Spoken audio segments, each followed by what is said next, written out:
This is my mom. God bless you. This is what she's doing. God bless you. She has been suffering right from my primary school, right from when my dad left us. This is what my mom do to raise me to this point I am. There's no place in Dutch. I still need to do this. There's no escape. You don't come out.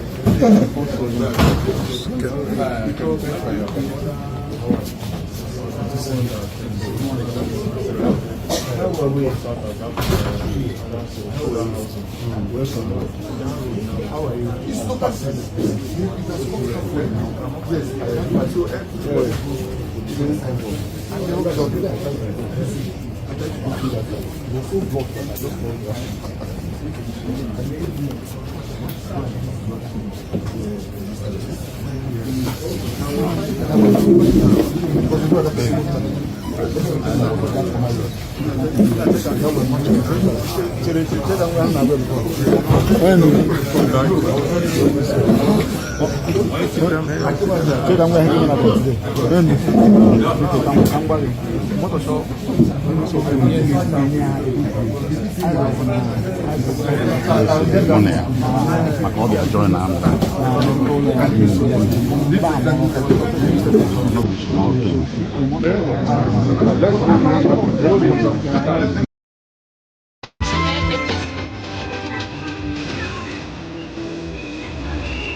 Yes, Minister, I would like to interject. This monologue is quite long. So, at first, Minister, after you had gone to report me in front of President Tinubu and said all sorts, anyway, I am not beholden to you. My job is accountability. You're too small for me to report you to the president. No, but they are You're too small Minister, for me to Minister, report you to Minister, the let me president. speak. Minister, Minister, Minister, let me speak.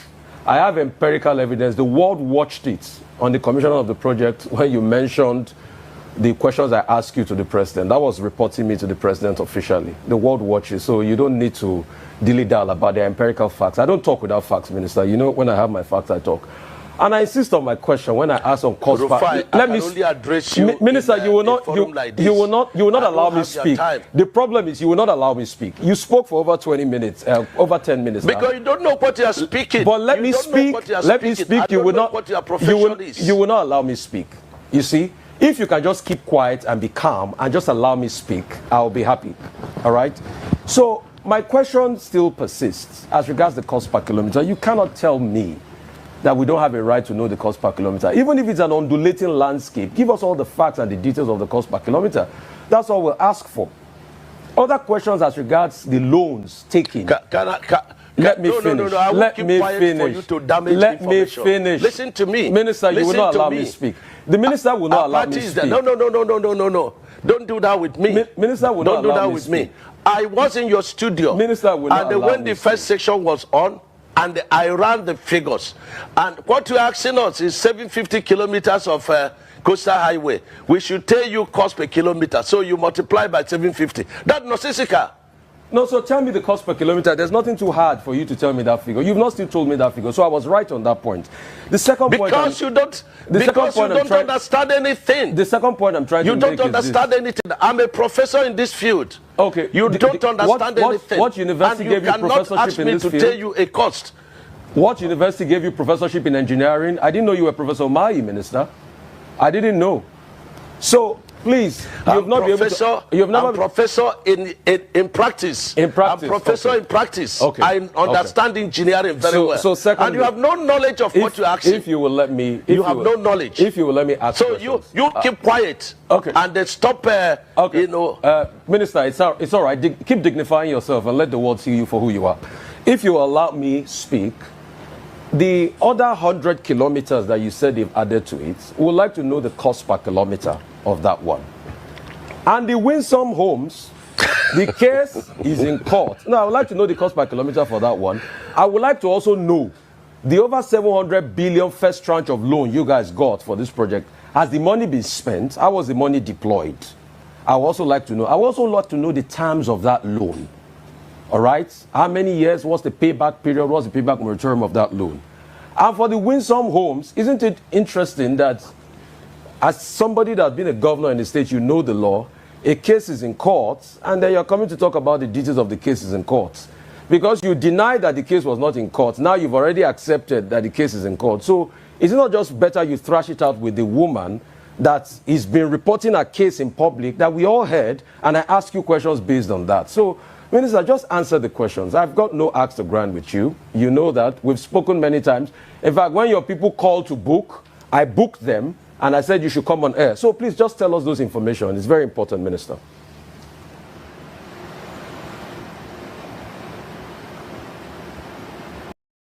An open declaration in court where he said, give me 5 minutes if I'm released, I'm going to end the violence in the Southeast. He made the declaration in court last year. What does you want from him? And you are the government, at any rate, you have a duty to protect the public. It's not his job to protect the Southeast or the Southwest. But the truth is that I have said this, and I'll repeat again. If you are a Nigerian, you can get away with a lot of things. But if you are Igbo, Nigerian, you can't get away with a lot of things. Yes, but you're not getting not getting away with much. Yes, but the odds are stacked against you because you're coming with zero, and they'll do to you. I mean, it was in this country that there's a Yoruba nation movement. They even went and hijacked a radio station last year. Did you hear of any trial? Did you hear of any arrest? I'm not using that. I'm not saying that that should not be the case, but we must tell ourselves the truth. That it just doesn't look good that the Igbos are marginalized in every sector, including in the justice sector. To get a trial wrapped up in 10 years, is that so difficult to do, especially when you claim that you have evidence that this person has committed these grievous crimes. Nothing has been done. There's nobody who's been presented as a witness. The only witness that was presented in this case did not accuse him of any crime. He didn't say he found a gun on him or he was importing ammunition or weapons or had a grenade. He just said, well, he was making declaration that he wants Biafra. And I've checked the Nigerian Constitution, 1999 Constitution. There's nowhere it is stated that it's a crime to say that you want Biafra. Yeah. Well, another Southerner will get a chance. That will be in another 12 years. 12 years plus your age now. You'll be in your 80s. No, I'm 65. Yeah, for 12 plus 12. What will I be? You'll be like 78 or close to 80. President Trump is 79. So you still can be president Yes, at of 79. course. If I'm healthy, if God give me life and good health. The question is not age. The question is competency. What is in my brain I need to deliver? It's not when or where. It is how ready you are. You think that the Igbo should support Peter Obi? Maybe the aspiration of an Igbo man. Let me be honest with you. I'm a member of APC, and I don't want to discuss Peter Obi. I've told you this before in this channel. I don't want to discuss Peter Obi for any reason. Not for anything, because I don't want to discuss him. You can ask me about the leader of my party, I will answer you. Whether the question is right or wrong, I will answer you. Each time I mention Peter Obi, you become suddenly uncomfortable. No, because I don't want to discuss him. I've told you before, Sean. Any day you want to discuss Peter Obi with me, give us 2 hours. You be in the model, keep him there and keep me here. And we'll be able to sort it out. This is what I've told you. He wasn't even your generation of governor. No. He wasn't your class of governor. All of a sudden, does it look because he's now looking like a leader of the Southeast? No. Politically speaking. It's not my leader. It's not I am the most important politician from that zone. I have won 2 states before of PPA. I have run for president before. My 4.9 million vote is still there. It's 2007. And we achieved a lot with PPA. We had ministers, we had ambassadors, We have all kinds of appointments with President Yaradua. And you cannot be telling me anybody can run for president. But what I want to tell you, I want you to discuss issues that concern. Because, I mean, Peter Obi seems to be the most popular Igbo man. No, why don't you politically speaking? No, you are making a... If you are in Labour Party, keep it to yourself. Who? You. Any day... I'm not a politician. No, listen to me. Over what they described as an insulting interview with the Minister of Works, Dave Umahi. They accused the journalist of trying to embarrass and undermine Umahi, a former governor of Ebonyi State, who now oversees key federal infrastructure projects. Afia TV correspondent Chijoke Njoko now reports. The protest followed a heated exchange between Senator Umahi and Mr. Osani during a Rise TV interview. The minister reportedly asked to be allowed to speak, but Osani's sharp response draws criticism from viewers. Protesters marched through the major street of Abakaliki with placards accusing Osani of disrespecting the minister. Some of the placards read, Senator Umahi is a competent and trusted in civil engineering. Arise TV and Rufai Osani must apologize now, and ABC and BOM must act against media misconduct. The group leader Damian Ono expressed disappointment over Umahi's treatment on live television, saying Osani's misconduct was not only disrespectful but also amounted to media ambush. That young man, Rufai Husseini, had the effrontery in his nerve, the stimulating force, the guts to ask Dave Umahi to keep quiet. Who gave him the told him to keep quiet in the face of the whole world? As if that was not enough, he accused him of reporting him to Mr. President. Who is Rufai, for God's sake? For them, with all the time he's spending from state to state, from local government to local government, all the nooks and crannies of this nation, making sure that those are done according to stipulation. So he will have time to go and be discussing small Rufai with Mr. President. As if that was not enough. Let me understand that. We are gathered here to make a demand. A demand, firstly, that Rufai Husseini of Arise Television and Arise Television, as an organization, they are given 24 hours to tender non-reserve apology to our God-given leader. He is the father of the governor of Ebonyi State. Free Nnamdi Kanu protest for us, we go. Sowore challenge you, that will be Soludo. Sowore challenge you, Apari Biale Soti. Sowore challenge you, Peter will be show walking. Talkie, you don't do today. Soludo show walking. Our mumu you don't do today. Apari they show walking. Talkie, you don't do today. Alesoti show walking. Our mumu you don't do today. Talkie, you don't do. Una go dey for corner, then yumu on top Nnamdi Kanu, where they abduct them from Kenya down to Nigeria, which is illegal. Because no gree free, Buhari no free, Tinubu no one free. Hey, fakey love, una dey show Nnamdi. Oh yeah, time don't come. Sowore don't set challenge. This is time for action. Sowore challenge you. That will be Soludo. Sowore challenge you.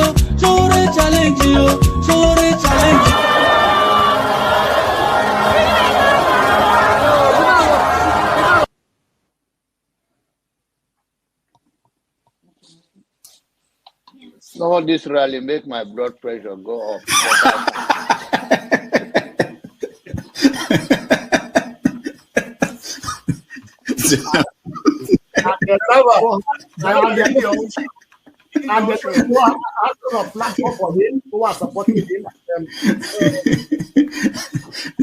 So you should get a filter sometimes, filter your thoughts before you say. I'll continue to take blood pressure medication. Why are you getting high blood pressure, Jonaba? Now, I'm not taking medication for myself. I'm taking it for people like Paul and some of you guys that after the February something, And then people like Soludo, that is a good spoiler. I thank God for his life. He's working for my. And I am ready to die defending Nigeria in whatever way. When it is God's time for us to go, it is you no took more my going time to be to on the talk. You are ready to defend Nigeria. I gave you my time. No, Please, I'm coming. Alex, hold on. You already started. What I'm saying, defending Nigerians is this. I gave him my time and he's using it to defend Nigeria. No, sorry. I'm sorry. I hope that Nigeria wins. I'm never going to wish any president evil so that I can say I told you so. No, I won't wish them evil. I hope. You see, I'm not praying. There's no point. I can't pray for Nigeria to be fine. I only hope that Nigeria wins and Nigerians win. Because if you choose a dodgy doctor who has a dodgy record, who has, all sort of accusations leveled against him, to say this doctor, we think he's done this, or this doctor, this surgeon, yes, he's a senior surgeon, he's the most whatever surgeon, but there are a lot of accusations leveled against him. If you choose him to operate on you, and you tell me to pray for you that it doesn't kill you surgery, what's the point? I can't pray. You might make it, you might not make it. My prayer won't change anything. So I hope Nigeria and Nigerians win during Tinubu's 4 years. Thank you. Thank you. Uncle, right? I have the right to address Sowore the way I like. You don't know what Sowore did to me. So learn to control your emotion, right? That's the only thing I'm going to tell you. But if you don't want to control your emotion and you insult me here, I'm going to insult you 100%. Okay. You understand? You cannot insult me on a normal ground. Physically, you can't insult me, right? I will treat you like a child. If you insult me physically, I will handle you like a child. I don't care your age. Do you understand? You are powerful over the camera, so you can say whatever you want to say, but you can't yet say it to me physically. You understand? I will handle you like a kid. I'm not joking. You understand? So learn to control your emotion. You understand? Okay. Please don't take him out. I also have a right to respond because you mentioned my name. There's no need to take him out. All you have to do is to meet them or something. And you're taking too long to manage them. Comment. What did you say? Comment. I know, but he mentioned my name, so I'm asking to respond to him. When he gets your time, then you make up. No. He mentioned my name. If you want to make it rowdy, I will take you out. Take me out, you son of a bitch. Take me out. You think you're a big boy because you're moderating. Take him out, please. Hello, come on. Don't use such word now. Don't forget, that state is now oil producing state. So they now have derivation, if you are not aware. So if you want to speak for anybody, please do not defend a character like Yabelo. Please do not. Okay, let me respond to him. 1 second. Do not defend a character like Yabelo. Do not. All right, thank you, Mohammed. The people of that state. Can I respond to him? No. Then go to hell. Rudolph, go to hell. All right.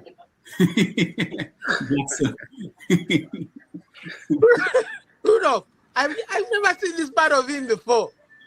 Tinubu is a criminal, yes, of course, a categorical grade 1 criminal. The only person more criminal than Tinubu in Nigeria is probably Babangida. But he's a criminal, and is he fit for purpose? Absolutely not. Should Tinubu be the president of Nigeria? Categorical no. Is there a better option than him? That is subjective. So show me who he is.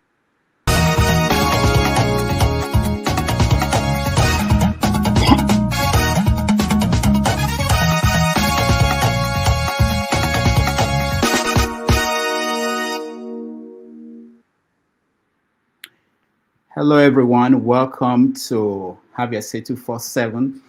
My name is Rudolph Okonkwo. Today is October the 11th, 2025. Tomorrow, there will be elections for president in Cameroon. Most of you may not have noticed, but they have an election coming up tomorrow in Cameroon. Paul Biya, who has been president forever, is running again. He hasn't been seen at the campaign events anywhere in Cameroon, but his cardboard image has been campaigning for him. Take a look.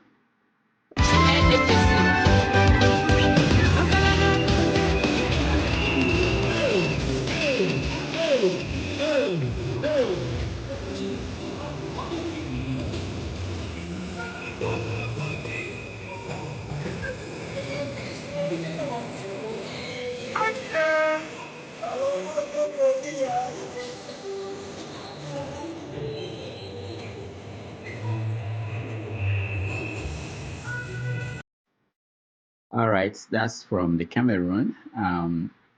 We have it on strong authorities that Paul Biya will win the election tomorrow, even though he didn't show up. Meanwhile, around the world, we know that the Nobel Peace Prize was awarded on, I think it was yesterday, to Venezuela's leader of the opposition who has been in hiding, Maria Machada. She won. She defeated Donald Trump, President Donald Trump of the United States, who has been campaigning for this prize. And a lot of people are trying to make excuses why Trump did not win, but he just didn't win. From reports we had that he called the winner and said congrats to the winner, to the woman. And now there are controversies over the choice, even the choice of the opposition leader. A lot of people are accusing her of being a white nationalist. We will talk about that and all the other issues going on across the world, including the closing of the government, shutdown of the government here in America. It's in the second week, and there is no hope that it might end soon. In Nigeria, we have a new INEC chairman.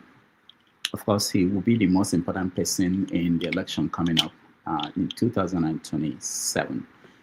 Anybody in that position will receive fire from all sides, and it's already coming out to the professor, deputy vice chancellor of University of Jos. Everything is under question, including his CV. We're going to touch on that and how he's going to do the job of conducting the most important election in a generation. We say that all the time, but this one is very important.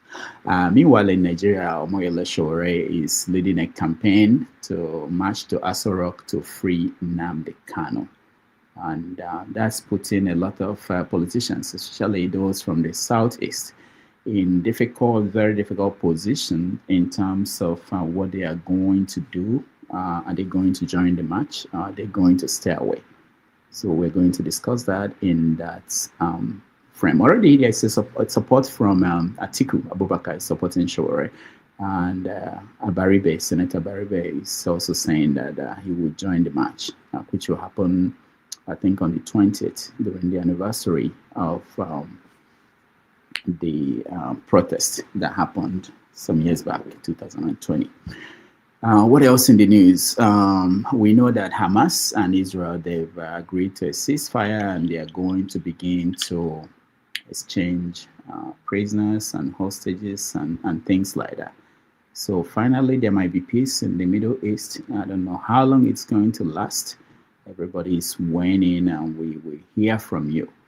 On this program, what we do is that we throw out the topics. We want to hear you, your view. We give you the chance. This is not one of those shows where we sit down and tell you what to think and what is going on. We want to hear your views on what is going on. That's why we call it Have Your Say 247. So thank you so much for joining us, those who are in the comment section. I'm seeing your comments, those who are already in the studio, and those who are watching at home. We appreciate you. Again, my name is Rudolph Okonkwo. Thank you.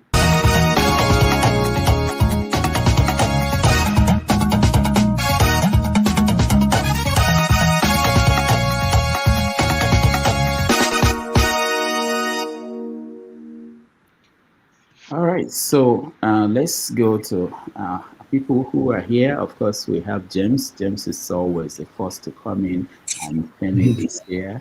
Femi, welcome. How you doing, sir? Good evening. Nice to see you. James, thank you so much for being here, as always.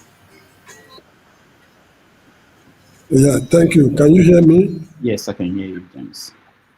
All right, so I mentioned a few... The line is muffled.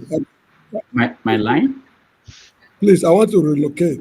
Okay. No, my line is muffled. I want to relocate. Okay, all I'll right. be with you less than 10 minutes. Okay. Femi, welcome to the show. How you doing, Dr. Damages? Good morning. Yeah, how are you doing? Quite well. Another interesting week, always full of. Yes, yes. Has the world been like this, or is it that we pay too much attention?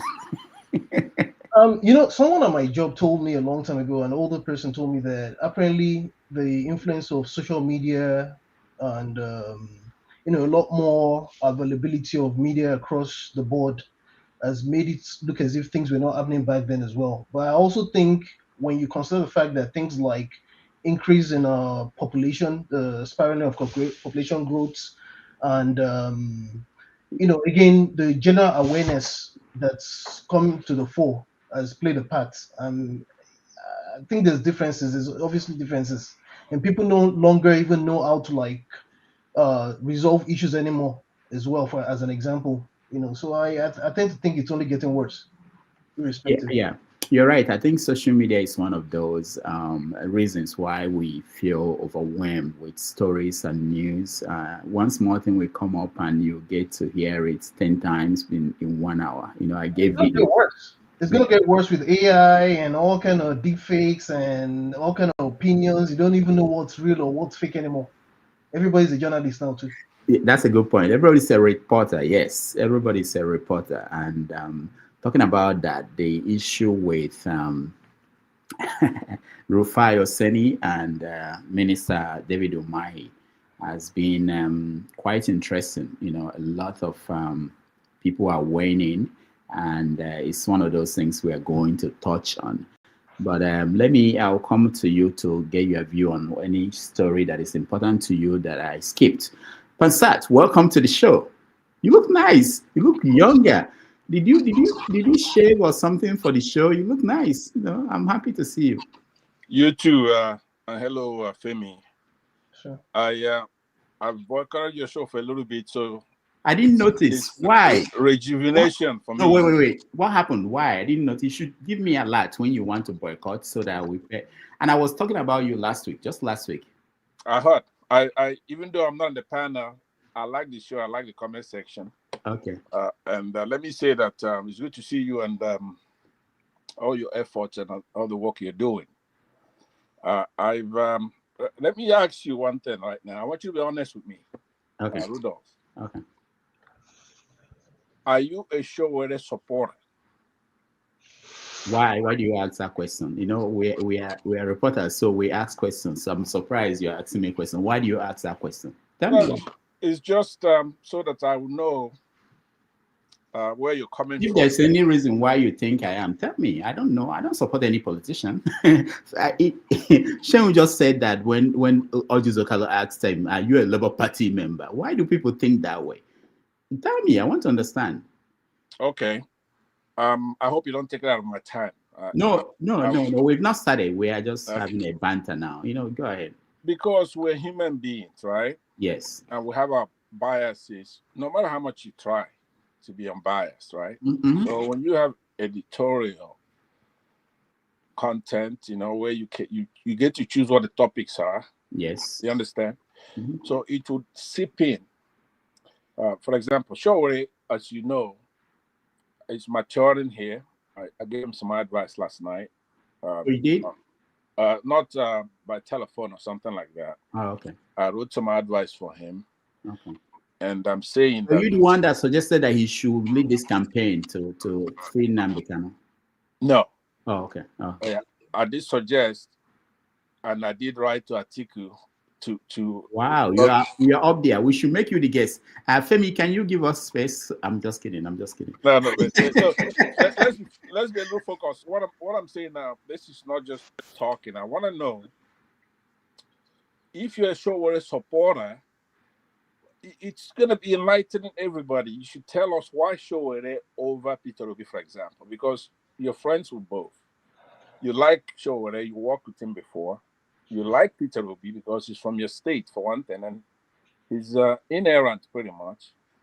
So what you need to do, because we need to take our country back, you can't be strictly a journalist. We have to rescue the country. All hands have to be on deck. Hold on. Femi, I hope you follow what I'm saying. Pastor, hold on. Someone has said this, it's only journalism that people tell them how to do their job. You don't go to a doctor's office and say to the doctor, you know, you cannot be giving Panadol to everybody that comes in here. But in journalism, people tell them how to do their job. Au contraire, if you go to your doctor and you don't tell your doctor, 90% of what the doctor does should be what you tell him. Do you understand? So a lot of people go to a doctor, they don't want to do that. I suggest that when you go to the doctor, you have to be candid and honest and tell him what you feel. Do you understand? No, you tell him what's wrong with you. He will recommend what you should do. You have the right to say, I don't want to do this. I don't want to take this pill. But you are not going to tell them, I want this pill. If I'm a doctor, I'm not going to give you the pill you want. I give you what I think is going to help you. But if you don't want that, it's up to you not to take it. And that's what we do in journalism. We don't tell you, like in this program, I'm not telling you what to believe. Okay, but with the knowledge. Hold on, Pastor. And what we're doing now is we do this every week. It's intentional. I'm saying to you, give me other stories I missed that I don't think are important. I may not even know. So, which is something unique. I'm giving you the chance to be part of the editorial team. You know what I mean? That's what we're doing. I know, but listen, don't gloss over what we're talking about.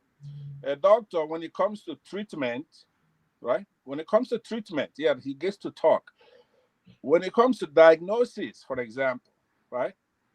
You, as a patient, you have a lot. You have to be able to tell the doctor what you ate. What if I don't know? Oh, yeah, of course. Those are basic things. We're hot, right? Yeah, those are basic things. Yeah, for him to be able to do his job. But now, not for me to tell him his job. Oh, I want this blue pill. I don't know the name, but they say that he does this. Can you give it to me? No. Since you've stipulated that, that's where we are now. I'm trying to find out from you. Yeah. Right? The doctor. I'm trying to find out from you. So let me tell you, I know where you're going. Let me tell you. Let me help you. Yeah, if Tinubu will answer my phone call today, I'll be his friend. If I can call Tinubu and he will answer, we talk. I saw that a CNN reporter was texting Trump, and they were talking about what Trump was texting back to him. If Tinubu will answer my text, if I have his number, I'll call him. So there's no relationship to the point that I cannot talk to any of these people. If Atiku will answer me, I'll call Atiku. You understand? So it's not. I agree. My job is not to isolate somebody who is a player in the Nigerian scene because you don't like him. Okay. For me, my job is to bring people to express their view to the Nigerian people. We're not talking in the abstract, right?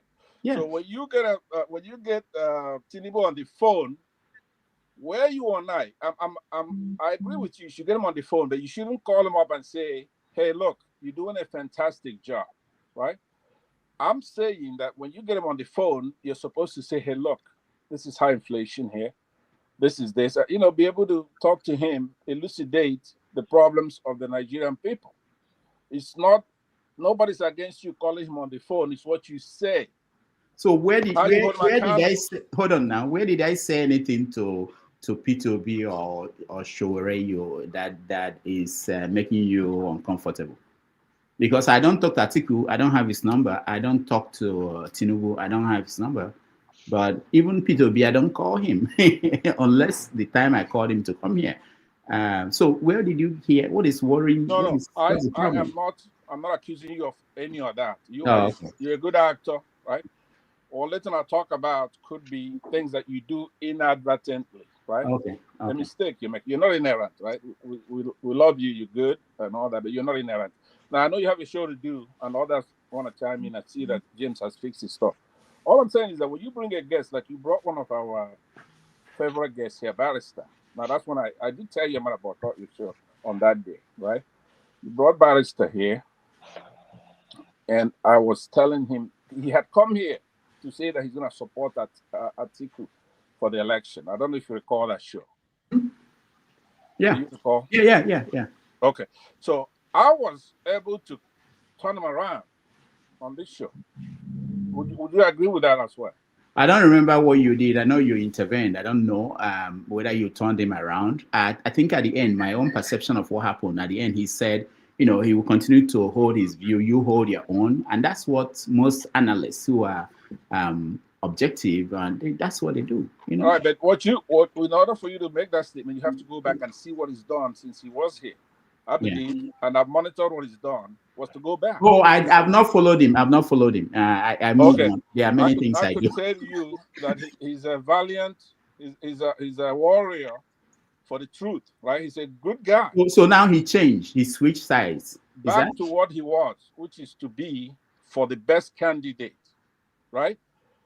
He did not switch sides. He went back to supporting Peter Obi for president. Okay, that's good. Then we should bring him back. I'll bring him back so that he will explain to us what happened. Thank you. Thank you. Don't worry about that. I'll get him to come back. Okay, I will yield because I've spent a lot of time on the tangent. Let me go ahead and yield, and then we continue. All right. Thank you. Thank you, Pastor. All right, Mr. James, welcome to the show. Yes, thank you. I'm sure you can hear me now. We can hear you. Yeah, go ahead. Yeah, I frankly don't know where you are. No, we just want to know if there is anything that is of concern to you that I didn't mention. Obviously, I can't mention everything, but I just want to know what you're following. Something happened in Benin City. What happened? You know, this Yaloja business and the Yeki something, the urban market in Benin City was set on fire. Oh, I didn't know that. When? This week, I can't remember the exact date. It was set on fire. The market is just adjacent to the Oba's Palace. Wow. Just a road. They used to call it Plymouth Road. I don't know what they call it now. This will be also separating the palace from the market. The market was set on fire. Was that the first time? It should be the first time. Although markets have been set on fire. Yeah, I can tell you, like Onisha market is almost every year. Something will happen. That very market is a special market. It's a market of markets. Wow. I mean, it's a prime traditional market. Yes, in Benin City. It was set on fire in the midst of this crisis. I'm not accusing anybody, but that is what happened.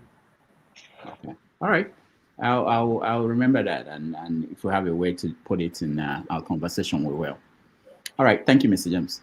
Femi, anything you want to add? Yeah, out of the myriads of news that one could look at, in addition to what you mentioned, I don't know if you noticed the AI campaigns for President Paul Biya, which hopefully we get to discuss about. But in addition to that, something that was of interest to me, maybe on the positive side, is the new Ogun Airport, which looks like the first proper airport I've seen in a while in Nigeria, that had its first inaugural flight on Tuesday, the Valley Jet. Oh. I don't know if you saw that. But in any case, maybe to about the same extent, although on the negative, that medical doctor, army guy that got burnt alive by his wife was it in Port Harcourt as well. That was also something that seemed to have made the news to an extent. And of course, the big bat between IMF and the Nigerian government on where the health of the country stands. I mean, it's ironic that the same IMF... Is the IMF or World Bank? A World Bank, rather. I mean, both the Bretton Woods institution, they work in tandem. It's like, it's five. They're 5 and 6. They're the same to me, irrespective. So anyway, the back and forth between them and the Nigerian government, and how ironic it is that it's the same institutions that we teach African countries, for example, that yet borrow things like the local parlance. They'll teach us what to do, and then they'll turn around and tell us we're not doing certain things well. Maybe just because not tough enough. Can you hear me, Rudolph? Hold on, Femi, hold on. Yeah. We can hear you, Pansat, but there's noise where you are. Okay, try again. Let me see. Pansat. All right. Hold on, Pansat. Let's Femi finish. I'll come back to you. Femi, go ahead. Okay, and then what seems to be a brewing impasse between Wike and his chairman right now. Apparently, that also seems to be something that I'm beginning. Initially, when I saw it on Sahara, I was like, maybe Rudolph and his people have come again. But it seems to be something that's subtly making the news across the media space. I think I even saw it on one of the international news media. I can't be too specific now. And of course, that's in regards to the new INEC chairman. Apparently, he wanted someone different from who they eventually came up with.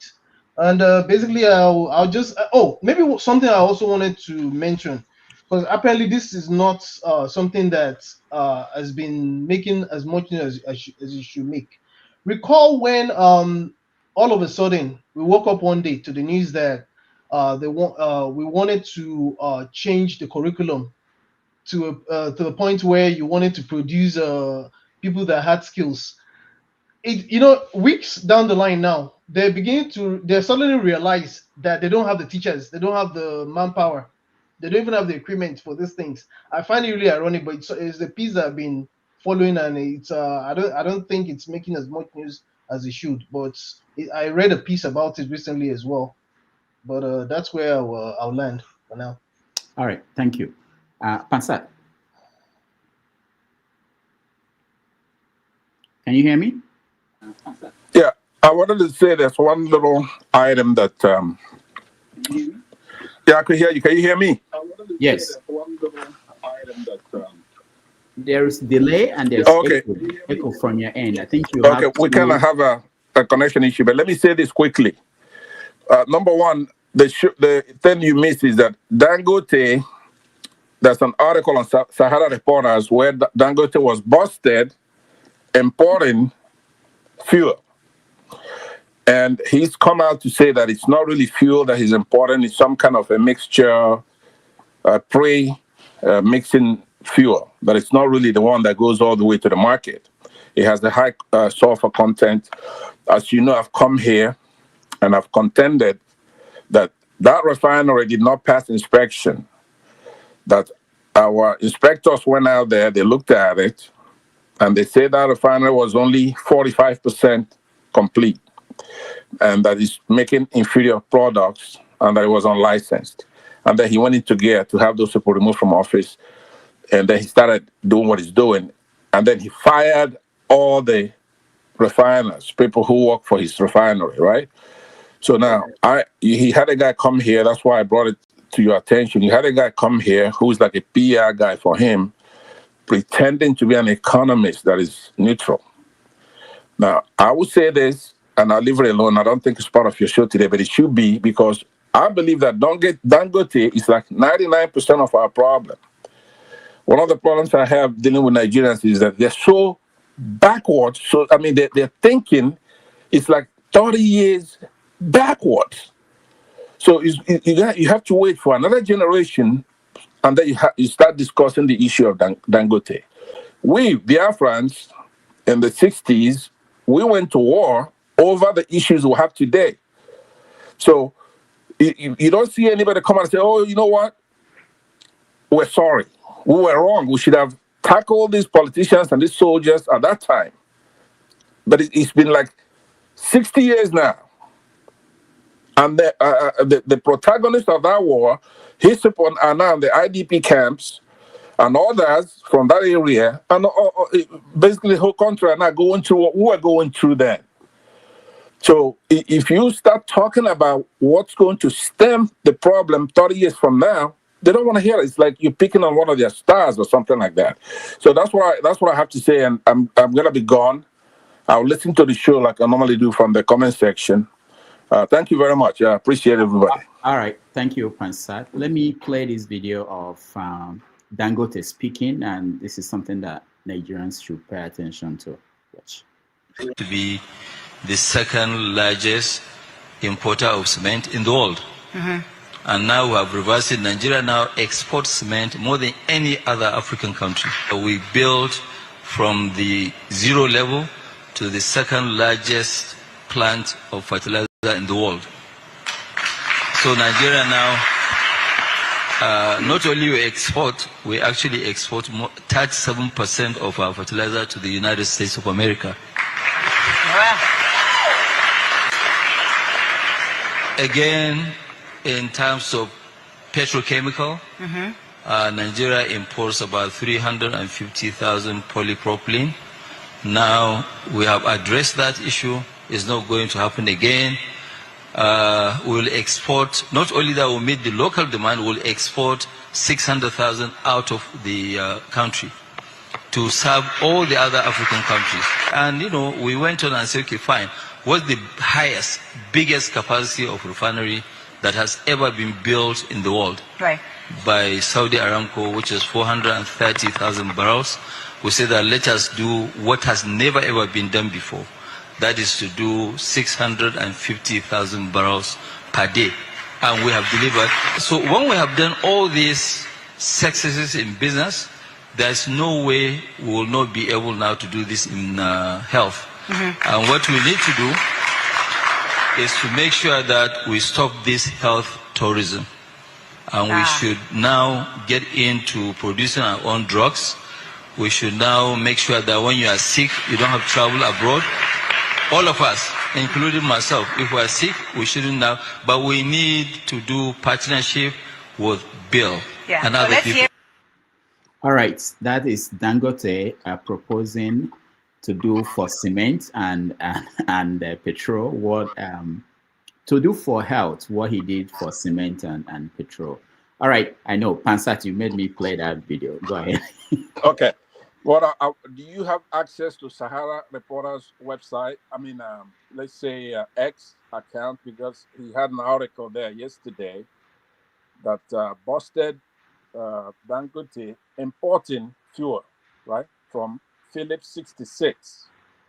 That's a cargo. Now, I spent a lot of time going through with Grok, which is an AI, which confirms that he's actually an importer. He's been firing this importer so that he be a sole importer. He's not refining anything. So in that article, if you could put it up, I could read it fast, because he's a liar. There's nothing he said there. That stuff you played now, which is all this PR, he's running his mouth, talking nonsense every day, only to be sucked in. All right. So in 2021, he sold Nigerian government 20% of a stake of 20% to us.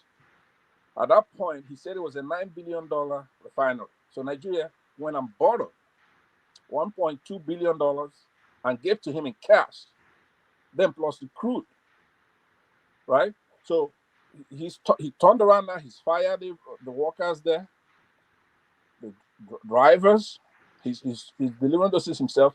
But the major thing I want to talk about is you go to Sahara Reporters, put up the article, let me read it really fast to show that he's importing fuel with high sulfur content. So, Pansat, there's a technical issue I have. On the computer I use, I don't go to websites so that they don't infect. I've been having problems with. No, X is good. Just go to X. I don't even log on X on that computer. I just for this broadcast. But if I knew you were going to do this, just send it on a private chat to me. The link I can show you later. Okay. Okay. Yeah, I've not read that. And for those, Femi, you mentioned you were talking about me and Sahara Reporters. I don't work for Sahara anymore, so you know. So it's not like I'm part of the production. I don't know what is going on there. So I just want to correct that. But you do have a weekly column there now, right? No. Okay. That's another issue. My column is published by People's Gazette, but it's syndicated to Sahara and other platforms, not just Sahara. There are so many other places. So that's how it is. All right. We have to start the show. I saw KJ. KJ, where are you? Welcome to the show. Thank you so much, Dr. Rudolph. It's good to be here. It's good to see Pansat. Good to see Mr. James and Femi. Femi, it's good to see you. And all right. Yes, sir. Thank you, sir. So we just went around to talk about, possibly issues that people are concerned about. What are you looking at this week that we didn't mention? Maybe the Senate President's remark on the Christian genocide going on in Nigeria. His remark was quite remarkable as a Christian. And what did he say? He said that he was comparing IPOB to the genocide going on. That can you say that is genocide also, because what IPOB is doing in the East? You see, every time they have an opportunity, they want to let us know that they always, pander to using the poster boy, IPOB, and the East as yardstick to measure their failures. And I felt so insulted that he could, phantom that kind of, idea before the national press that the Igbos are also part of the, a terrorist group in Nigeria. It beats my imagination how, how somebody can compare, a freedom fighter or somebody asking for justice for his people to that of, the insecurity going on in Nigeria. So that's what I think, and of course, the shutting down of the guy who tried to present Nnamdi Kanu's issue in the National Assembly. This happened on the same week. First of all, it was at the House of Reps, and then the House of Senate, where the Akpabio now made this very, very, I don't know how to call it. It's not even, these people who are leading Nigeria are just all daft. That's the truth. I don't know how you compare what the movement is doing in the East with that of what's going on in the North. Yes, All right. that's. Okay, so you were talking about the guy, and I saw that video at the National Assembly who was speaking about, who tried to bring up the issue of Nnamdi Kanu, and he was shut down.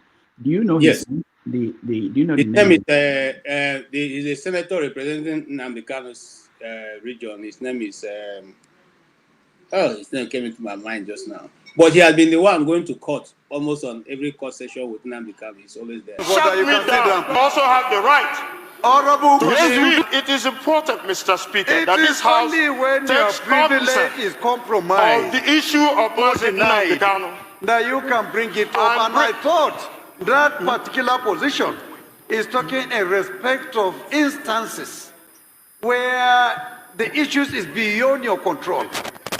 But this is not what a letter from you to from yourself to me.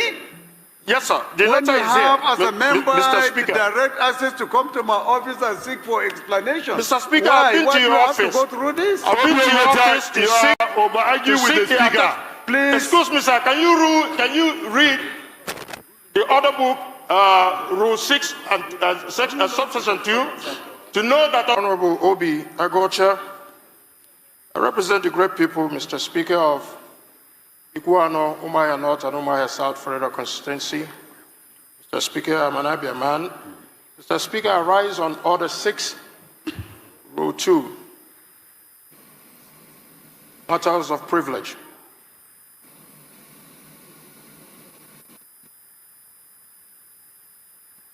What do you want to... Go ahead. Okay. Thank you, Mr. Speaker, for giving me the opportunity.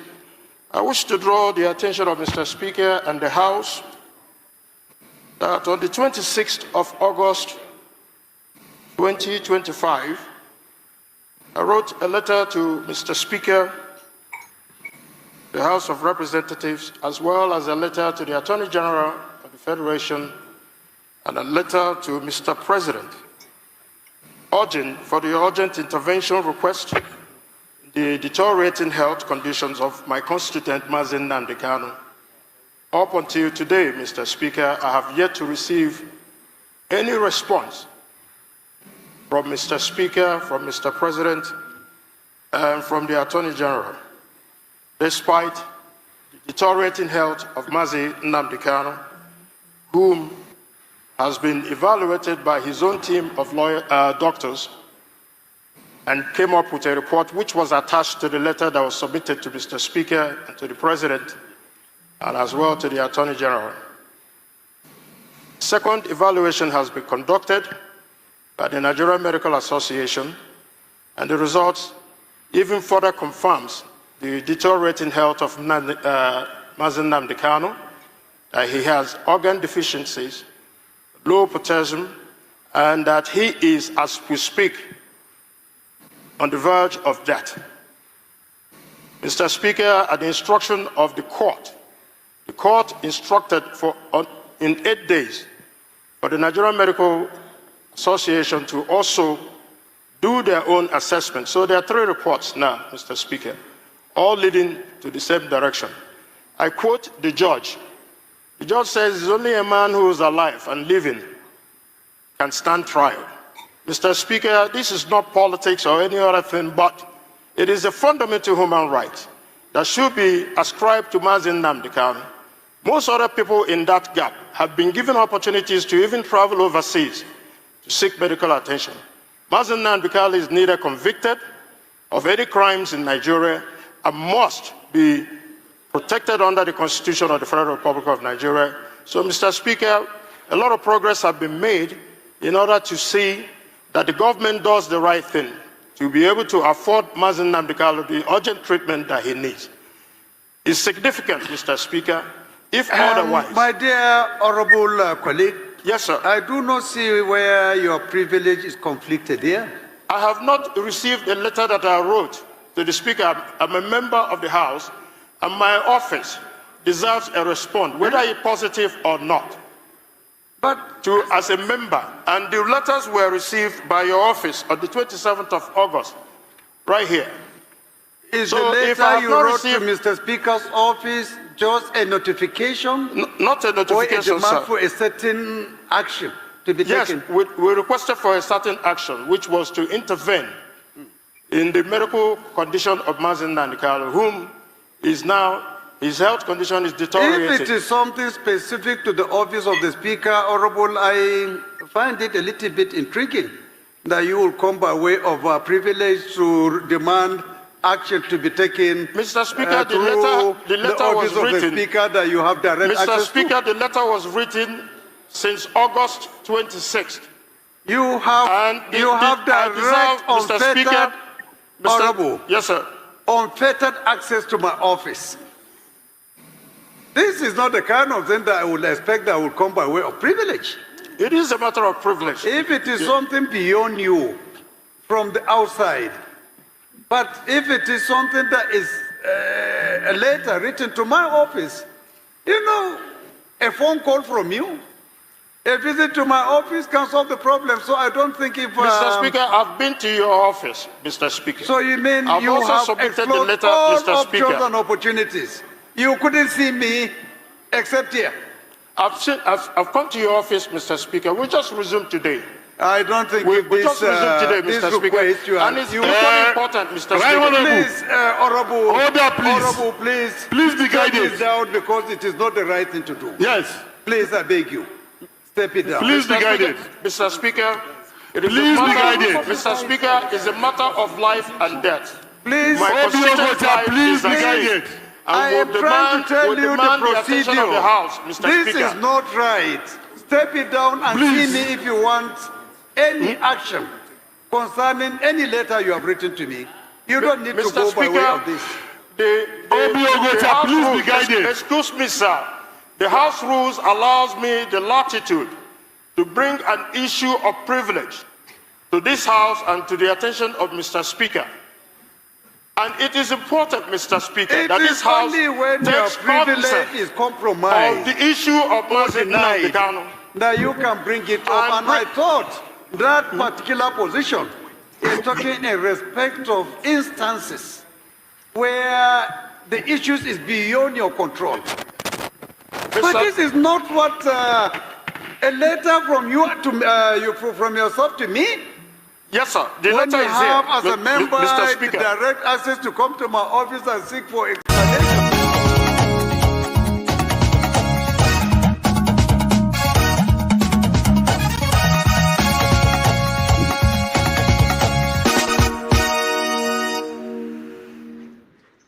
No, but I also have the right. Honorable. We're in trouble in that country. Yeah. We are in trouble.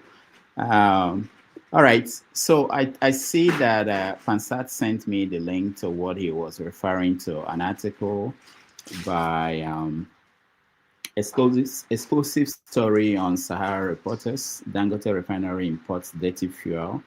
Let me see. But we have to move on to start the show. It's about an hour into the show, but it's good what we're doing. I still like that we give people who come on this platform a chance to share with us stories that are important to them. which we may not have mentioned at the beginning of the show. It's a good way to give it a spotlight. That sometimes that's all that we can do. But if we have the chance, we can make reference to that. This is the story that Pansat was referring to. Dangote Refinery imports dirty fuel from UK with 13 times higher sulfur content than Nigeria's 50 ppm limit. So that's the story, and we will hopefully find a way to integrate it into the conversation that we're going to have today. Thank you, Pansat, for that. Unless you want to say one thing, I'll give you 1 minute before we start the show with the first topic. Pansat, are you there? Can you hear me, Pansat? I think there's a delay at his end, so you guys. Yes, I'm here. Okay. I've taken a lot of your time already, so. Yes, I'm here. I've taken a lot of your time, therefore I will exit the show now. I'll try to dial back in when others have spoken, maybe in the next 45 minutes. All right. Thank you, Pansat. Okay, so we're going to start, and our first topic, I think it should be the issue. I really want to answer the question about Rufai and David Umahi. I want to get, I'm sure everybody by now, you all have seen the video of the encounter between Rufai. James, have you seen it, Mr. James? You don't have audio, we can't hear you, Mr. James. No? Sorry, I saw it. Yeah? Okay. I saw it, but okay. All right, Femi, how about you? You know? Yeah, I saw the video. Okay, for those watching at home who may not have, let me just play a little bit of it, not all of it. This monologue is quite long. So at first, Minister, after you had gone to report me in front of President Tinubu and said all sorts, anyway, I am not beholden to you. My job is accountability. You are too small for me to report you to the president. No, but they are You are too small Minister, for me to Minister, report you to the Minister, let me president. speak. Who are you for me to report you? Minister, let me speak. I have empirical evidence. The world watched it on the commissioner of the project when you mentioned the questions I asked you to the president. That was reporting me to the president officially. The world watches, so you don't need to dilly-dally about the empirical facts. I don't talk without facts, Minister. You know, when I have my facts, I talk. And I insist on my question when I ask on cost. Let me only address you. Minister, you will not allow me speak. The problem is you will not allow me speak. You spoke for over 20 minutes, over 10 minutes. Because you don't know what you are speaking. But let me speak. Let me speak. You will not. What your profession is. You will not allow me speak. You see, if you can just keep quiet and be calm and just allow me speak, I'll be happy. All right. So my question still persists as regards the cost per kilometer. You cannot tell me that we don't have a right to know the cost per kilometer. Even if it's an undulating landscape, give us all the facts and the details of the cost per kilometer. That's all we'll ask for. Other questions as regards the loans taken.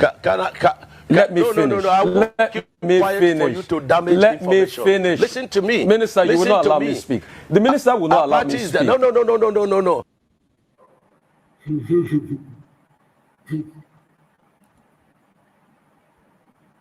Mr. James, what is your take on that? There are people in Abakaliki who are protesting. They don't know what they are protesting. You get the point? The issue is this. When we say freedom of expression, it means that you should also listen to what others have got to say. You know, just the way you want them to listen to you. That is what freedom of expression entails. The minister is arrogant to start with.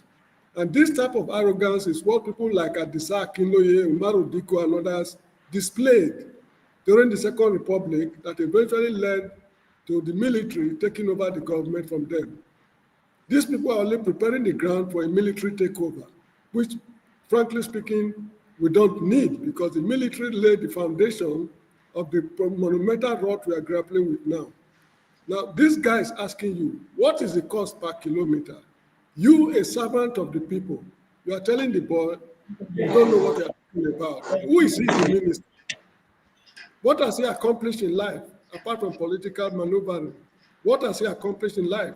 We have a lot of accomplished Nigerians. He's an Igbo man. A man like Kenneth DK distinguished himself in academics. You get the point? What has he, Mr. Umahi, accomplished in life, either for the Igbo man or for Nigerians in general?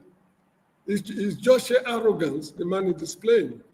Have you not listened to BBC and VOA reporters? CNN reporters interviewing people? You are a professional minister. Let's take it at that. This guy is a professional journalist doing his job the way it should be done. It's just sheer arrogance. This is just how I see it. Is it even worth talking about? We are making the man feel to feel very important. You spend public money. A representative of the public is asking you, how did you spend the money? If you have nothing to hide, why not tell you this is what, please, let's talk about better things. Thank you. All right, thank you, Mr. James. KJ, I'll come to you later, and Femi, let me welcome somebody I don't think I've seen on the platform before. Musa Waziri, welcome to the show. Musa, can you hear me? Musa, if you can hear me, tell us where you're joining us from and what you think about that encounter between Rufai Oseni and David Umahi, the Minister for Works. Musa, can you hear me? Your audio is off, Musa. Let me see if I can unmute you, if it's from this end. Go ahead, Musa. All right. Can you hear me? Okay, Musa, you may have to join us again. Log out and come back in. We can't hear you if you're trying to speak. Let me go to KJ. KJ, you were once, or you still, I don't know if you are still carrying a ID card of a reporter, but what do you think of I don't agree with Rufai sometimes, especially when he talks about the Christian nationalists as the ones, projecting the genocide that's going on in Nigeria. That's not true. We have been reporting about the genocide going on in Nigeria since 2012. Yes, 2012. That's the first time I did the story on Agatu, okay? The massacre in Agatu. So now, but in some times and with his ability, he's able to hold people who are in office to question, to account. And that is very lovely. Even though I know that there's a lot of pressure behind the scene after the show ends for him to tone it down. But for the reason of who he is and the kind of person he has been, he's able not to stand certain information that he gets, and he tries to put it across to the people. The interview with David Umahi and him, I enjoyed it, because that is what, if the journalists, if just certain percentage of us who are in Nigeria asking such questions, Nigeria would have been far better, because before you come for your interview, you will know that things are going to be asked, and those things you must answer to them. Now, some people who are in support of David Umahi have said that Oseni was not professional. I think that's not true. He was, I wouldn't have asked the question the way he put it, but he was being a professional to the core. Mind you, the work of a journalist, we are the fourth realm of government. We hold the people, we hold the government accountable to the people. The 230 million Nigerians cannot come to the office and ask Mr. Umahi these questions. So they sent Oseni to ask the question they can't ask. What is wrong with telling us how much a kilometer of road costs, since you already have the general cost of it? 15 trillion is not moi, it's not a joke. That's what he says it's going to cost. It's going to be the most expensive road ever built in Nigeria. You don't even know the cost of one kilometer, per kilometer. You don't know that. The governor of Oyo State, Makinjo, or what is his name? He just told him what it is. This is the road he did in his first administration. He was able to tell him how much it costs per kilometer. So instead of simply saying Well, Hussein, I don't know that. I don't have that question they're asking me offhand. It's more honorable than for you to try to ask him who is it, who is supposed to ask, and then you think the president of Nigeria is more important than Hussein? No, that's not true. The citizens of Nigeria, and that is why, as long as we have this, upside down triangle, okay, where the people, where the triangle kind of leadership, where the people are at the bottom and the leaders are at the head, instead of the other way around, where the leaders are at the bottom and the people are at the head. They make the people fear the government. You look at the people in the Bonny, people who don't even know what's going on, asking that Hussein should go and apologize for what? Is it a Bonny state that is paying him? Is he in the government? Is he in the government to work for a Bonny people or work for Nigerians? A Bonny is just a minute part of Nigeria, and consequently, whatever idea they have does not make any. It does not constitute the whole. So I'm saying that Hussein or Shaibu should be given an award. Remember, it is same Arise News that Leila asked the same minister question on what is has it taken into account all the the cost and the I'm trying to remember now, what the fallout of that road is going to be, which he never answered. Instead, he was telling her that I can't even understand your English. You should speak like So this is an individual who comes every time when he is faced with a difficult question. Instead of just telling us honorable that I don't have that answer, he begins to try to look for how to insult the people's professionalism. Now his people are telling Hussein that he studied animal husbandry, so he should go and be interviewing animals. He's doing it. The people that are interviewing are all animals. If they are not animals, would they be answering that kind of way? So let them just relax. The guy is doing what you call him to do. A human being who is being paid by the people's money, we know that his responsibility is not to the small Hussein sitting before him, but it's to the generality of Nigerians he's talking to. So when you go to a television studio, you're not going there to address the individual talking to you. You may see him as inconsequential, but forget him. Know that you are talking to millions of Nigerians and address the issue that you have asked. Thank you, sir. KJ, let's hear from Femi. Femi, you're welcome. Go ahead. Yeah, so part of what KJ said was what I was actually going to say about sometimes I kind of have issues with the way Rufai comes across when he questions, not the fact that I question them, and I don't necessarily have a problem with him being combative, but in any case, it was still a well-timed and well-delivered interview, in my opinion, despite what I said beforehand. Now, part of what apart from that undisputed act of arrogance that a lot of ministers or higher-ups in Nigeria, as an example, tend to display when they're in power, forgetting that these things are transient. Sometimes I struggle to even listen to Umahi. I look at him the same way I look at the Senate president. I don't think there's too much difference between them. Sometimes I even think they're twins. Now, the part of the reason why I don't even respect both of them is the cases in EFCC that's never seen the light of day, including the alleged diversion, because of course it's an allegation, but we're never going to see the end of it. That one is gone forever. That part of the allegations about the diversion of funds into his construction company, among other things, with evidence, including the arrest by EFCC, same EFCC, different dimension, or arrest of his brother at some point. Of course, what has happened to that today? Because these guys know they're always going to get away with things. And even when you look at if we go back to the beginning of how we got to those points, how this the project itself was allocated, it was made in controversy from the onset. There was no competitive bidding. There was nothing. We just woke up one day, and that's the way we've been living in Nigeria up until this point. Is it getting any better? No. Is anything going to come out of it? No. And then when you come even down to part of the questions that has to do with Wins Homes, on one hand, you're alleging that you're indicating that, okay, who is Rufai to question you about certain things, indicating about the fact that he's not even a journalist or what have you. But is Umar himself, is he a lawyer for him to be making determinations like the way he was answering things when it came down to that Win Homes? And if anybody had a chance to, if you've had a chance to listen to that lady that seemed to have led that consortium that had put so much money, including Oyibo people, because sometimes the way I look at things, I don't think we understand that on one hand, we're talking about foreign investment, including from Nigerians. But when people see certain things happening to their investments, you think people will want to take the risk? So, I mean, but then when they don't want to answer these questions, that's when they turn everything to rough fights because they don't want to answer.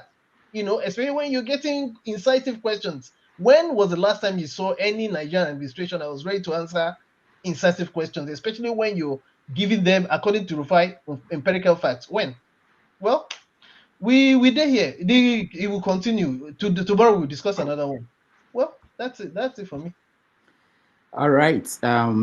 You know, I just wanted to make sure that people also, I saw some comments on the comment section, people remembering that there is a long history of Umahi antagonizing the media when he was in government, as when he was the governor of Ebonyi State. There were so many instances of his conflict with the media, to the point that they banned for life Sun reporter of the Sun newspaper from being anywhere near the government house in Abakaliki, Ebonyi State. So you know, you don't see that. It's not a very common thing from most politicians who have any kind of respect from for journalists, and this is something that sometimes when people don't have background information about what is going on the screen, you tend to jump into the defensive mode. I don't think it's a very normal thing for a politician, no matter how, especially when you are on a live program. This program is not going to be edited by anybody. It's going live and people are watching it. You have to be the one that will hold yourself and control yourself, not the people who are asking you questions. So that's one part of it, that and sometimes we forget that we have all grown up, most of us who grew up in that country, under military administration. So there is an element of certain things that we internalize and we think it's normal. And especially if you've grown up in that society, you think that is normal. If anybody should ask you, no matter the job you did, no matter, you can answer the question, like I think it was KJ that said it. You can say you don't know, or that we'll give you the answer, even if you know it and you don't want to. But the approach wasn't really something I think in other African countries. So let's not just talk about Western nations, because if we say Western nation, Trump will do exactly the same thing that Umahi did there.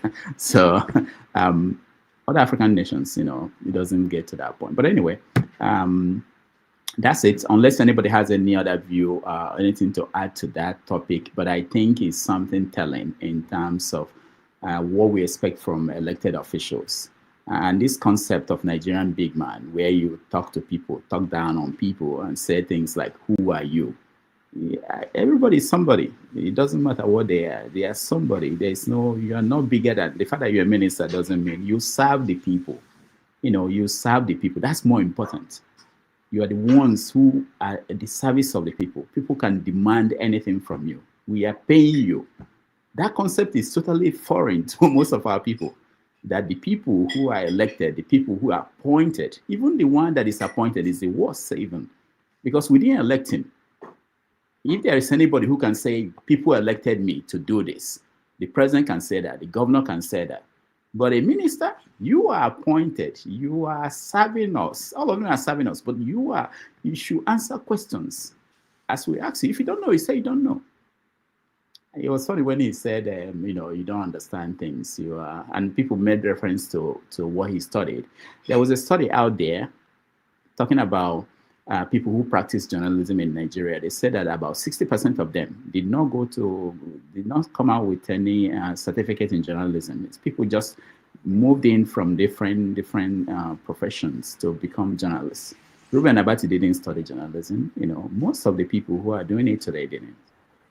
So for Umahi to make it look like, or people supporting him to make it look like, because Rufai studied animal science, that means he's not qualified to sit down here. Knowledge has no boundary. Yeah. So and he is brilliant and well versed too, so you can't take that away from him. Yeah. So sometimes some of these things when you hear them, you feel sorry, because it's something that we've internalized over many years of getting people who don't answer any question when we ask them. Let me just add a bit before you move on. Let me just add a bit. You see, I haven't practiced on that in this. You know, sometimes they see you as a journalist are having, you know, you are a brand envelope journalist. I mean, your colleagues are receiving this. Who are you to talk to me? You see, it's not every journalist that comes to you that is looking for money. Some of them have made their money, and some of them are just doing it for the love of the profession. Okay, you see, there is a reporter in Fox News that I was researching into, and I found out the guy had a private jet. The guy traveling in private jets. Okay, so if that person is sitting before before someone to interview you, and you want to, what are you going to tell him? Are you going to tell him he's poor? And Husseini has done well for himself. So what's Omai going to tell him? The reason why Omai banned Son is because Son was reporting what he was doing. You are running Ebonyi State as if you are the emperor of Ebonyi State. You were building small mushroom houses, which you are giving big titles, which didn't mean anything.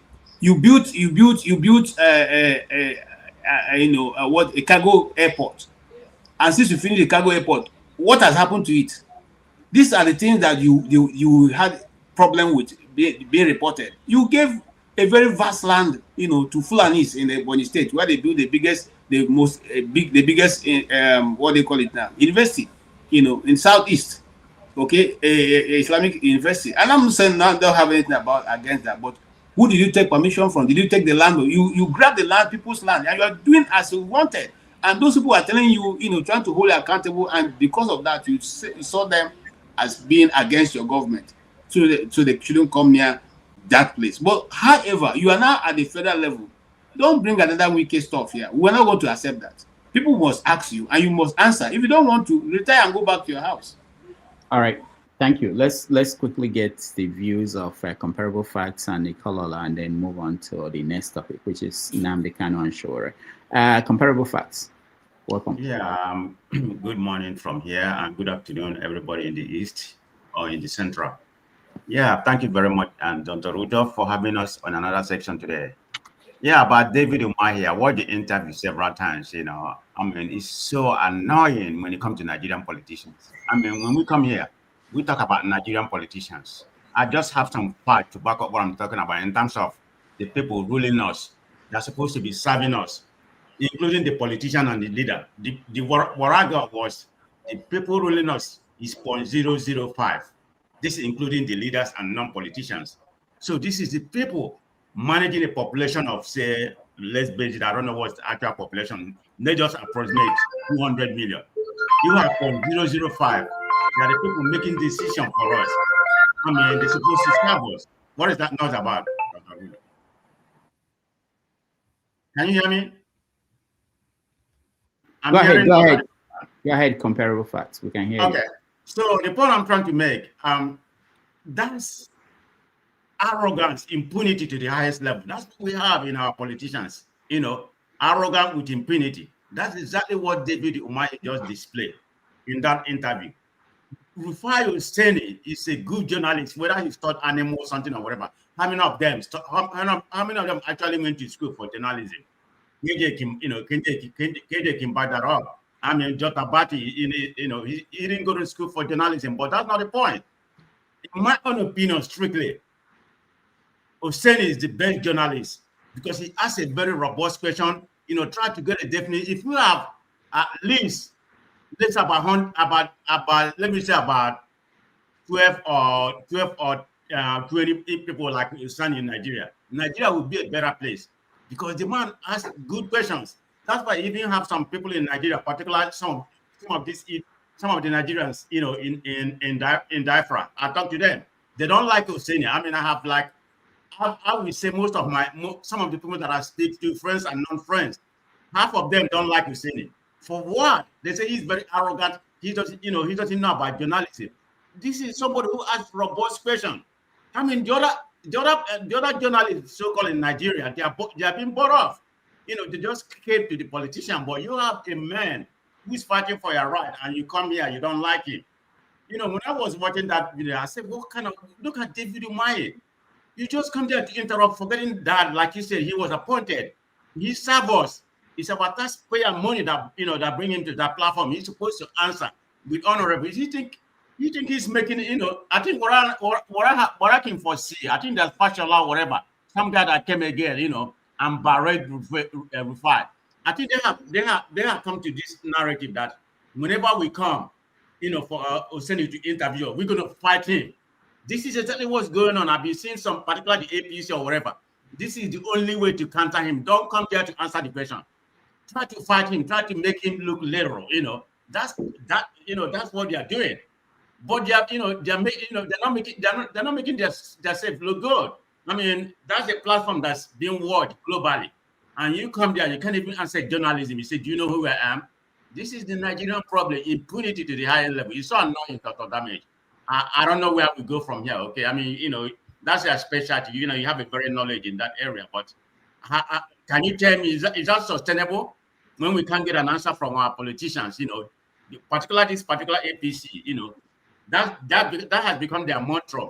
Whenever we go to Arise TV, we don't want Oseni to interview us. Maybe Dr. Abati and some other Solomon people. But when it comes to Oseni, we're going to fight him. And that's what they're doing. But anyway, it is Nigeria. That's where we are right now. Thank you, Dr. Rudolph. Thank you. Thank you, Comparable Facts. Ikolola, welcome to the show. Good evening, Dr. Damages. Good evening, all viewers and panelists. It's been a long time. It's good to see you all. And, I've not seen you in a while. What happened? Life took over. Are you sure? Well, it's I think I just some things took over my Saturdays and Sundays. I sometimes want to join, but before I realize it's the time has gone, So today I was lucky to see your text and immediately got into the place. All right, and on let me go straight to the point so I don't skip people waiting. On Umahi, I think Umahi is just being Umahi. Everybody has the right to be himself at the end of the day.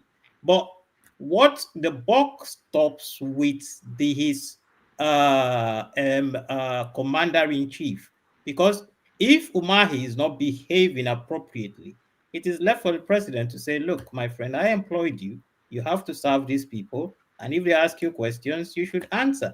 Umahi is just being Umahi. He has the right to be himself. Even if he says he doesn't want to answer the question, well, it's left for the president to say, look, this is not how you treat the people who have brought you to serve. Hold on, Ikolola. What are you talking about? Which president? Is it the one that has never talked to the... You're not from Nigeria. Hold on, Comparable. Is it the one that has never spoken to the media? Which one will tell? Yeah, we're making the same point. No, we're making the same point. So, but you are saying that we should now relax because Umahi is Umahi. No. We should hope that the president. No. You said we should hope that the president will wake up and tell him to do the right thing. No. You see, you're putting words into my mouth. You see, you're putting. I am not saying that. I am not saying that. Look, the point. What you have just seen is what you have just said. Your president doesn't care about you. He doesn't give you interviews. He doesn't. So how do you think his employees would respect you? So we're just putting the cart before the horse. Your president has never come to address you, the people who placed him in power. So let's look at every other nation. If your cabinet member comes and speaks to a reporter like that, and the populace says, look, this man is not what we want, it is left for the prime minister or the president of that country to say, look, cabinet minister, I'm taking you off. The people don't want you. They don't like the way you address them. But your president doesn't even care. So Umahi is just taking the cue of his boss. All right.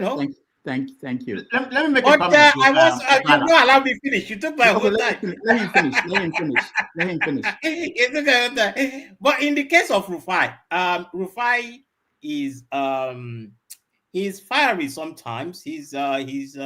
And yes, he asks pertinent questions. In my view, there are some questions he asks that are not up to par. But to say he's not doing his job, he's doing his job, and I hope other journalists at least will emulate his passion. You cannot doubt Rufai's passion, whether you like his questions or not.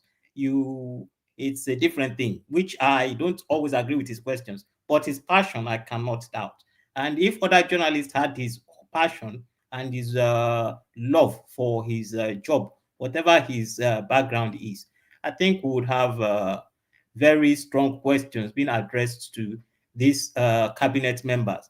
And thirdly, one thing I want to ask these panelists is this thing Rufai does now, speaking to cabinet members, the way he wants. Could it have been done in the days of Buhari or say Abacha? At least I think we should give Tinubu some credit for allowing, because in those days of Buhari, I'm sure the government arm would have somebody would have arrested him for speaking to a big man like that.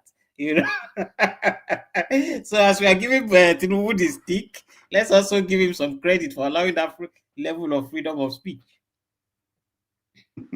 Comparable facts. Yeah, go ahead. Yeah, Ikolala, kind of baffled me a little bit, but it's your opinion. Maybe that's the prism you see things. You're familiar with Nigerian politics, and you are asking,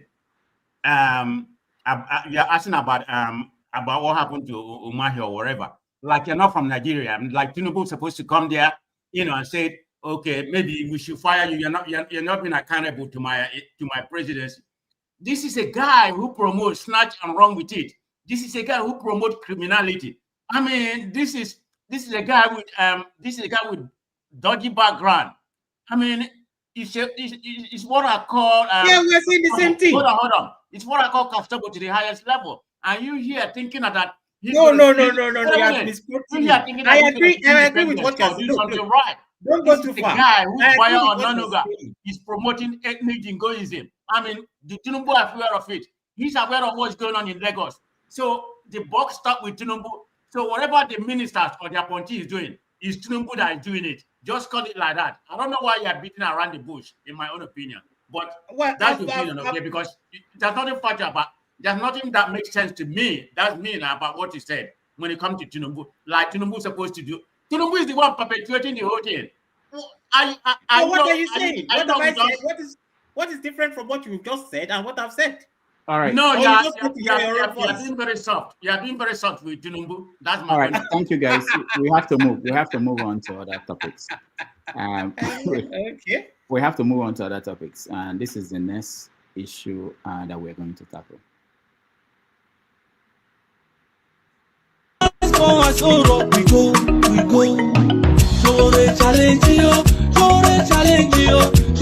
Challenge you. Tao be soludo.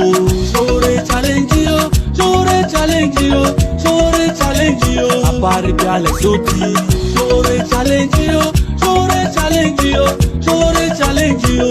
Tao be show walking. Talking, you don't do today. Soludo show walking. Our mumu, you don't do today. Apari be show walking. Talking, you don't do today. Ale soti show walking. Our mumu, you don't do today. Talking, you don't do. Una go dey for corner, dey yumu on top Nnamdi Kanu, where they abduct am from Kenya down to Nigeria, which is illegal. Because no gree free am, Buhari no free am, Tinubu no wan free am. Hey, fake love una dey show Nnamdi. Oh yeah, time don come, Sowore don set challenge. This is time for action. Sowore challenge you, Sowore challenge you.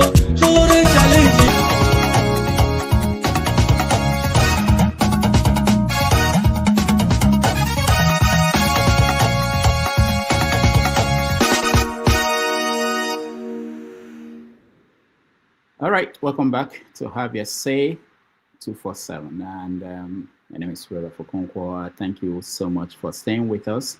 Our second topic is what is now called the Sowore Challenge. Basically demanding that people should stop just talking about working behind the scene to change things, to make sure that Nnamdi Kanu is out, that they should join him on a march to Aso Rock on the 20th of October. So let's see. Let's welcome to the show, Buddy. Buddy, welcome to the show. All right, I don't want to dump you into the conversation. Maybe I'll make you the second person. Let me put. Let's hear from KJ. KJ.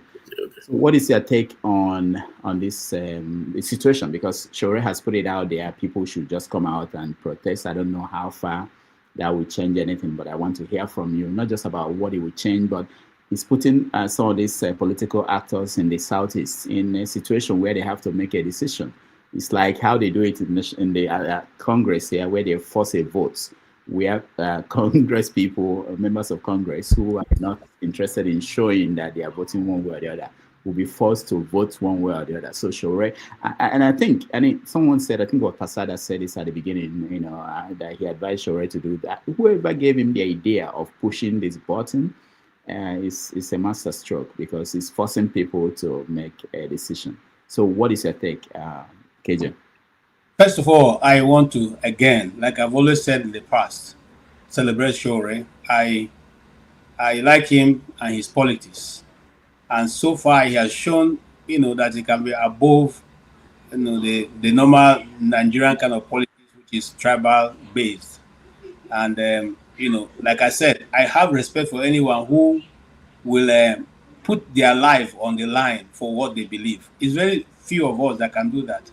I'm not even one of those, because if I was one of those, I would still be in Nigeria following up, At one point, I had to think about my family and think about what's going to happen, So Sowore has again shown class.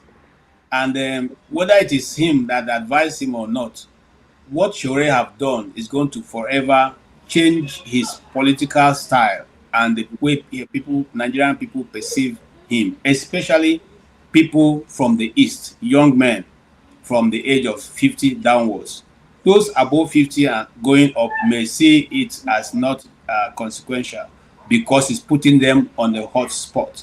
And I think it's time that someone puts the Eastern leaders, those of them who parade themselves as leaders, on the spot. Even if it's not going to achieve much, the mere fact that somebody outside of the Southeast can take up this challenge. Mind you, nobody knows when a protest starts, how it's going to end. So it can go either way. And whichever way it goes, thinking that it is again another Yoruba man who is now stepping up to make this call, it becomes for me very painful. Because if you are a wide reader, you will have found out that even before, when the Civil War was about to start, or during the year, Wole Soyinka was the same person who stepped out to say, look, you guys are wrong here. Okay, Nigeria, you should, shield back your sword. And so, again, in this century, in where we are today, it is a Soyinka. It is a Sowore that is stepping up in the plate. Is it not shameful that all the so-called, I know in this platform, we have talked about this issue like the last 3 weeks or so. We said on this platform, we are surprised that people like Ato Eze, who seem to know when Igbo should come to the presidency, don't even know how to go about getting Nnamdi Kanu. People have covered the fact that Nnamdi Kanu insulted the leaders of the East. What he said, I want to ask them, is it not true? Have they been able to? And those who may say what Nnamdi Kanu did is against the Southeast, what he was demanding, is it for his family? Is it for what was demanded? It's not that he was demanding that the Southeast be open to business and that the seaports along the Southeast, Calabar, that's Cross River, Akwa Ibom, and rivers should be opened up, including that seaport in Warri. Is that only for the Southeast? What he was demanding, that what is done to the North, it should also be done to the Southeast. Is that something that is wrong? Did he say they should make him president? Did he say, even when they offered him vice president, did he take it? He didn't take it. When they offered him oil well, did he take it? Okay. So what Sowore has done is showing class again. And I don't know how to say it. I don't know. I'm saying with the best word I can put together. He may have been winning 50-50 votes at each election as presidential candidate. Okay. But now he has shown that he is not in the same class with all those other ones who have been contesting for presidency. Because if he can go out and say, look, injustice has been done here and it must be corrected, and he has been able to pull both those who would have otherwise opposed him and not to this forum, it means that he has class. And I totally agree with him. Thank you, sir. All right. Thank you, KJ. Let's hear from Buddy. Buddy, welcome to the show. Good afternoon, Doctor. Good afternoon, other panelists. Yeah, so let me quickly make a few highlights on Rufai. Rufai is doing his job fine. But whenever you are doing your job, there are ethics, there are civility. You don't make your case uncomfortable. We may not like them. I don't like, what's his name? The former governor of Ebonyi. But he's a professional. He knows his job. When he talks, you know he's a professional engineer. We might not like the way he answers questions. We might not like it antecedent. But we have to highlight that as a journalist, you know this, Dr. Rudolph, that you don't insert yourself. You don't introduce bias. You don't become emotional. Rufai's pattern over time has shown that we are not babies in this country. We've seen journalists and journalists over time. The same question that Rufai will ask in an insane way. You will see Shehu Kibaloyi asking the same question in the same manner and get an answer.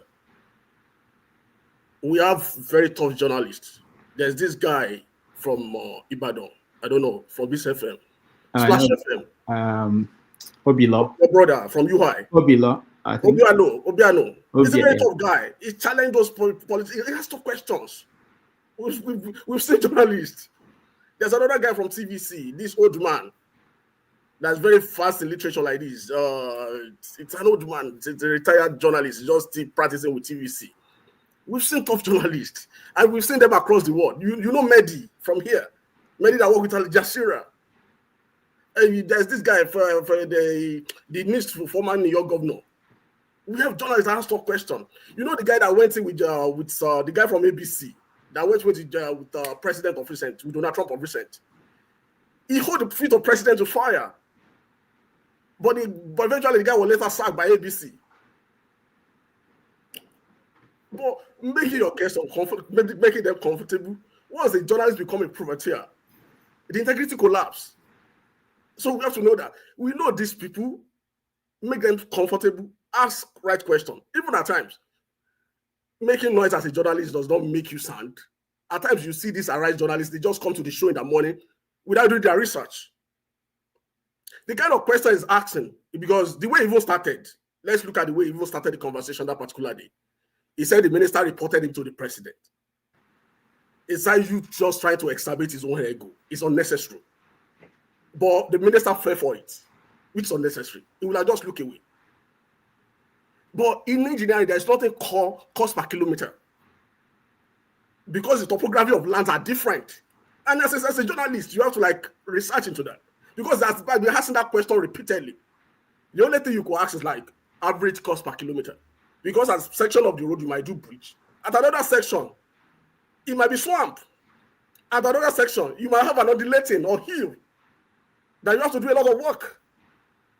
But Rufai, give it to him. He might not understand because he's not an engineer. But make your guest comfortable. Ask the right question. The same result, the same answer that you will get if you apply civility. It's the same answer that you will get. If you look at his interview with what's the name of the former governor of Ekiti, Ayo Fayose, it was so rough. There's another guy called Napasa. There's another guy, Lady Olayinka. It's been a pattern. And people, as you see the way people are saying this thing, you might not like them. And you see same Rufai of recent. He had an interview with Oti, the governor of Abia. He applied civility. We've seen his interview with Obi. And we've seen his interview with other personalities. So, as a journalist, don't insert yourself. Don't be too emotional.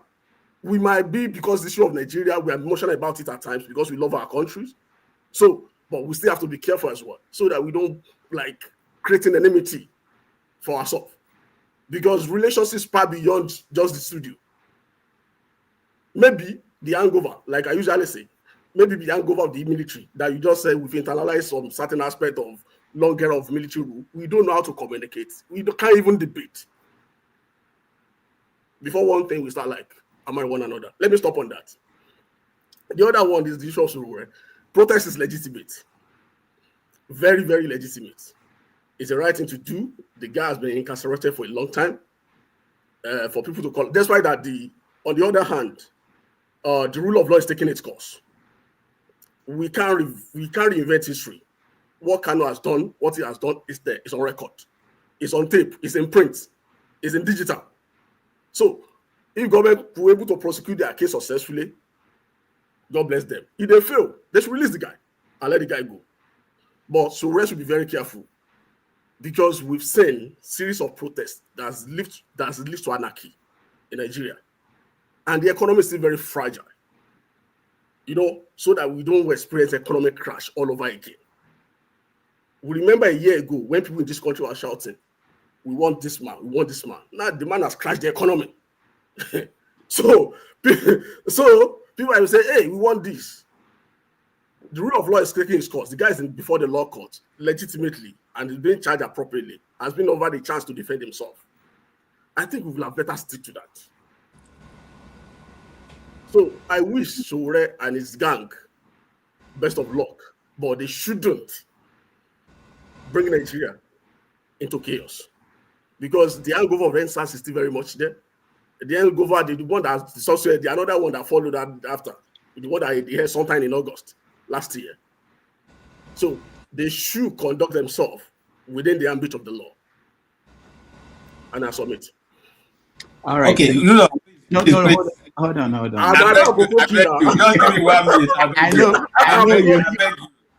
know. I'll give you the chance. KJ. But let me. I just wanted to point out something. There was a time in that interview. It just made me remember something about it. There was a time in that interview where Umahi was, looking down at Hussaini and was saying, "You don't know what you were talking about." And I wish for a moment that I was the one in front, because I would have reminded him that, my man, I studied engineering too. And I know that in engineering, if you do your estimation of cost of everything, you should be able to get the average. And that was what Hussaini was asking for. And I wish that Hussaini just said that word, average, because that was all you needed. There's nobody who cannot get the average. And Makinde actually, I think he's an engineer, I don't know, but Makinde said, yeah, this is average is something that any engineer, you don't have to be an engineer. If you propose something, the cost of sewing 20 clothes, and the average, and that's all they were asking him, and simple. And I don't know if he thought that it would be outrageous. And I think that may be the issue. It's not that Umahi did not know what an average or what to give. I think the issue was that he felt, if this is 15 trillion and I'm going to give them average, if I give them that word, the figure, and they will think, oh my God, all the roads all over the world, there's nothing like that. Why is it that our own is too? That was what made him. And then, of course, the bias. When you're talking about bias, you talk about, he already had this issue with the media ongoing. No, it didn't start with Rufai. It's long history. And then when you were talking about history of Rufai, let me just say this, I shouldn't be commenting. I just like you guys saying your own, but it's important to know that people mention media in different parts of the world. There are people who play different roles in the media. There are the reporters who just tell you this is what's happening. They don't express their opinion. There are people who are anchors. They question you in a way that I think a lot of people mention Charles Aniagolo. There's that style.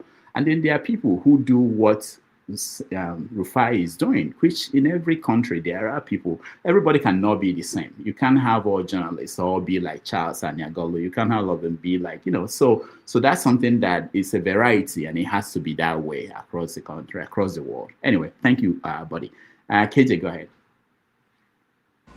Thank you. I just wanted, the last part was, which you said was what I wanted to tell my brother, Buddy, that in journalism, certain journalism that you guys come and tell us what we should know. And then when we talk about your own profession, you say we don't know what I'm talking about. But you can tell us how to do the profession, how to ask the questions. That is totally wrong. That's one. Two, when you go to hard talk in BBC, okay, you know what you're going to expect from the person going to interview. He's not going to come out. He's not there to play with you. He's there to ask the tough questions.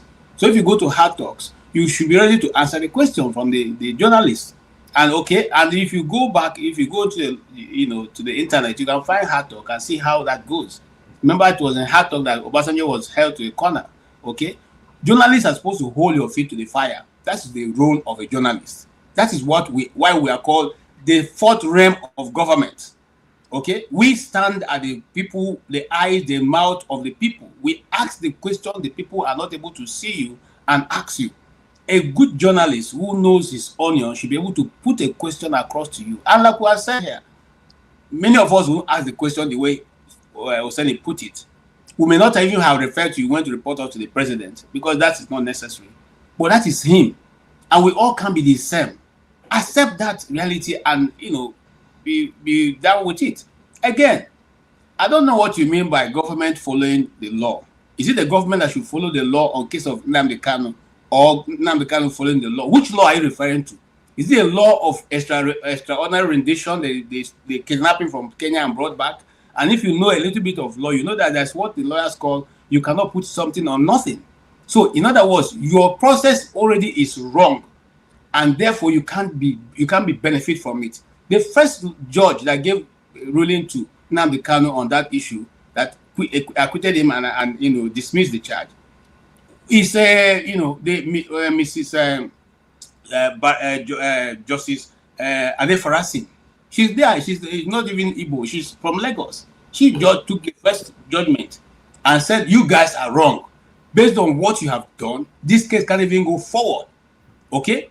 Now the Kenyan court is there. I gave ruling that you guys kidnapped it, despite the fact that Malami broadcast in Hausa how they've got their trophy, which is Nnamdi Kanu, and they collaborated with Interpol. Interpol have said they never took part in anything. They don't even know what he's talking about. Now, is it the 3 cases that Nnamdi Kanu have won, that which government have not held any of them that you're talking about? What are you talking about law? Which law are you referring to? When you say government, this is in the court. Buhari said, I'm waiting for the court. Let him be left to the court. The court have ruled in 3 different occasions that he should be let go. You guys refuse to see, Mr. Body. Some of us before we come here, like you said, we are journalists. We research. We do a lot of research. If you want, I can bring you papers, okay, that I have studied in different places on these issues. So we're not just discussing from point of not knowing what to say. We know how the thing have gone. So please, if you need to say any other thing, don't say anything concerning law, because Nigeria is not following law at all. You say you research. It is whoever releases. They are whoever they release. They release. So don't say that. I beg you, my brother. Whenever you talk, I like you. You are my brother. That's why people are saying, come out. Okay, good. The number one thing, you don't shut your guest down.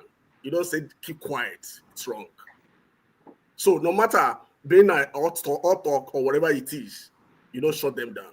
Rufai did that. So on the issue of Nnamdi Kanu, you presented 3 cases. I do tell people, if you are right at times and you don't know how to present your case, you become a wrong person. You become the wrong guy.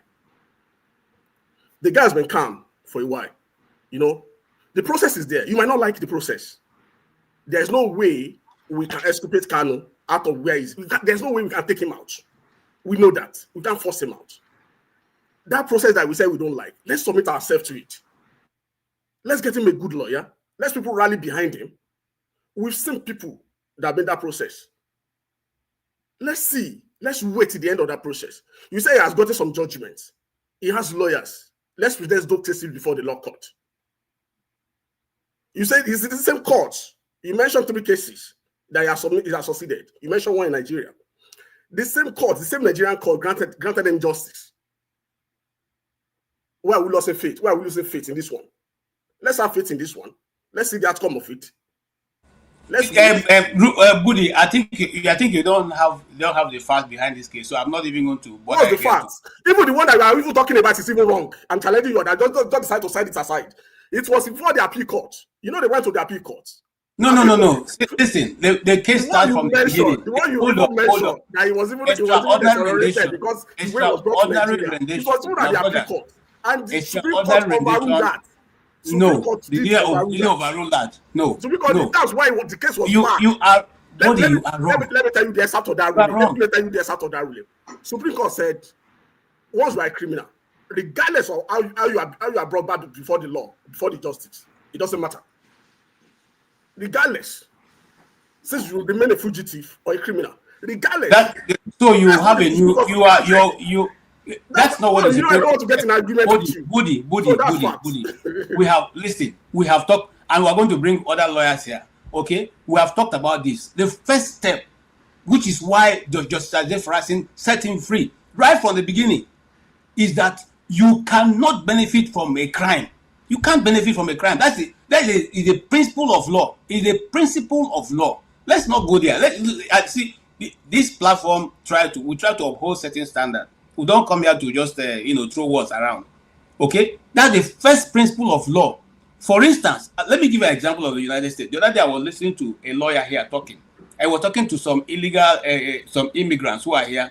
When he said to them, look, if the people come to your door, I don't want to call their name, and they knock and you don't open the door, okay, let them break your door. If they break your door, give them your hand, let them handcuff you. When you go to law, when you go to the court, the judge will dismiss it because right from the first start, they've broken the law. So you cannot break the law and expect to get a result from that. Gentlemen, we're not living. Hold on. I'll end with this. The world has become a global village. Empower Department of Homeland Security, USIS, the likes and stuff, to come before your door and use every force to get you. Even if you lock yourself behind the door, the custom is permitted to do the same thing. The Department of Homeland Security are permitted to do the same thing. So they were empowered. Even if you are wrong. I'm talking about a practicing lawyer who are giving people. He said you cannot win. That's the law. All right, guys. Let's talk about it. Push. We have to get others involved in the conversation. Thank you, buddy. Thank you, KJ. For your information, tomorrow on 90 Minutes Africa, I won't be here. KJ will host a show. KJ, I can't see the link to that show, but it's on Nnamdi Kanu, all the angles to this story that will happen tomorrow. So if you want to join that conversation tomorrow, join KJ. KJ, if you can send me the flyer, I can share it with people. All right, buddy, thank you so much. Let's go to Mr. James. Mr. James, we're talking about this planned protest by Sowore concerning Nnamdi Kanu and why we need to, he wants people, especially Igbo leaders, political leaders, to come out and join this protest. What is your take on that? Yeah, from the little I've gathered, he has talked to Jonathan Goodluck, one senator, is it a Beribe or something like that? Beribe. Good, and some other Eastern leaders. From the look of things, some of the Eastern leaders are dragging their feet. And I find it very funny because I do not know of any prominent Yoruba man who has criticized Sunday Igboho for all he has done during Buhari's time. Not even one prominent Yoruba man. When he was arrested in the Republic of Benin, they did everything possible to make sure, he's not malhandled over there in Cotonou or wherever he was tried in the Republic of Benin. And when he finished his sentence, he returned home in style. And nothing has happened to him.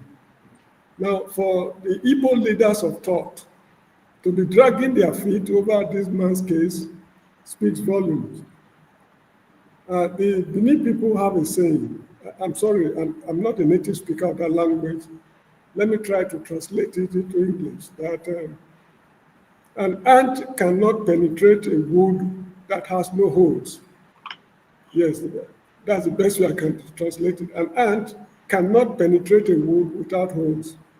Considering the fact that the man who organized the aircraft that brought him allegedly is one Mr. Ifeanyi, something I can't remember, from Kenya to Nigeria, an Igbo man. And Igbo leaders of thought are dragging their feet over this man's case. There's more to this problem than we are seeing. So the Easterners, because Nigeria is already tribalized, so nobody should tell me I'm being tribalistic. The country is already tribalized, and this is a tribal matter as far as I'm concerned. So this is why we have to praise Sowore for doing what Soyinka did, according to someone not long ago. So the Easterners, they need to examine themselves vigorously to find out what is really wrong. Why is this man still being held up to now? I cannot really say much about this because somebody advised me some time ago not to take Panadol for other people's headache. Thank you. All right, thank you, Mr. James. Before I bring you, Femi, let me just respond to something that Kulata posted. Kulata said you can't get the actual cost until the work is completed. What you can get now is the budgeted average cost per kilometer or estimated cost per kilometer based on current actuals. All of you are wrong. Okay, Kolade, that's exactly what the minister should have told the nation. This is the estimated average cost. Even the cost they announced today, it doesn't have to be that way. They Let can me just give you a sentence or two. In my high school days, there's what we call average velocity. An aeroplane flying from point A to point B, the distance is this, and what is the average velocity? That is what this boy is asking for. He's not asking for rocket science. Umai has something to hide. This is why he's misbehaving. All right, thank you, Mr. James. So, Kolade, so that's it. If the minister had said this is the budgeted average cost, that's all that is needed. But instead of saying that, he went on tangents and all the other things. Femi, one thing we have not mentioned was that Sowore also met with Goodluck Jonathan. None of them were not smiling.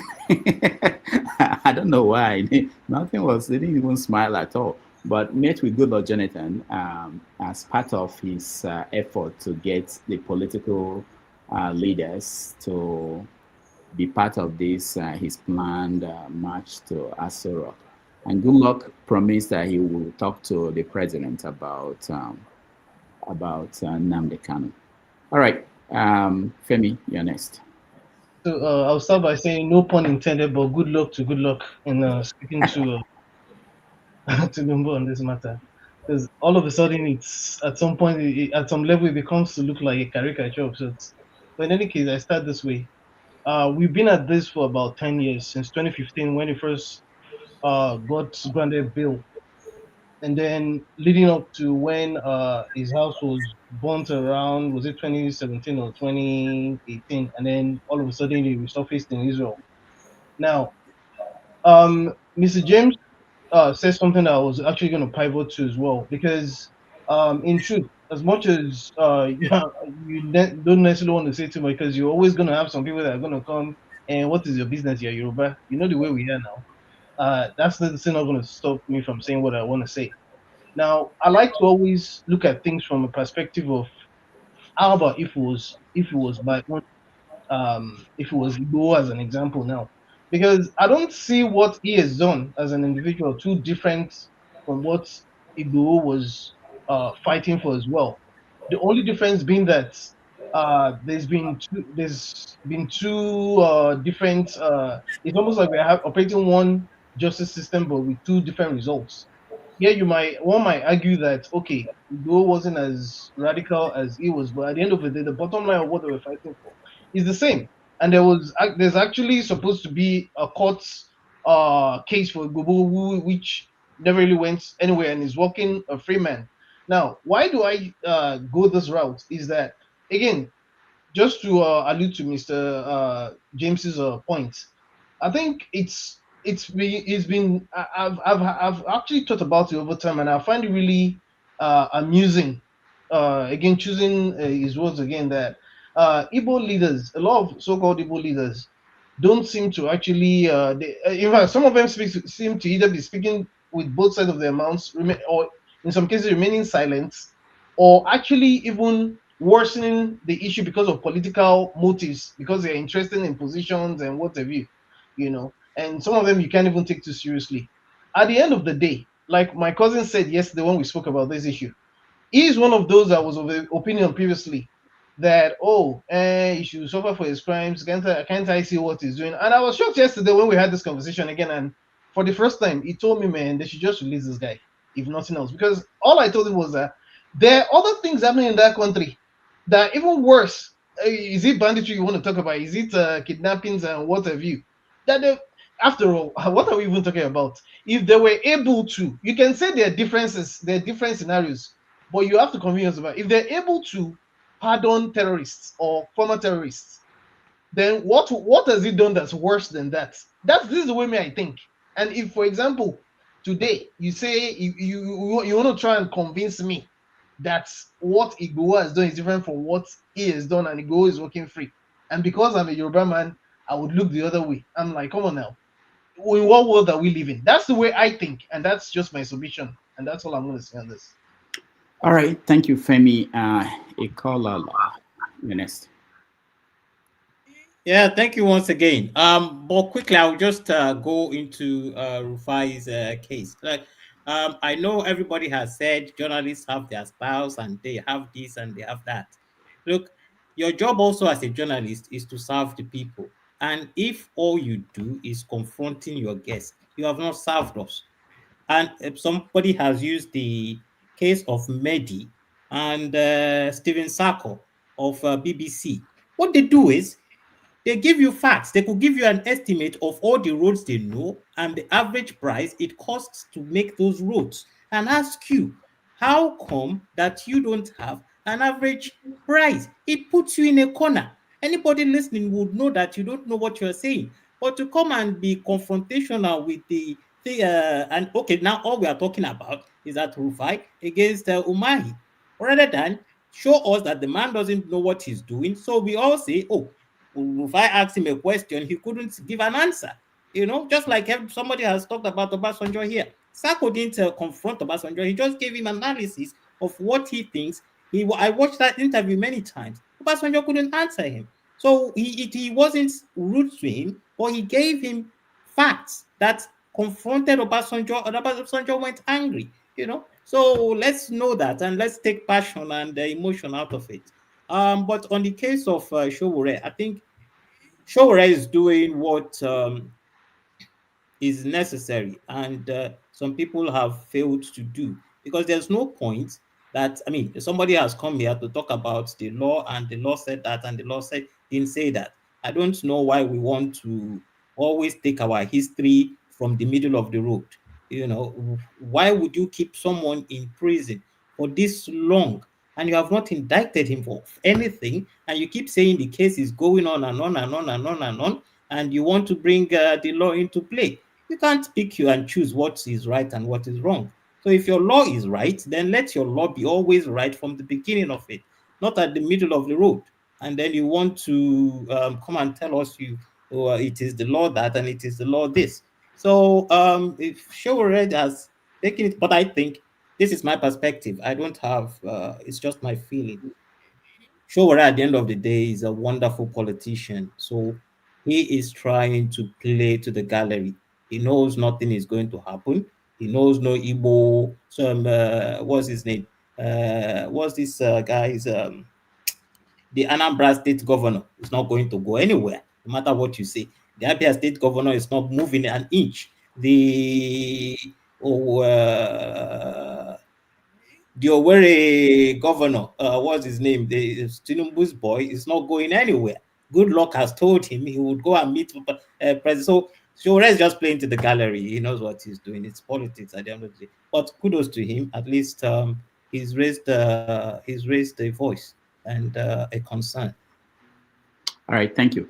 Before comparable facts, I just want to mention that following that story, you see that Sowore was reporting that the DSS, they're already panicking about what will happen, calling some politicians not to go, calling some lawmakers not to be part of that that move to march to Aso Rock. All right, comparable facts. Go ahead. Yeah, thank you very much, Mr. Rudolph. Just give me a few times, okay? Now, most of the time, I don't utilize my time, to talk, but this time, I have more things to say. So having said that, I'm going to pivot a little bit to some of that topic. I will incorporate most of my subject. But I just wanted to make some few comments you made earlier, Mr. Rudolph, about different kind of journalism. I mean, I think what body and who is Kolade, I've forgotten to there's different kind of journalism. I'm not a journalist expert, but I watch a lot of news to know there's opinion journalists, there's a watchdog journalist, So you don't expect everybody to be journalizing on the same, on the same platform or the same narrative. So that's where Rufai comes. Rufai is a watchdog journalism, and he comes with robust opinion. That's what's needed in that country. Everybody can't be the same kind of journalism, sports journalism, or that kind of things. That's where Rufai is stand differently from other people. So, in my own opinion, I'm a Rufai guy. Okay, I listen to other people, but when it comes to robust journalism, Rufai is my guy. So having said that, let me say something before I go to what we are the subject. Maybe people are listening. Something concerns me, dearly, and Nigeria as a whole. It's about the World Cup. It'd be very, very impediment if Nigeria don't qualify to the World Cup, because I plan to go to the World Cup, being played here. I would like to see Nigeria, but Nigeria have put themselves in a predicament right now. Yesterday was the last. Yesterday was second to the last. The last one will be played in New York Stadium against Benin. But Benin beat us, on a neutral ground in Abidjan 2-1. But it's so baffling where we got ourselves, because we keep on drawing, playing draw game unnecessary. The first 5 games we played was just draw.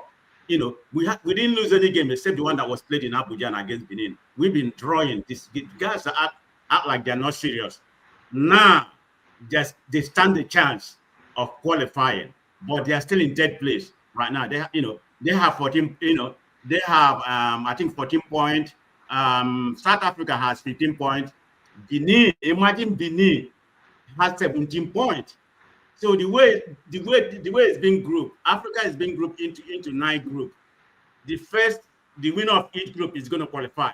Then the 4 best will take a permutation for one person to qualify to make it 10 So if you come second in your group, but you have to have the highest number of goals, for you to be among the 4, apart from the 9 winner automatically qualify for the World Cup. The other 4 is the second runner-up. And Nigeria, Cameroon, Gabon, and everyone, the people in second position. Even Burkina Faso, I don't have the table here with me. They are both Nigeria. So it's going to be very, very, very interesting for Nigeria to go. But there's some mathematical angle in that, because one country, Eritrea, withdraw. The way they are deducting to the last, the person at the last place, like Zimbabwe is in the last place in Nigerian group right now.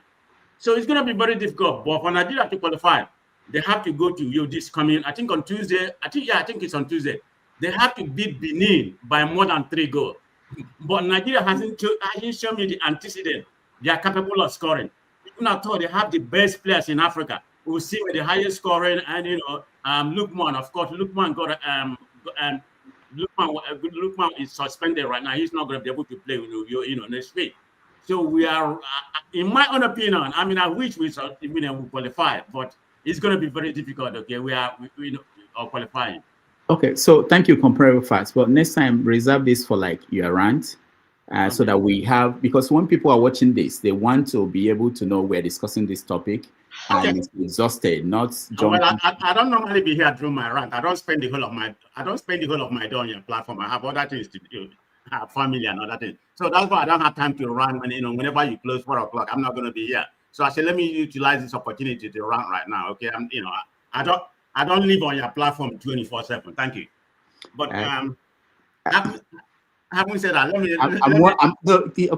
I was thinking about if you were invited to CNN and they are discussing a topic, and then you went off tangent, and then you tell them, I have things to do. That's why I'm not going to do that. I can't wait to talk about what you guys are. So you're looking down on this platform as it's not what your time, but you can say anything you want at any. Anyway, go ahead. I'm just. I didn't mean it that way. I'm just trying to make a statement. That's how it may sound to people watching at home. I'm not going to be here to rant. People watching at home will look at it that way. That we are discussing something else. You brought in something else, and look that you say. I'm just trying to educate the audience. People like you, some novice like you that don't know about sports. Yeah, I don't know what you talked about now. I don't know who is going to the World Cup. I've never seen it before. Okay, I'm going to make it short. I'm not going to spend. So you know what? Kolade need to be quiet. He doesn't know anything. But anyway, having said that, let's talk about the process. In short, the process has a reasonable chance of happening, but there's a high risk, in my own opinion. Suppression. To achieve the right result is going to be very, very difficult. The uncertainty depends on the resilience we're going to have from the coordinator and the movement. But the security, how about the police people? They're going to try to suppress the protest. That's where I see it. But if the protest has to have a meaningful, grant, the opinion poll has to support this. Okay, what Sowore is doing right now, I think it's supposed to happen on the 20th of this month. Yeah, That's when it's supposed to. Everybody's supposed to be marching to Aso Rock. Okay, Atiku is on his side right now. He's trying to convert some Igbo leaders, which a lot of them are coward.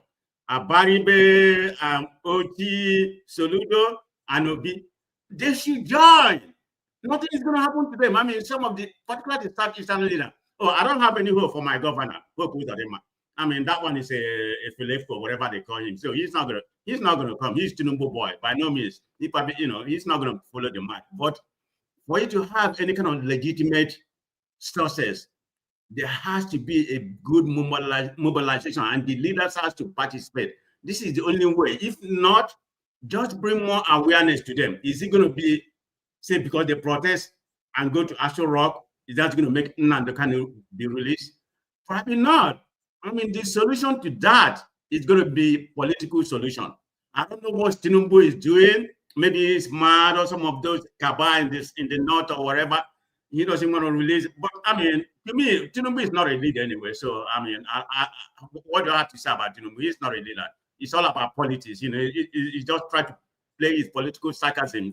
That's where his mojo come out when it comes to politics. But he's not a leader, in my opinion. So we see what happened. Anyways, like I said, for the protest to succeed, it's going to depend on many factors. Just the success, but that's not going to lead to Nnamdi Kanu being released. No, just to bring an awareness. Thank you.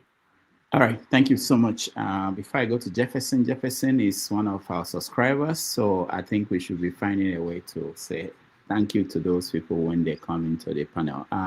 Jefferson, hold on, okay? Let me hear Ikola. Yeah, what's going on? Okay, I'm just going to add some news I am reading now. The Blackwater private army, just like I think it's a private army, the mercenaries in America. So the founder, Eric Prince, is saying he's putting together an army to go and defend Nigerian Christians in Nigeria. So we don't know, somebody has called the Sowore an American asset anyway. So I think many things are coming together. Just to add that to the mix. All right, thank you so much. All right, go ahead, Jefferson. Welcome to the show, and thank you for being a subscriber to the channel. All right, thank you very much. Can you all hear me? Yes. Oh yeah, Good afternoon, good morning, and good evening, everyone. It's nice to hear from you guys again. All right, so there's a lot of topic. I think let me just concentrate on what I'm seeing in the headlines. Well, the chairman, INEC chairman, can you hear me? Yeah, we can hear you. Hold on, we're picking topics one by one. What we're discussing now is just Sowore's campaign for Nnamdi Kanu's freedom. But you can add to the conversation the one we discussed, which was the first one we discussed. I totally forgot now. We discussed Rufai and Umahi. Those are the two things we discussed. Other ones we are yet to get to them. Okay, no problem. All right, let me just do the Rufai one and the Nnamdi Kanu one. As far as I'm concerned, as far as journalism is concerned, to me, Rufai is a bold journalist, a bold TV anchor journalist, and he's doing what needs to be done.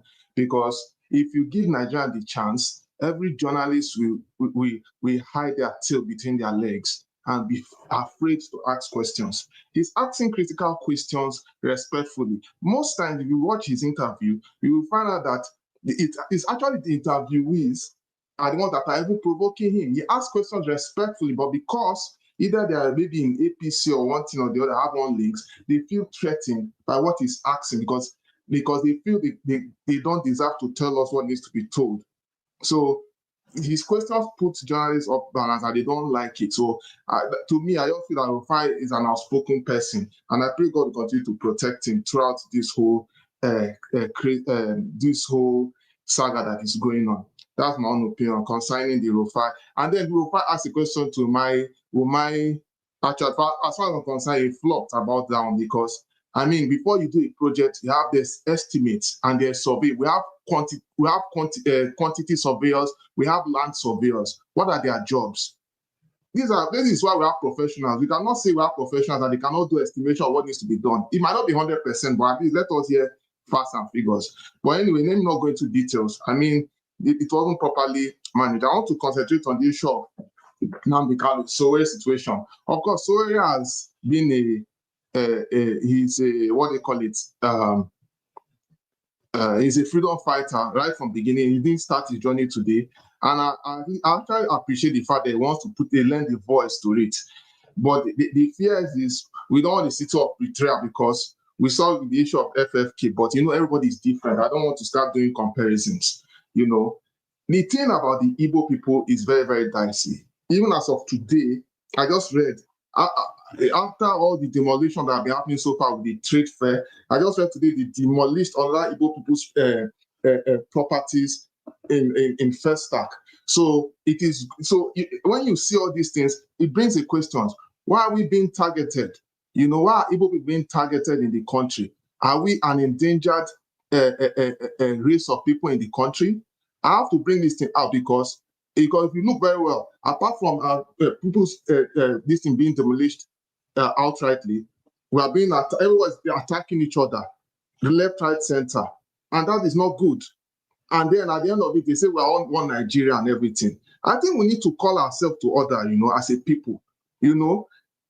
Now, whether the issue of Southeast leaders trying to lend a voice is equally dicey, because I also watch a skit maker making mention of if people being lends a voice, the what they call it, APC government will now say, hey, I knew he was behind it. There are a lot of uncertainties. So that's why you notice people might come out, people not come out. And then someone in this amongst us was saying Abaribe is a coward. I think that is a wrong assertion, because this is the same Abaribe that was a shorty for Nnamdi Kanu at the time. And he faced a lot of things. And the guys have spoken. He has spoken in the National Assembly, has spoken even to the federal government. But because we run a government that is incomplicit with realities, think about it now. Look at people that have been given pardon. Look at people that have committed all manner of crimes, right, in the country. How they are celebrating their bills and everything. How terrorists are being infiltrated in the armed forces. It tells you there's a special law for some people and not special law for some people. And as a concerned Nigerian who happen to be Igbo, I'm Igbo, I'm proud. I don't know about anybody. Me, I will say it in the face. I'm Igbo and I'm proud, and I don't care what everybody says. Injustice to one is injustice to all, and we need to call ourselves to order, because I can tell you one thing: Nigeria is playing with fire. If anything happens to Nnamdi Kanu today, by mistake, then Nigeria will now understand what the game they are playing, because it is something that they need to understand should not be taken for granted. They need to now, because it looks like a game. Now they are going to the protest wants to happen. Of course, I can trust the federal government to play around, dance around it. But guess what? Everything get, like they say, like the common man says, everything has an expiring date. There's time for everything. Nobody knows tomorrow. Nobody knows tomorrow. I think we need to call ourselves to order as a people to start addressing with due respect, stupidity, because it is long overdue. I address my case here. All right. Thank you, Jefferson. Let's go to Righteous Man, the first person joining us from Nigeria. We spend our Sundays and Saturdays talking about Nigeria. Most of us are now. Righteous Man, welcome to the show. Yeah, Rudolph, good evening. And all the panelists, good evening. It's been raining here in Lagos and across the southeastern states. It's been very, very heavy.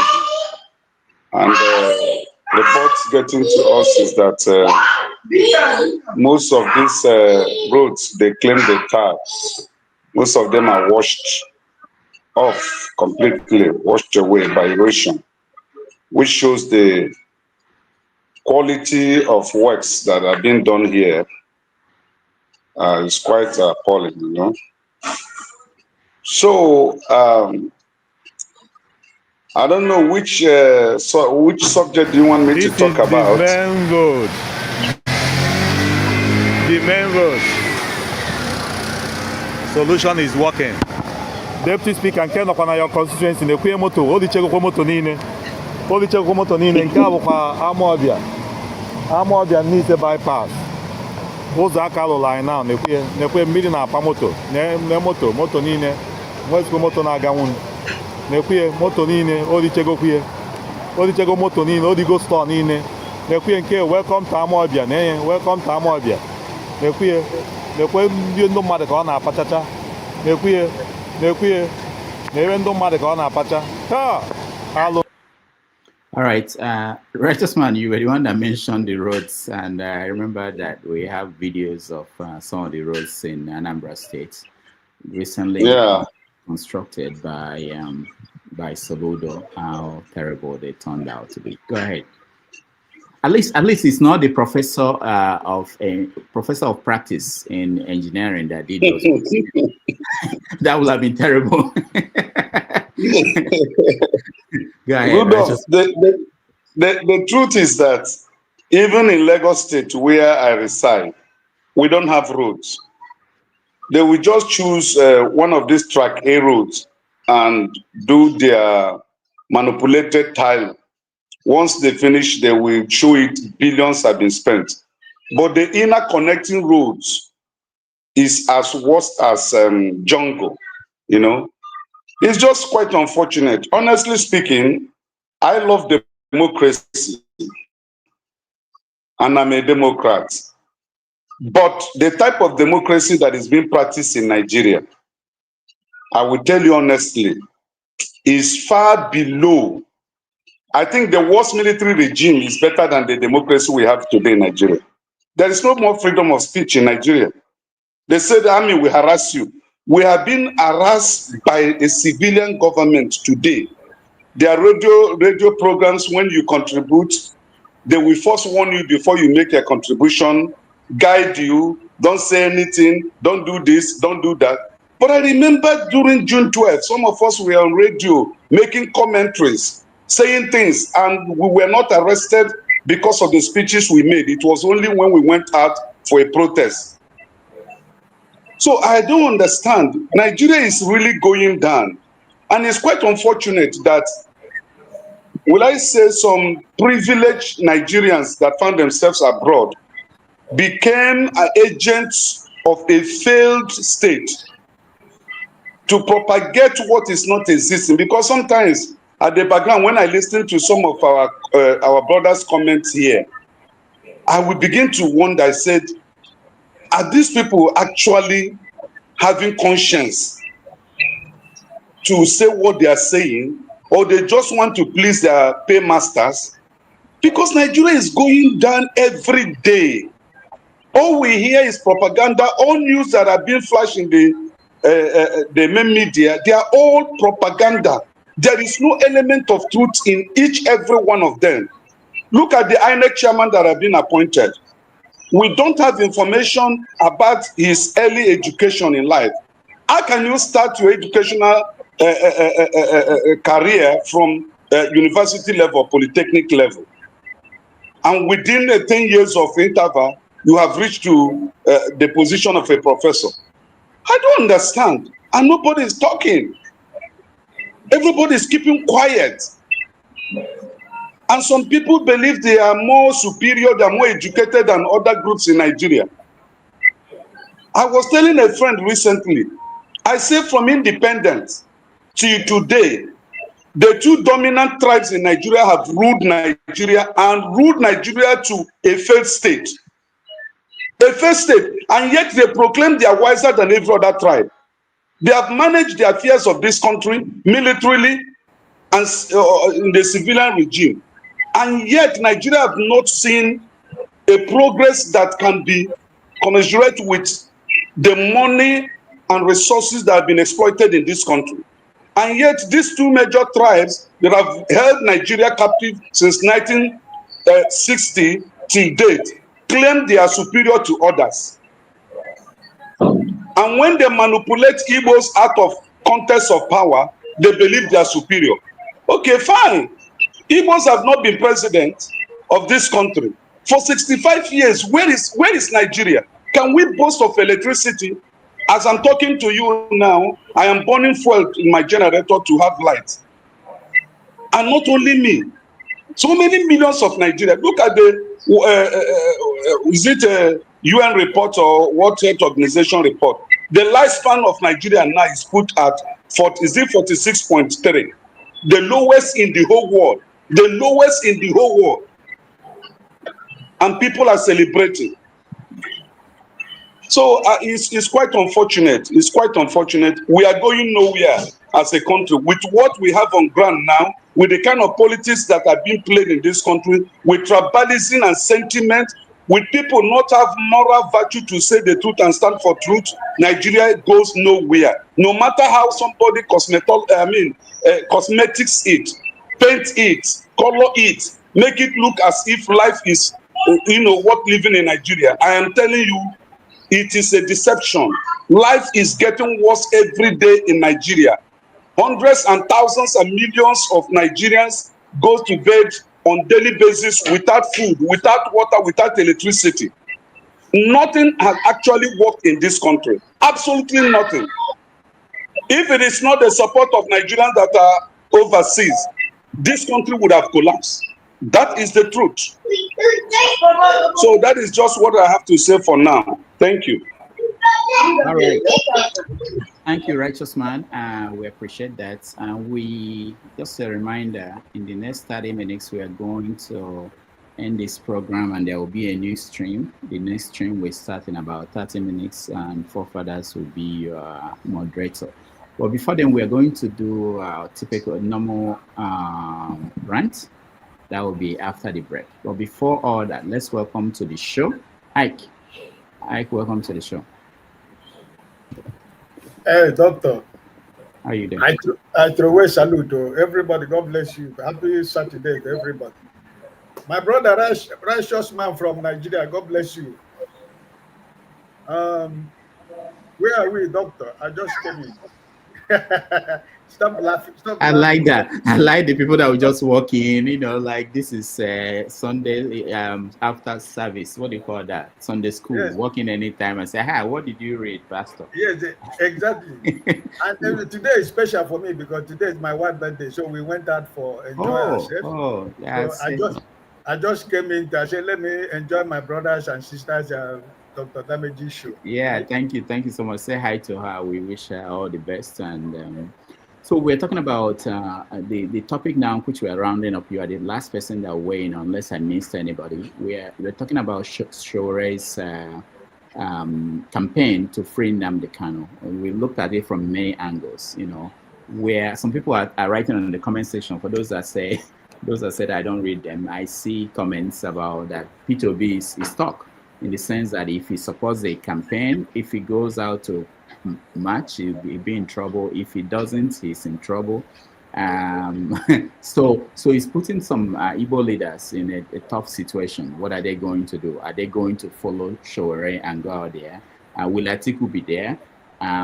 For those who did not, or who will not, what would that mean at the end? Will it be that they just talk, when it's time for action, they won't be part of that? So that's what we're discussing. And for you, what do you think? Do you think Sowore is doing this because of politics, or do you think that he's doing this because he cares about Nnamdi Kanu?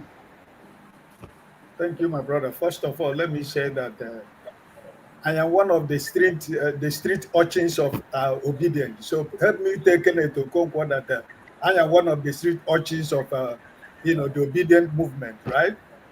He was part of us as a street urchin, but now he has moved on. So reminding that I'm still an urchin, street urchins. Is it urchins? You can pronounce it better than me. That is who I am. So people who are close to him should tell him that Brother Ike is still the street urchins of obedient movement. I'm not giving it away. I'm going to change my profile to street urchins of obedience, right? Damages, there is a lot of emotions attached to this issue, and personally, to me, I don't think that the Sowore that is supposed to fight for the release of our brother Nnamdi Kanu. So this is political stunt.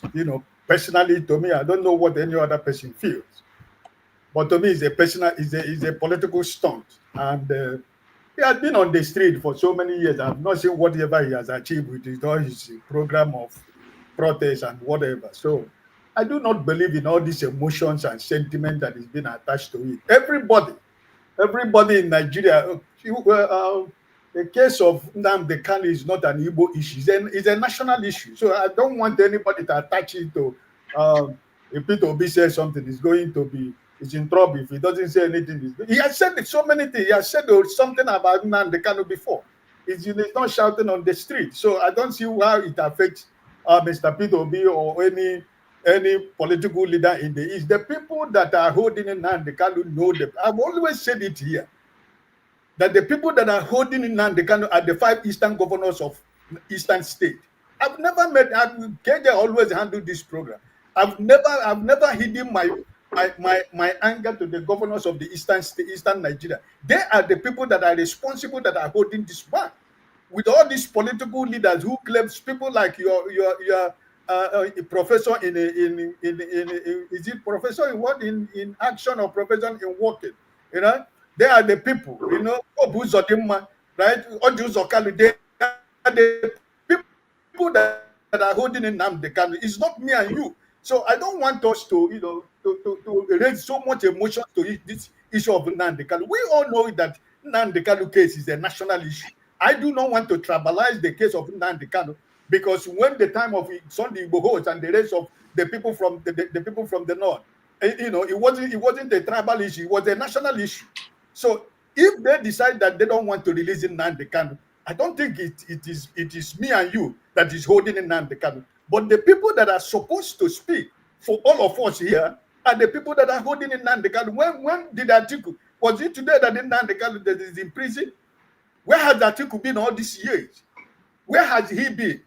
Why is it now? Good luck, Jonathan. Is it today? He was the former president of Nigeria. He has been in Nigeria. Where are they all this while? All of a sudden, everybody is here releasing Nnamdi Kanu on October 20. And at the end of the day, people are attaching so much emotions, and the Igbos are killing themselves, bombarding themselves with so many ugly words. We should be smart. We should be intelligent. Nobody is enjoying that Nnamdi Kanu is still in prison, but we should be cautious about trying to destroy our own selves because of this issue. We know what is the problem. Nigerians know why Nnamdi Kanu is being held up to today. There is no reason that he's supposed to still be there. And if nothing else, if we Nigerians are being honest to themselves, for medical reasons, why are you still holding this young man? People who are in the medical field has explained the case and the consequences of Nnamdi Kanu, present health issues as lacking of potassium. I'm not a medical doctor, but the people who are in the medical field have explained the danger of the health of this young man. What is Nigeria? What is Nigeria waiting for? For Nnamdi Kanu to die in prison? Is it what is going to be good for Nigeria? Is it going to be benefit to anybody? Those who are trying to wash their hands off and trying to pin it on some certain people.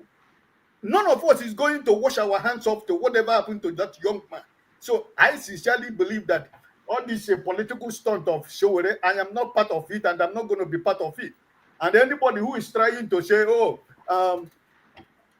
we know the people that are doing this for Dr. Damages, the people, the political leaders in the Southeast, the traditional rulers in the Southeast, those who claim to speak for me and you, where are they for all these years?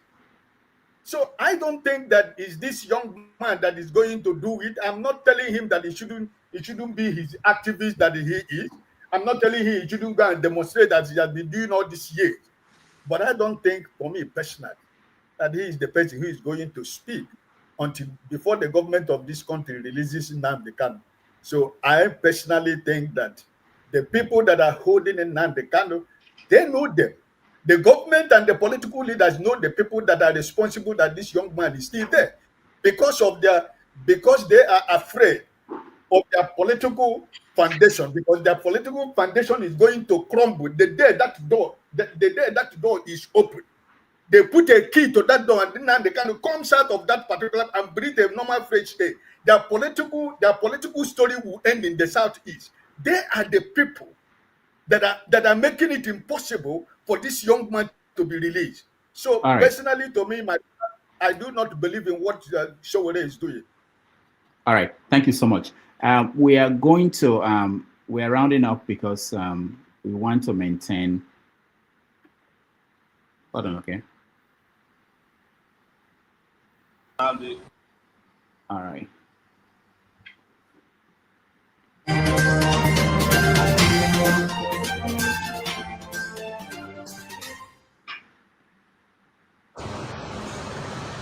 All right, so ladies and gentlemen, today's I'm here with Mazi Nnamdi Kanu. He's, as you all know, the IPOB leader, and we had a private meeting and also a general one, which will be published. As you all know that I've been passionate about, and he has also been passionate about, but on a different plane. And we respect those boundaries. And we had a very, very useful conversation today, so that everybody that's aspiring for a just and fair society, can come together and rise up now and bring about an end to the sorrow and the suffering and the domination and the oppression that has become almost synonymous with our genes in Nigeria. So, as you all know, you probably haven't seen me with him because it's our first time of meeting. And those of you out there who think that we have such big differences that we can't talk, well, you know that when people have revolutionary minds, these minds meet, and the bodies eventually will meet. So it's a pleasure to introduce you to that moment.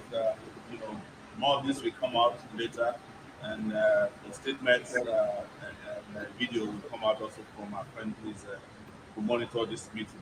So thank you so much, Kazi, for the meeting. And to say hello to our people on our side. Yes. Hello to all people that follow and listen to us, our reporters and my good friend here.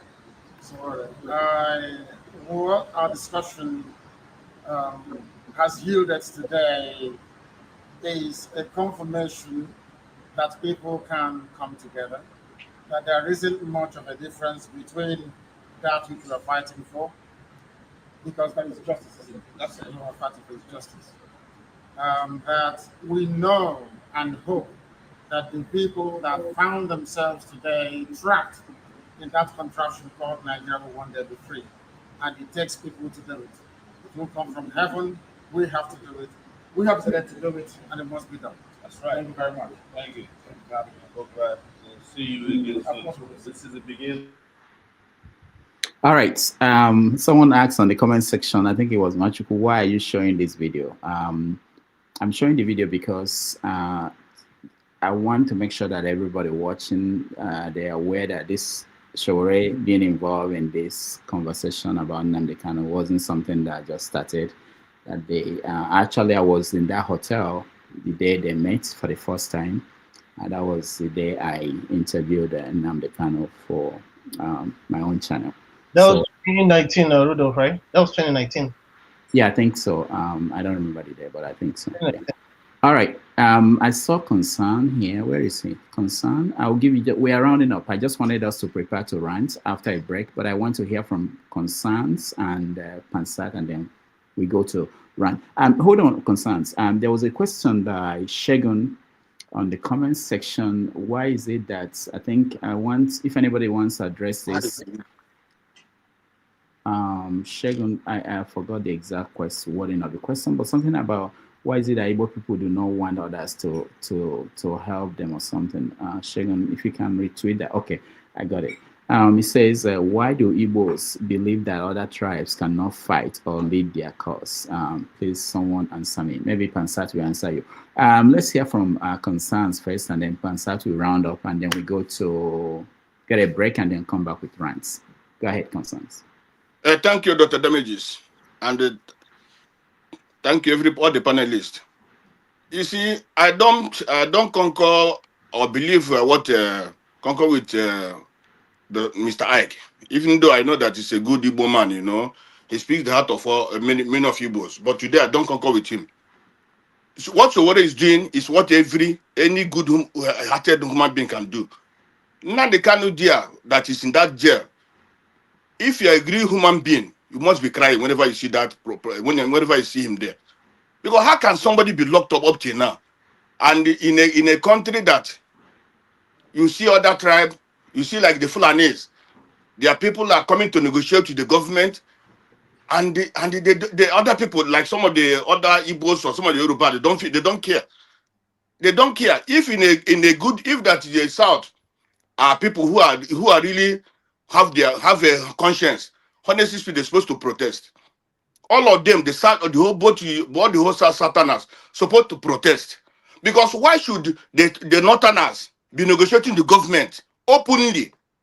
Like now we have two presidents in Nigeria. What you have now is two presidents.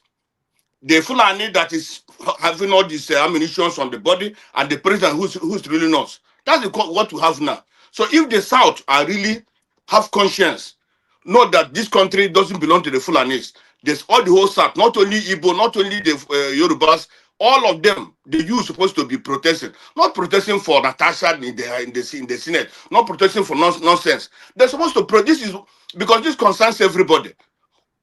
If, for example, what this man is saying today, let's divide the country. This issue of Igbo leaders are the one holding Nnamdi Kanu. It's not Igbo leaders. Igbo leaders have met Buhari, met all these people before. Let us understand that Nigerians are dealing with a terrorist country. Buhari was once this one of the Boko Haram, and when he's leaving, he handed this terrorist to Tinubu, and that is what is happening today. The people who doesn't want Nigeria to divide are the people who are holding Nnamdi Kanu. Whenever Rufai already said, you can't come into Nigeria and say you want to divide. It's better you said that this what the Fulanis are doing is just a small business are doing, kidnapping people and get them. But that's not it. The problem is those that are saying divide Nigeria. So when you look at them, you can see even 3 days ago, the Fulani said they will organize a protest to see that Nnamdi Kanu is not out. Whenever, even if you look at social media, you see what they're talking. Whenever I mention Nnamdi Kanu should be out, they're not happy. Because those people doesn't want anything that will say divide the country. And that is where the problem lies. Dividing this country will help people. For example, if the South will divide the country, now the South be able to manage themselves. All the whole Southerners behave like one. In as much as have small problems, but to behave like one. But this issue of the Fulanis or the Hausa, even Fulanis, they don't behave like any Nigerian people, any tribe in Nigeria. So that's the problem. And they're holding Nigeria to ransom. So when somebody comes here and said, Igbos are holding Igbos, Igbos went to Buhari. Many of them, the leaders went to Buhari. When this man, Ibuho came out, did Yorubas went to Buhari or Yorubas went to Tinubu? So let us not be called Igbo leaders, Igbo. The court is holding Nnamdi Kanu, and that court is being manipulated by Tinubu and his people. So whenever they said release him, that's the people going to release him. If the Igbo leader said don't release him, and Tinubu knows as a president of the country, he knows that when Nnamdi Kanu is out, it will bring peace to the east. It will bring peace to the country. It will also make all the world to know that yeah, these people are doing the right thing. He will have to release him. He cannot say, oh, Nnamdi Kanu, governor of Imo State or governor of Anambra said don't release, then he keep. No, that's not true. And if it is what they're doing, forget about them. Release this man. I don't think these people have conscience, or because we're dealing with the terrorist people. Don't they have conscience? They must have conscience to release this man. This man didn't do anything. Well, if he can release, if he can negotiate with those bastards in that place, killing people, destroying people's life, raping women and every day, and then he cannot ask this man to go out. That means there's drug dealers doesn't have conscience. That's what we have to understand. If you see a drug dealer or any terrorist, it doesn't have conscience. So that is why Nnamdi Kanu is still where he is today. For the Bonny people, you see when people are talking about Igbos doesn't want criticizing the fire. How many people were that a video? About 10 urchins who Omar he gave maybe 3,000 naira. It does that depend the interest of the Igbos. Those are just people who are not who I don't know what I'm going to call them. And this is why we say divide the country. Because this is now, people learn this, these people are learning this from the Fulanis. It's only the Fulanis before, when you talk something, they start protesting. Hey, why are you calling our people? Now, this is what they're learning. The Igbos are learning. The Ebony people are learning. Let us not forget that this Ebony, this Umahi was the one who, when he was ruling, he was trying to convert his people to Muslim. To Muslim. So let us, when things are happening on that side, let us not say it's Igbos. This will continue to happen. People will continue to learn from nonsense from other people as long as we are together. And this togetherness is not helping us, and it will not help us. People, our houses are being destroyed, our this are being destroyed, business are being destroyed. What are we benefiting from that? Even the people of the south, east, south, even the southwest, they're not to be, even those who are here now. Those who are supporting Tinubu, now they're crying here. Now they're saying, we don't know what is happening. So Tinubu himself, let me tell you people, Tinubu, the country, the South is supposed to help Tinubu. Because that man there is not the one there. He's being controlled by the Fulanis. And he's afraid that he doesn't want to miss that, or he doesn't want to do anything that maybe they will kill him or something like that. That's why he's doing what he's doing. If that might be only that man, I don't think that the country will be like. But the problem is that maybe the agreement with him as a terrorist he is was with Buhari, because they are the one that bring these terrorists inside here. Rufai, Tinubu, Buhari, and most of them, they are the one that bring these terrorists. That's why people are dying. You are talking about the country. Why not to stop terrorism? Why not stop? How are you going to stop the terrorism where the people who are supporting the terrorists are not arrested? If you can arrest those who are supporting these terrorists today, honestly speaking, that this killing will stop. But they don't want to arrest them. Tinubu knows them, the government knows them, but they don't want to arrest them. Why are they not arresting them? That's the problem Nigerians are supposed to ask. And me, I talk about the South. Let the South don't know they are selling their birthright to the Fulanis. Anything Fulanis do is good. But for the South, anything the South do, it's not only the Igbos. Anything the South do is a problem. So let them continue. Tomorrow, when a Fulani man goes there, the South will finish. All the whole South, they will know where they keep themselves. Since they cannot even protest at this time now, that Nnamdi Kanu, they believe that Nnamdi Kanu is just an Igbo man. Nnamdi Kanu is talking for the interest of the whole South, not only for Igbos. Thank you, Dr. Damages. All right, concerns. Thank you so much. Unfortunately, we are out of time. It's interesting that when we are rounding up, that's when people start coming and they all want to weigh in on everything that has been discussed or is being discussed. But we have to draw a line at certain points. I have only 3 hours for my segment, and I get a knock.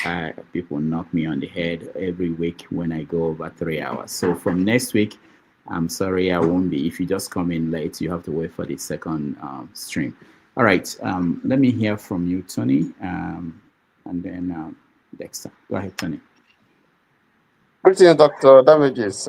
Quite some time I've been off the platform. And greetings, everybody on the platform. Hi, where do we start from? Let me just, because of time, let me just take the Nnamdi Kanu case. I think it's, for me, I agree with Benson or concern, that you just can't, it will be oversimplifying this issue when you put the whole blame on our Igbo leaders. I don't think that would be right.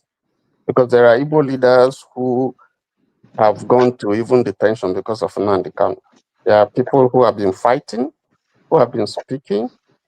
Aberibe is one of them, Agocha is one of them, and we don't know those who would have silently also been talking and, intervening on his behalf. So I don't think that is right.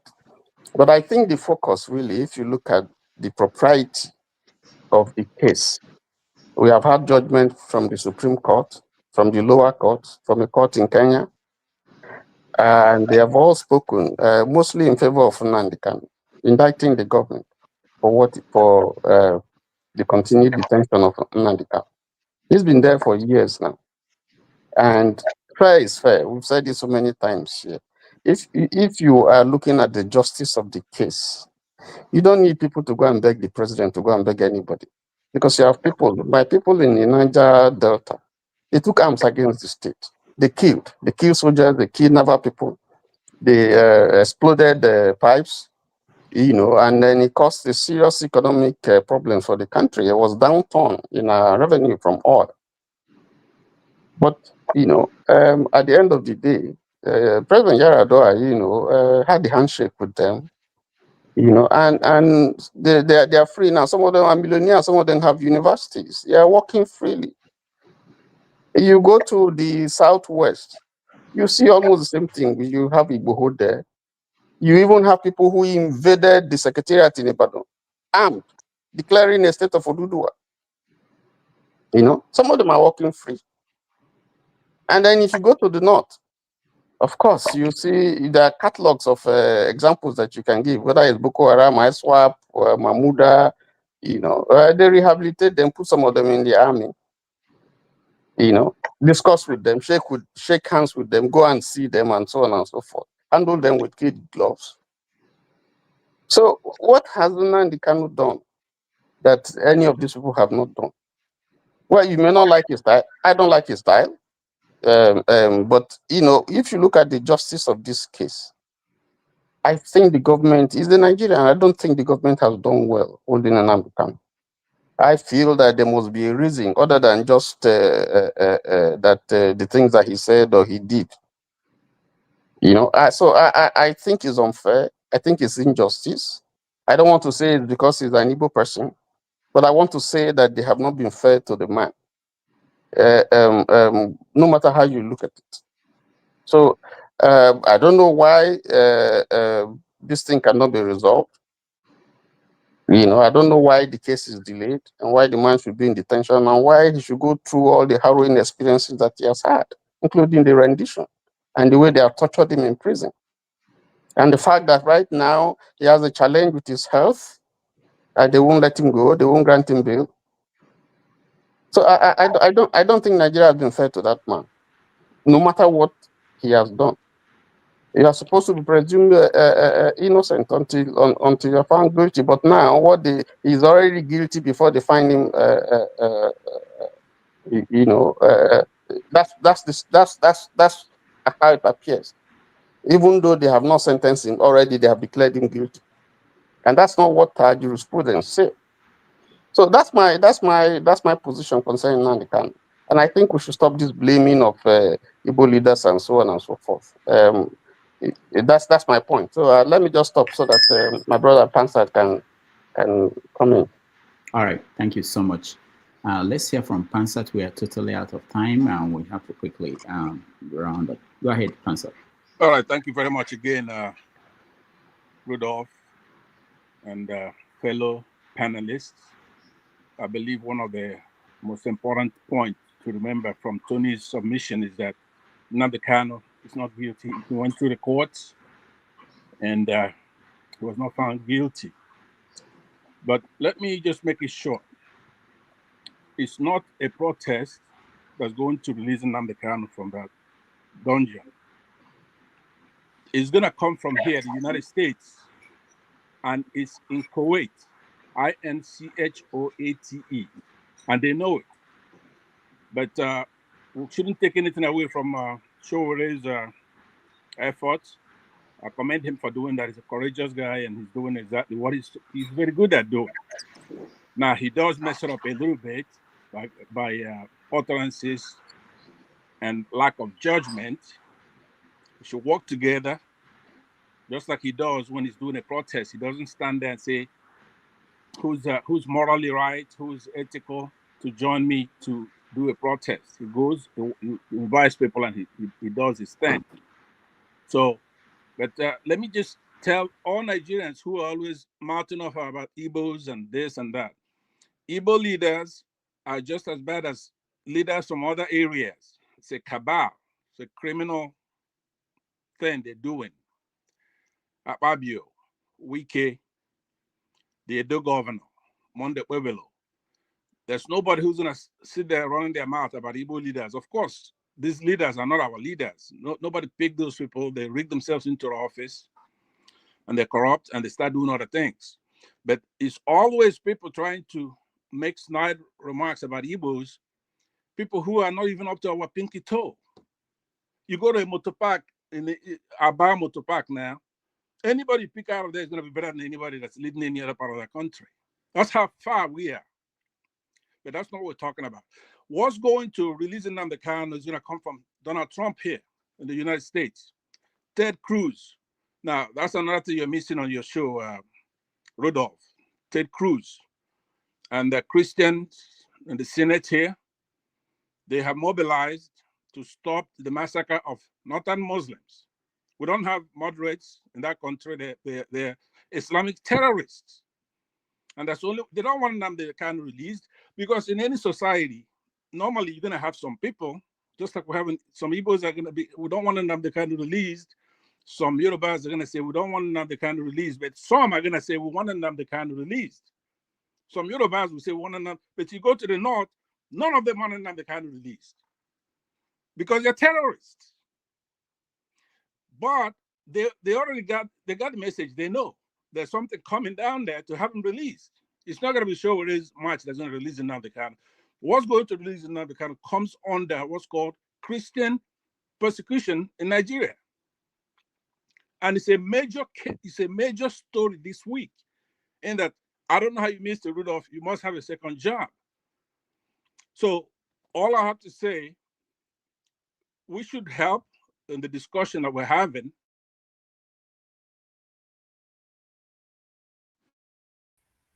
Thank you very much. Oh, Pansat, can you hear us? I will conclude right there. I think I have a bad connection. So, all right. Thank you, Pansat. Quickly, let's see if we can get a minute to, where is he? Dexter? Okay. Dexter, go ahead. Thank you, Dr. Damages and everybody. I think this issue has been overflowed.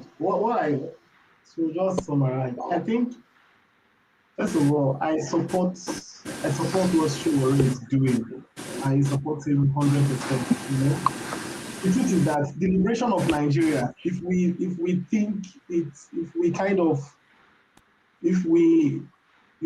narrow it down to ethnic and tribal lines, Nigeria will not be liberated because the so-called politicians who are benefiting from it, that's what they want. They want that division. So if there is anybody that is promoting the liberation of Nnamdi Kanu, but not on a tribal line, I support that 100%.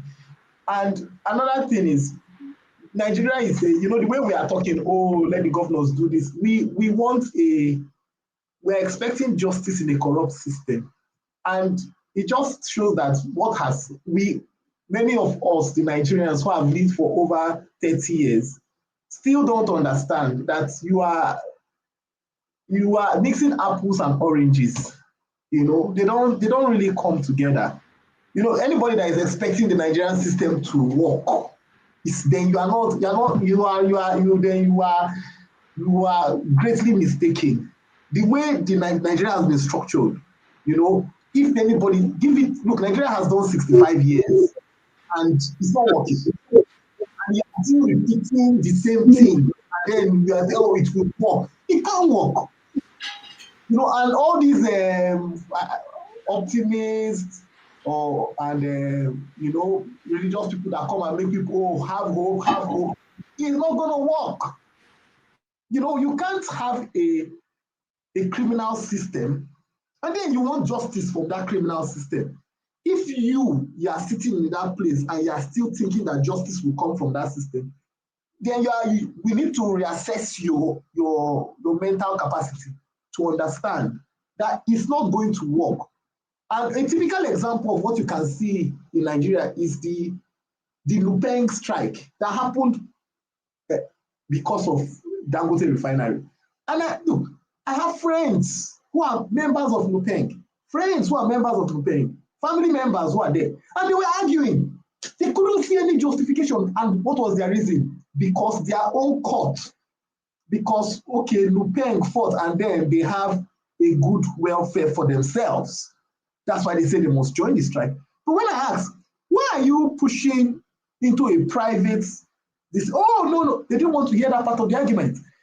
And I just said, why don't you push for a fair wage across Nigeria?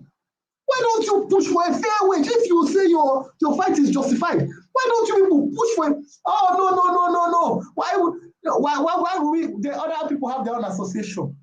And that is the typical system of Nigeria. And anybody say, oh, it has to be Igbos, that's what you're saying. You know, and the truth is that until we collectively, the truth, another thing we should face the fact is that not everybody in Nigeria reasons as in the same level.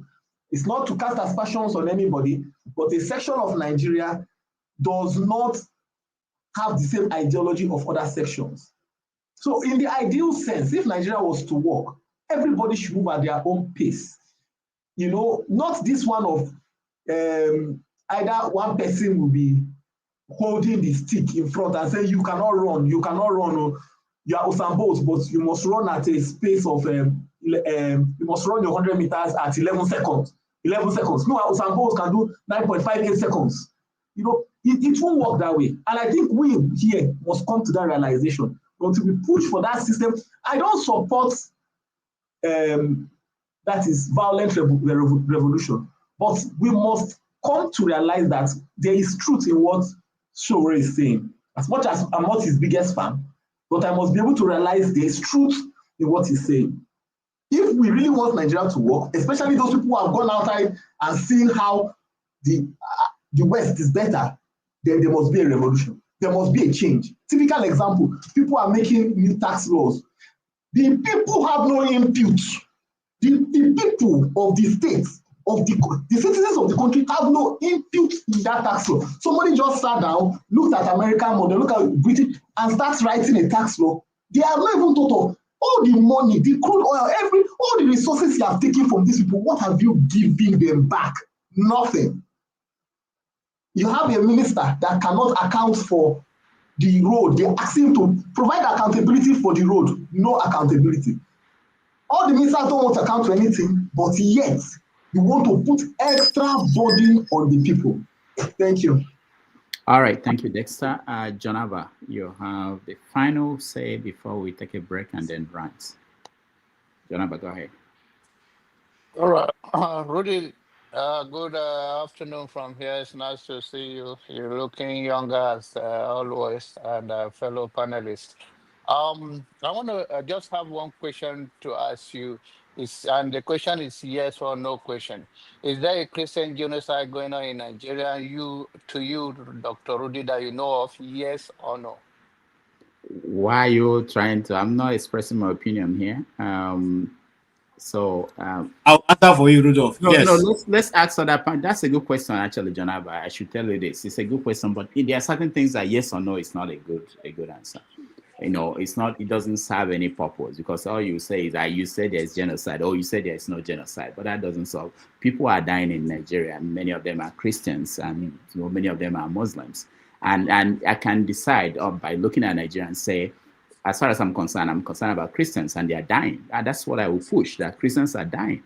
And somebody else can look at it and say Nigerians are dying. You know, so it's not about no or yes. No, but when you say people are dying, you can refer to it as in general, but when majority of people being killed are Christians, then you can now narrow it down, whether it's yes or no, but I understand you're a good journalist. You don't want to answer. Yeah, no, it's not my role, and there's nothing that can do any good. Right. People are dying. If people, hold on, the people who are saying this are interested in Christian, I want to hear more people saying we should stop people from dying and do something about it. But people are not doing that, but people are ready to debate whether it's Christian. People should not be dying.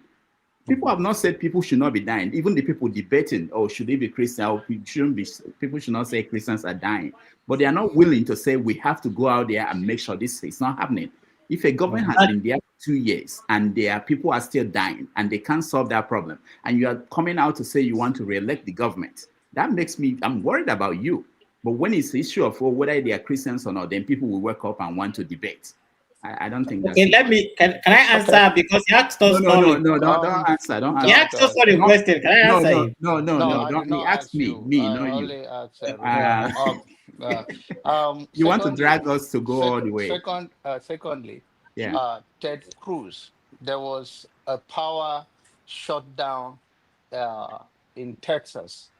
Ted Cruz that is pushing this narrative that is shoot for his own political career and popularity and his own propaganda. He went to Cancun, Mexico, left everybody in Texas in darkness as a senator. People died that period. You can find out how many people died. Secondly, there is no the what we are having in Nigeria. You can call it what it is. It's not particularly to a Christian. People are dying in the east. People are dying in the north.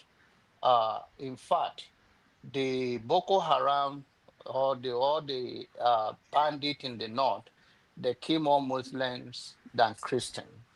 So to allow ourselves, people have the right to have their view, like you said.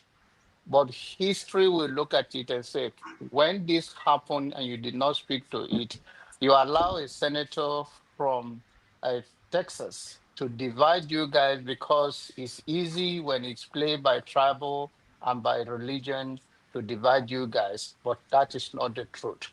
He's the most popular senator in the history of Texas and in the history of American Senate. And whatever he's pushing, he's not pushing it because he have any interest in Nigeria. It's just to buy into things that we want to hear. So that is about that. In this, Benue or the Middle Belt have suffered more casualty in the hands of bandits and all of that.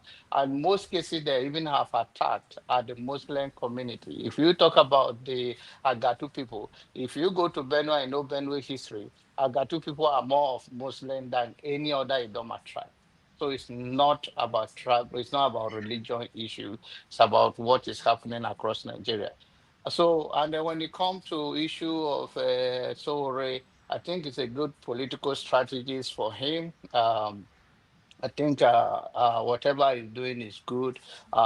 It's more political to me than to drag all those people from the east to the whatever he wants them to be dragged into. And Husseini and the other guy, I'm just summarizing my own thing because I watched you from the very beginning.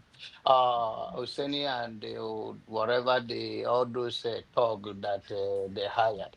The notion is also one of your panelist says that we should give more credit to Tinubu, that Tinubu is what Husseini is saying. If you say during Buhari and the rest, he could have been locked up. That is not true. The shortest time that this guy have been there, he have passed more law on cybercrime and locked more journalists, even though he was an activist, than Buhari. That is not true. So, and I think we from the diaspora should push back on issues that we just want to say because we've just come that Rudolph give us opportunity here. There are many, the media is over there. You can always create your own thing, but that is not true. The people are suffering, are silent under this regime than any other regime in the past, even though Buhari was military and all of that. Under this Tinubu, people cyber crime issue that there's not in the law have been implemented to just silence Nigeria. So think having said that, it's good to see your friend JJ Media. I'm going to be everything. I'm in the office. It's good to see most of them. He is a good man sometimes, but it's more good than evil. So it's good to see him. Thank you. All right, Janaba, thank you so much. JJ Media, sometimes you're a good man. Yeah, Janaba, he just threw me under the bus and he want to run away. Anyway, thank God you're not Janaba Kiari. So, all right, welcome back. Thank you so much for joining us. How are you doing? Yeah, really good day. Yeah, how are you doing? So, I'm all right. Keeping well. Greetings, everyone. Greetings, everyone. So, what's in the happen? We're rounding up. We're about to rant. I would like you to join us in the rant when we take a break. But before then, we've been talking about several issues. We had several topics, but we ended up talking about two only: Nnamdi Kanu and Sowore's lead of a campaign to free him and where he boxes Igbo leaders in terms of whether they should participate or not. And then we spoke about, I can't remember, but that's the one. That's the last thing we talked about. Oh, we talked about Useni. Oh, actually, you can actually weigh in on both of them. Rufai, Useni, and Umahi. These are good topics for you. Yeah, go ahead. We'll give you 10 minutes. I have interest in those. So before, yeah, before I get people get me worked up. But I think the altercation, should I call it altercation? I mean the engagement between Rufai Oseni and Engineer Dave Umahi, I don't know. It was quite unfortunate, right? Because if I was in the minister's shoes, I would have given I understand what he means, that all the areas are not the same. Some areas are swampy, but there is a projected cost, overall projected cost for that. So if Rufai wanted to be cynical, all he could have done is to say 15 trillion divided by 740 or 750 kilometers, and whatever whatever the numbers is, you can push the number out there. And know that also, these are projected costs. Nobody is expecting. There is a high-speed rail in England that was supposed to connect, I think, London to Birmingham, right? Or that, and I think it's called the cross country. I think it's 10x, or no, maybe 3 or 4x since the cost. So the cost keep moving. And you talk about inflation, you talk about that our currency is doing janglova. So the cost can never be the same in a year, in 2 years, because it would always be doing like the solution janglova in Oka. There's something must be pushing it, and this. So there's no way. Huh? The Fun City. Oh, okay, yeah. You even know better than I do. The Fun City. It's like you've been going there to have fun. But anyway, so it was, in my view, there was a projected cost of that. So I think what Rufai was trying to do, some would say mischievously so, was to have a sound bite, right? Because it's good. And Umahi felt, I don't want to give you the sound bite, because if I give you the sound bite, that will now be, anyone can cut out that place. You told us it was going to be 40 billion per kilometer, but now we are at 300 billion per kilometer. So that kind of sound bite was what he was trying to. But obviously, it didn't end well. And I think is a 1-0. It's Rufai 1, the minister 0. So maybe there might be a rematch. But I think, let me leave that a little bit. And what John Abbott said before he left, I want to weigh in a little bit here. And that is on the Nigerian Christian genocide narrative. There is something that happened that maybe many Nigerians didn't pay attention. Timeline matters in all this. When did all of a sudden the news everywhere that there is genocide in Nigeria? International Politics 101. Your vice president went to America, near less than maybe 10 kilometers from where Rudolph Okonkwo lives, in the heart of New York. That's and he stood there. Inviting people to your house. Oh, go ahead. They know the exact kilometers. Anyone in New York will know. I mean, anyway, so that's a thing that when you look at it, actually, the vice president in his speech supported Israel. Sorry, supported the Palestinian, right? And that speech, in my view, was what led to what we are now witnessing. So those who were not comfortable with that speech, it's like when you're mudslinging now, you look for the dirtiest part of the mud and knock somebody. The other person, he's going to keep quiet. No, he's going to look for something to plaster you with real mud. And now that Nigeria is suffering from that real mud, if you ask me. Because if we want to be objective. You know, sometimes I told someone where I had an interview yesterday, I said, I always want to walk away from this because you would come out being accused of, some will say, Maz is okay, you are naive. Some will say you're sabo. Some will, sometimes when you want to be objective, it doesn't go well with Nigerian audience, right? I do not want to believe, maybe then I will agree, I'm naive, that there is a genocide. Go and read the definition of genocide. What I think is happening in Nigeria is the failure of government. It is the failure of government that made us believe that there was Islamic invasion, there was Fulani invasion, because government failed in prosecuting those who have committed crime. You are a headsman from, I don't know, anywhere, from Mali or from anywhere, and you, because of the ECOWAS protocol, you have the free movement to move into Nigeria and the Sahel or West African region. Then in the process, you commit crime. Honestly, I do not give a damn. I don't care whether you're from Mali, from Niger. I don't care that you take your cow and enters into somebody's farm. That person must pay the highest price. The state must take charge. Now, it is because the state failed to do the things timely, because time is of essence. The people will now want to couch their own narrative, and in couching their own narrative, what they think is happening, the state then also appears to be weakened and not able to deal with what the citizens were crying about, because the citizens are saying, these guys are coming in here, they are killing us. I spoke to someone from the Middle Belt. He said that when some of these things happen, they cry out for government to come. They won't until the attackers are gone. This was under Buhari. Think about it. Under Tinubu, Tinubu is from the Southwest.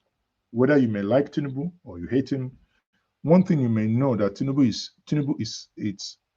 is liberal in thinking.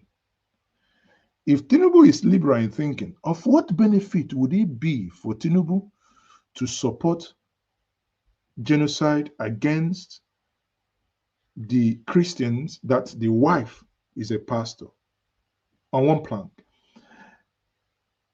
I think what is then the problem is, it's irrespective of what Tinubu as a person thinks. The structure around the security architecture and apparatchik in Nigeria appears to be what is weighing decisions down. And if it weighs decisions down that these those that were wielded our power to make decisions on our behalf are unable to now protect the lives, then comes the geopolitics, international politics. There is a weak link.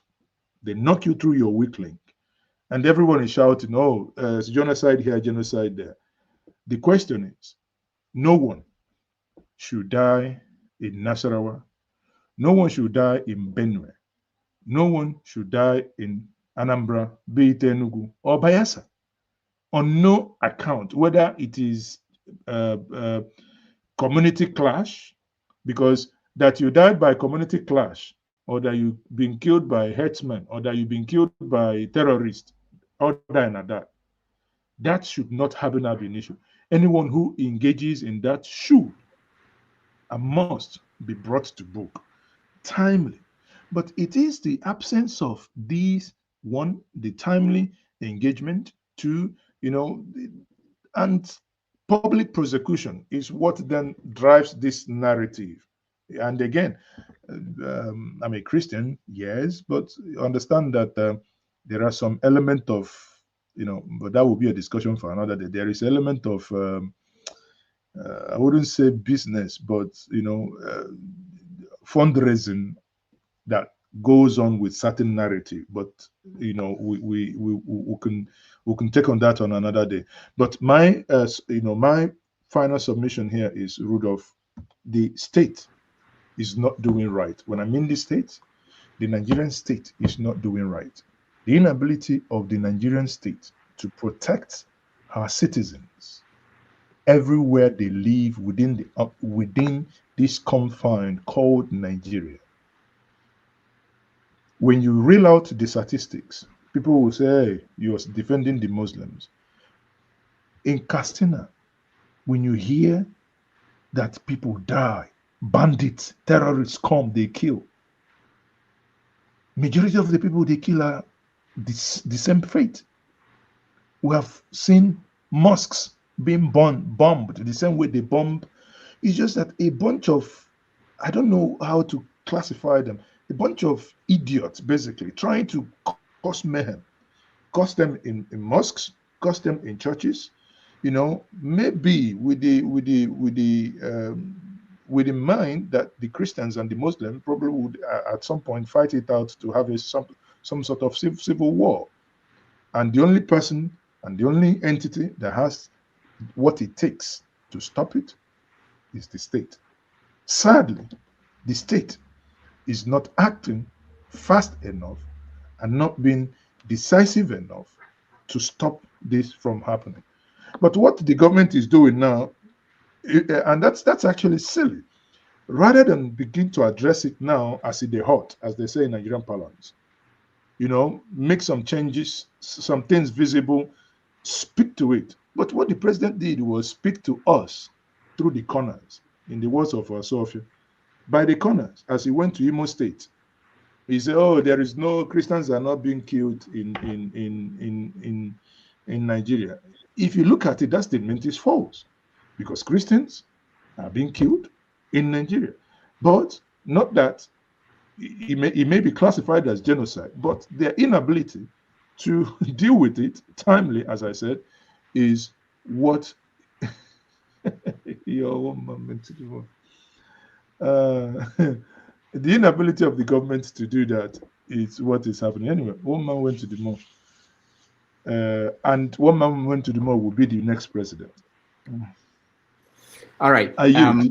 Okay, thank you. Before you go disappear from here, let me ask you, you had a lot of things that people were talking about, the reaction of people to a performance of Rufai Oseni in that interview. As a professional, you work with NTA, you know, you went to broadcasting school. Most of us didn't go to that school.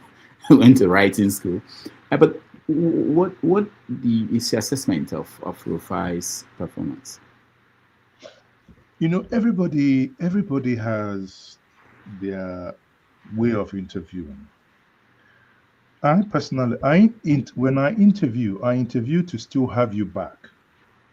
I would have asked the whole question that Rufai asked, but without probably appearing to be combative, right?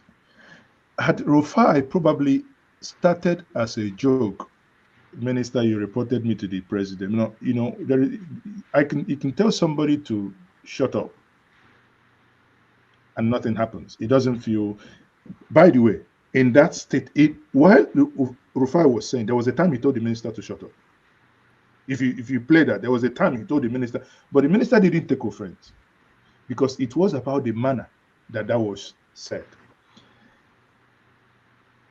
It is in Rufai's nature to appear to be combative. There were things people were writing on X. They say if it was Sheon Okimbaloye, he would ask you this, but if it's Rufai will say, I heard you stole money. Is it true that you stole money? Now, it's about style. If you watch BBC Hard Talk, I don't think this President Tinubu will be able to go to BBC Hard Talk or Mahe to BBC Hard Talk because of the way Shako asks his question. Very combative and very straight to the point.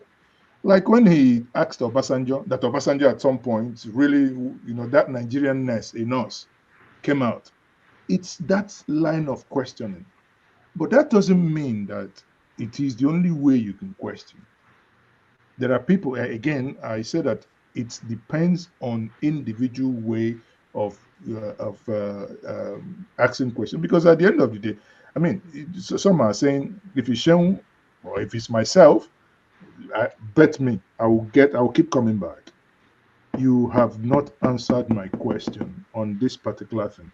And sometimes when you push something, because again, you must pay attention that you are there to have a serious conversation with somebody for that person to come back again, because it's about continuity and repeat business.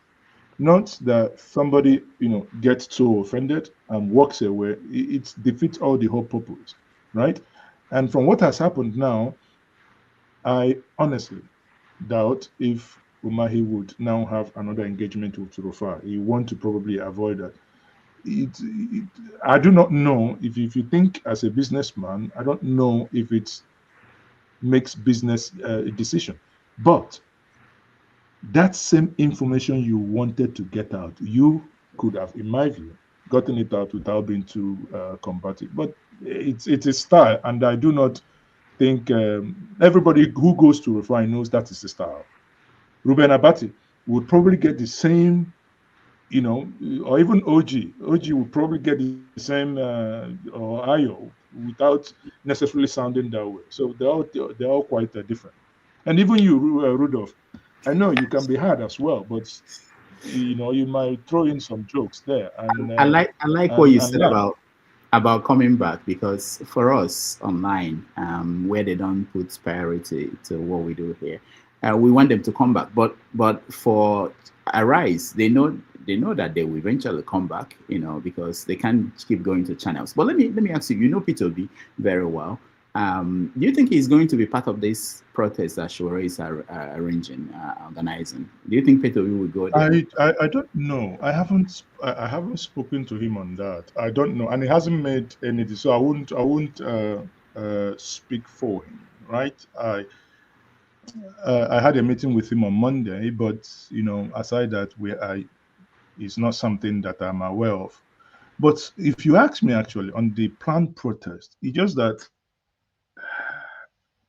our man Sowore has taken the show. And again, I begrudge him not. It is once again the failure of leadership that he has now gone, and people are now saying even the Jonathan he called the worst president is now the one he says he goes to meet. And they see that's what I'm saying. That's repeat business, because at some point he's gone back to the same man that he helped in yanking off. Good luck, I beg now, easy. He has gone back to the same man that he helped in taking out of office. And that is the thing people must learn. There is no permanent enemy in this business. The same person you go on, don't like Pharaoh to me wrote, do not die in their war. The same person you will be thinking, oh, let's go and destroy this. At the same time, you might see that individuals are eventually coming together. So, but my take would have been, I would have wanted Abia State to take lead in this. Hear me out. Will Sowore's protests lead to any conversation? I doubt. I'm being honest here. It will only be street razzmatazz. If that protest was led by Abia State House of Assembly as they planned, but I think I can, for now, I don't even understand. I try to reach the speaker if I will have a conversation with him for tomorrow, because I wanted to understand why they are not taking lead. When government of a state engages, the outcome is normally different. It's just like when people say, give us Biafra, or give us the referendum. How? Enahoro, when he moved the motion for Nigerian independence, he didn't do that from his bedroom. If he was not part of the assembly, whatever conversation you are talking on the street, the highest they will throw you tear gas, would amount to nothing. You must come, and those in government already must lead such engagement. That is what I am. And let me tell you, what is going to happen on the 20th is you will see name calling. Oh, this person didn't come. This person didn't come. This person didn't come. That's all. That's the whole thing will be muddled up in name calling. This person is against Mr. A. This person is against Mr. B because he didn't turn up. But if that was done within this established institution, I think probably would have had more traction on that. Why did nobody in the Southeast think about doing this before now? Was it that the assessment was that it won't bring any results? I think honestly, the Southeast with the leaders had a different array of engagement. There was an interview by Ojuzo Carlo. Sometimes we don't pay attention enough. We are too emotional sometimes to start cursing people, call people name, write whatever, keyboard warriors. But whether you like Ojuzo Carlo or hate him, if you pay attention to that interview, I think with Sheon Okimbaloye, where when Sheon asked him that question, and he said that he was not going to comment on this because he has already been engaging the president. I am aware that Ohaneze, the Southeast governors, have been engaging the president. I am not privy to whatever, and he said he wasn't going to say what they discussed. I'm not privy to what they have discussed. Now, if certain conversations are already taking place and they are confident, but it's about timing, that these things will then eventually turn out in the positive light, then going to do hoya, those who know will definitely back out. I can guarantee you. Take it from me that those who have been engaging with the president will not be seen on the street. Because if not, if you're the president and they have been engaging with you, there were some conversations I had with you, maybe an understanding, then suddenly I see you going, taking placard. Will I take you serious? It means either you do not trust what you have discussed with me, or that you think I'm an idiot. That's why you're now using placard. And using placard to achieve what? There are times diplomacy, and again, as the lawyers, his lawyer always said that what they are seeking for is a political decision, a political solution.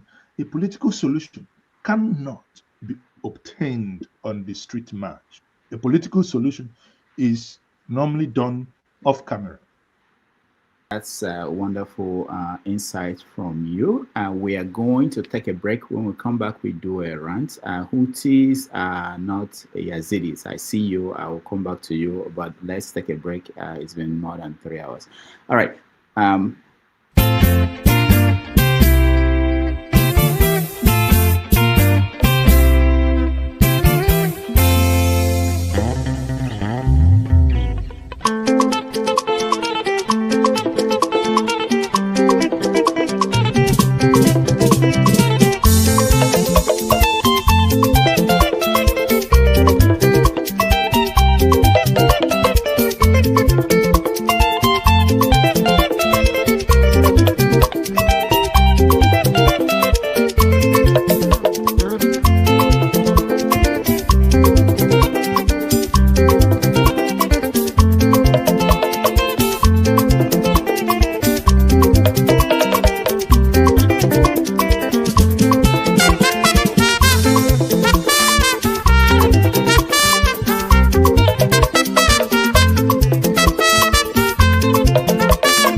another southerner will get a chance, that will be in another 12 years. 12 years plus your age now, you'll be in your 80s. No, I'm 65. Yeah, for 12 plus 12. What will I be? You'll be like 78 or close to 80. President Trump is 79. So you still can be president Yes, at of 79. course. If I'm healthy, if God give me life and good health. The question is not age. The question is competency. What is in my brain I need to deliver? It's not when or where. It is how ready you are. You think that the Igbo should support Peter Obi? Maybe the aspiration of an Igbo man. Let me be honest with you. I'm a member of APC, and I don't want to discuss Peter Obi. I've told you this before in this channel. I don't want to discuss Peter Obi for any reason. Not for anything, because I don't want to discuss him. You can ask me about the leader of my party, I will answer you. Whether the question is right or wrong, I will answer you. Each time I mention Peter Obi, you become suddenly uncomfortable. No, because I don't want to discuss him. I've told you before, Sean. Yeah. Any day you want to discuss Peter Obi with me, give us 2 hours. You be in the model. Keep him there and keep me here. And we'll be able to sort it out. This is what I've told you. He wasn't even your generation of governor. No. He wasn't your class of governor. All of a sudden, does it look because he's now looking like a leader of the Southeast? No, politically speaking. It's not my leader. It's not my. I am the most important politician from that zone. I have won 2 states before of PPA. I have run for president before. My 4.9 million vote is still there. All right. Thank you, everybody, for hanging in there. Before you disappear, I wanted you to, in media, is that the most important politician in the Southeast? Is Ojus Okalo the most important politician?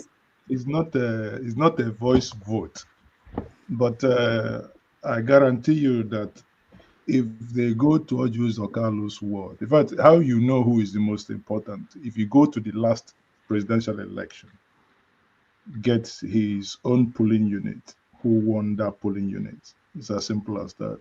Who won the local government and who won the state? You know, because if you are the most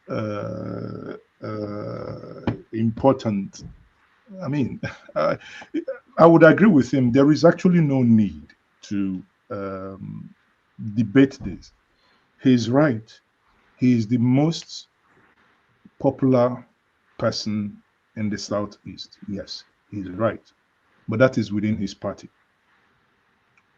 Now, if you take it from the APC, yes, he is the most popular. But I doubt if there is a free and fair election that he may also even, you know, I mean, Abaribe was his deputy, but, you know, times change as the event unfolds, things change. So he's right. There is no need if he wants to debate, and you know, because you see that's the thing. Seun was looking for soundbite. You know, these things we do it. Times you want to have soundbite, your shots is something you want to cut out. That person does 60 seconds. You want to use it to trend. So and he gave it to him. He said he wasn't ready to, because he's just trying to pitch him so that P2B will react. Because if he says, you know, and again, there is nothing that he has said that will warrant P2B to even react, because it is true. He's the most popular person within his party. That's true. But on the popularity contest, the next election, we will also see. But one thing that he said that is not correct. I think if my memory serves me right, I think in the last election, if I can find the data, I think in the election that he contested, he had about 680 something, around 600 and something thousand votes, not 4-point-something million. On fact checking, that's incorrect. He didn't have up to 1 million votes. So, you know, that is totally wrong for him to basically, you know, make that assertion. I'm just trying to see. I have done that first check sometime, but I can't find where I kept it now. Anyway, all right, that's it, my book. So, all right, thank you so much. At this point, that's when we now switch over to do our rant. So I'll give everybody 2 to 3 minutes rant on any subject. Houthis are not yet. Okay, go ahead. Okay, sorry, I found it here. In that election, right, in the 2007 presidential election held on April 21st, 2007. Now, and in that election, you had Umar Musa Yar'Adua of PDP, who had Goodluck Ebele Jonathan as VP. You had General Muhammad Buhari, who had Chief Edwin Umezoke as VP. Atiku Abubakar, Action Congress, who had Senator Ben Obi as VP. And you had Orji Zokalu, PPA, that is People's Progressive People's Alliance, as their candidate. Now, the order here was that Umaru Musa Yar'Adua won that election when we do not have beavers. When people that grew afro used to put ink at the back of their head and be using it to thump. So that election was won with 24.6 million. Muhammad Buhari, ANPP, came second with 6.6 million. Atiku Abubakar, AC, came third with 2.6 million. Orji Zokalu, PPA, came with 608,000. So for him to say that he had 4 million, I mean, there are certain things, there are certain things that you can't get wrong, especially your age, or when someone says, what's your YX score? In as much as it's decades that you've written that, at least you know what you had in English and what you had in maths, and whether you had 5 A's or you failed F9, everything. People get that wrong. People get that wrong when they didn't do well. the WAEC one, I've tried it with a lot of people. Oh, I don't remember. Oh, you know that they didn't do well. If they did well, no, but now, you see now you're behaving like somebody you are accusing. You're trying to now be mischievous to say that he didn't do well in that election. That's why he didn't remember. Yes. It is also inherent in you. All right. So thank you so much for that. All right. So Hutus are not Yadis. I will give you a chance to, if you want to weigh in before the rant, but I hope you don't mind. You'll be the final person that will rant. I'll give everybody. So I'll start with you. Hutus are not Yadis. I know you didn't get a chance to speak before now. Go ahead. No, that's fine. So with regards to the Rufai fiasco with Umai, Ingenia said everything, like styles are different. So I'm not even going to hop on that. Now, Nnamdi Kanu's continued incarceration is something that I see a lot of people are very emotional about. But I also think people have to take into cognizance the fact that the law is also at play. Well, we do know that there's no law in Nigeria, and we do understand that he has exceeded the time. Say it was a society like the United States where there was a Speedy Trial Act, right? So maybe a judge would have released him on strict conditions. At least that's what I would hope a Nigerian judge will do.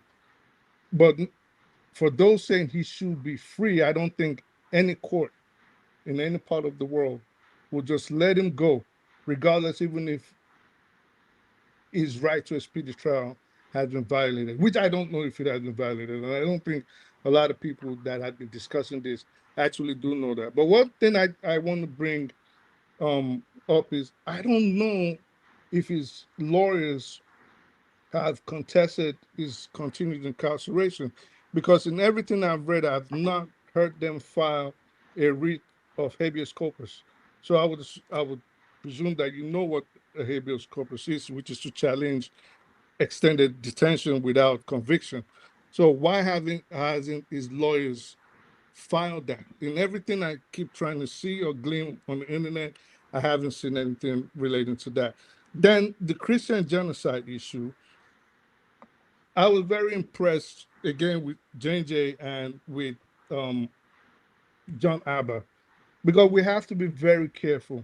We also have to be very careful about the people that are pushing for basically an invasion of Nigeria and the people that are also supporting it. Now, JJ said something that was very right. You went to the United Nations and you slandered basically the United States government. Of course, you would expect that there will be a reproach, there will be a payback. Conveniently, Benjamin Netanyahu has actually freed up money for influencers. Some numbers say up to 200 people. Some say more than 300 people. The top influencers in the United States and the Western world to change the narrative on the Palestinian issue. Which is why if you go on X today, you will see that everything you see, even on Instagram, is overwhelmingly pro-Israeli. Apparently, influencers are getting paid $7,000 per tweet. So they have a reason, a motive to change the narrative and start trying to focus on the non-existent issue far away in West Africa, something they never cared about before, which I don't think I would call it genocide, especially since if we say it's a genocide, if we're to agree that it's a genocide, I think it would be unfair to say it is primarily targeted against Christians.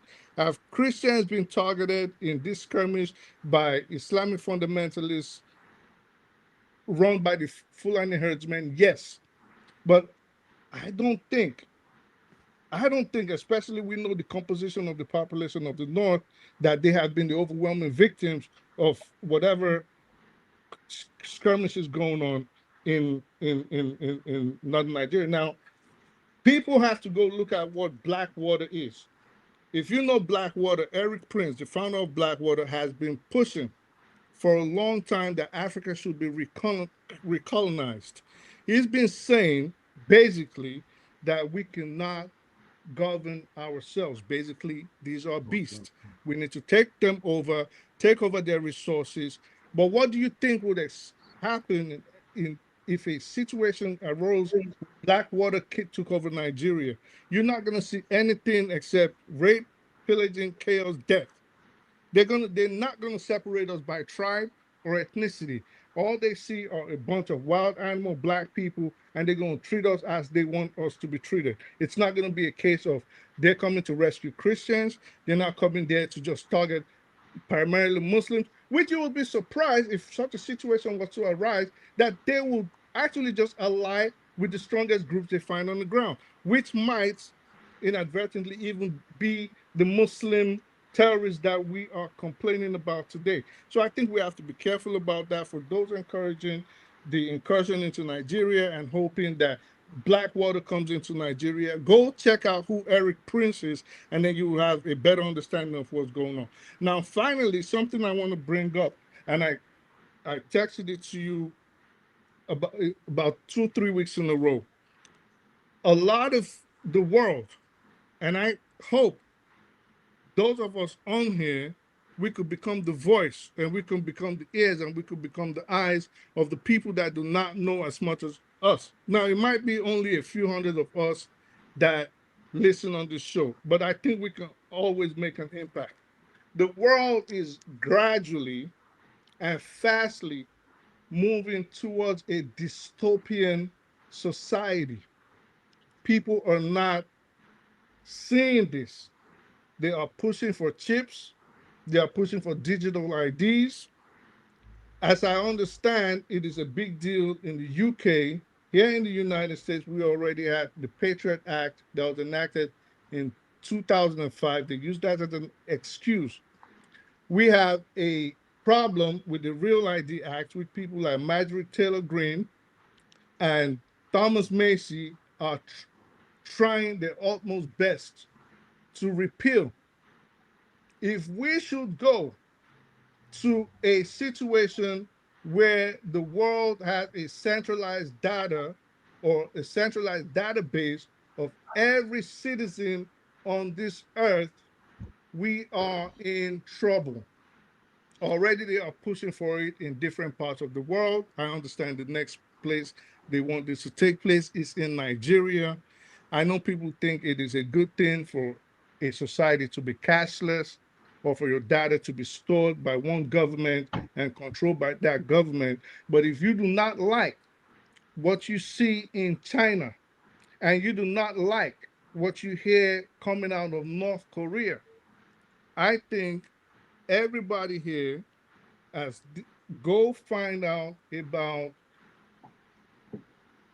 decentralized the digital IDs that is being proposed by the leaders of the world, people like Larry Fink, Oracle's Larry Ellison, Peter Thiel, people of that. This is why they are buying up CBS, they're buying up Twitter, they're trying to control the narrative.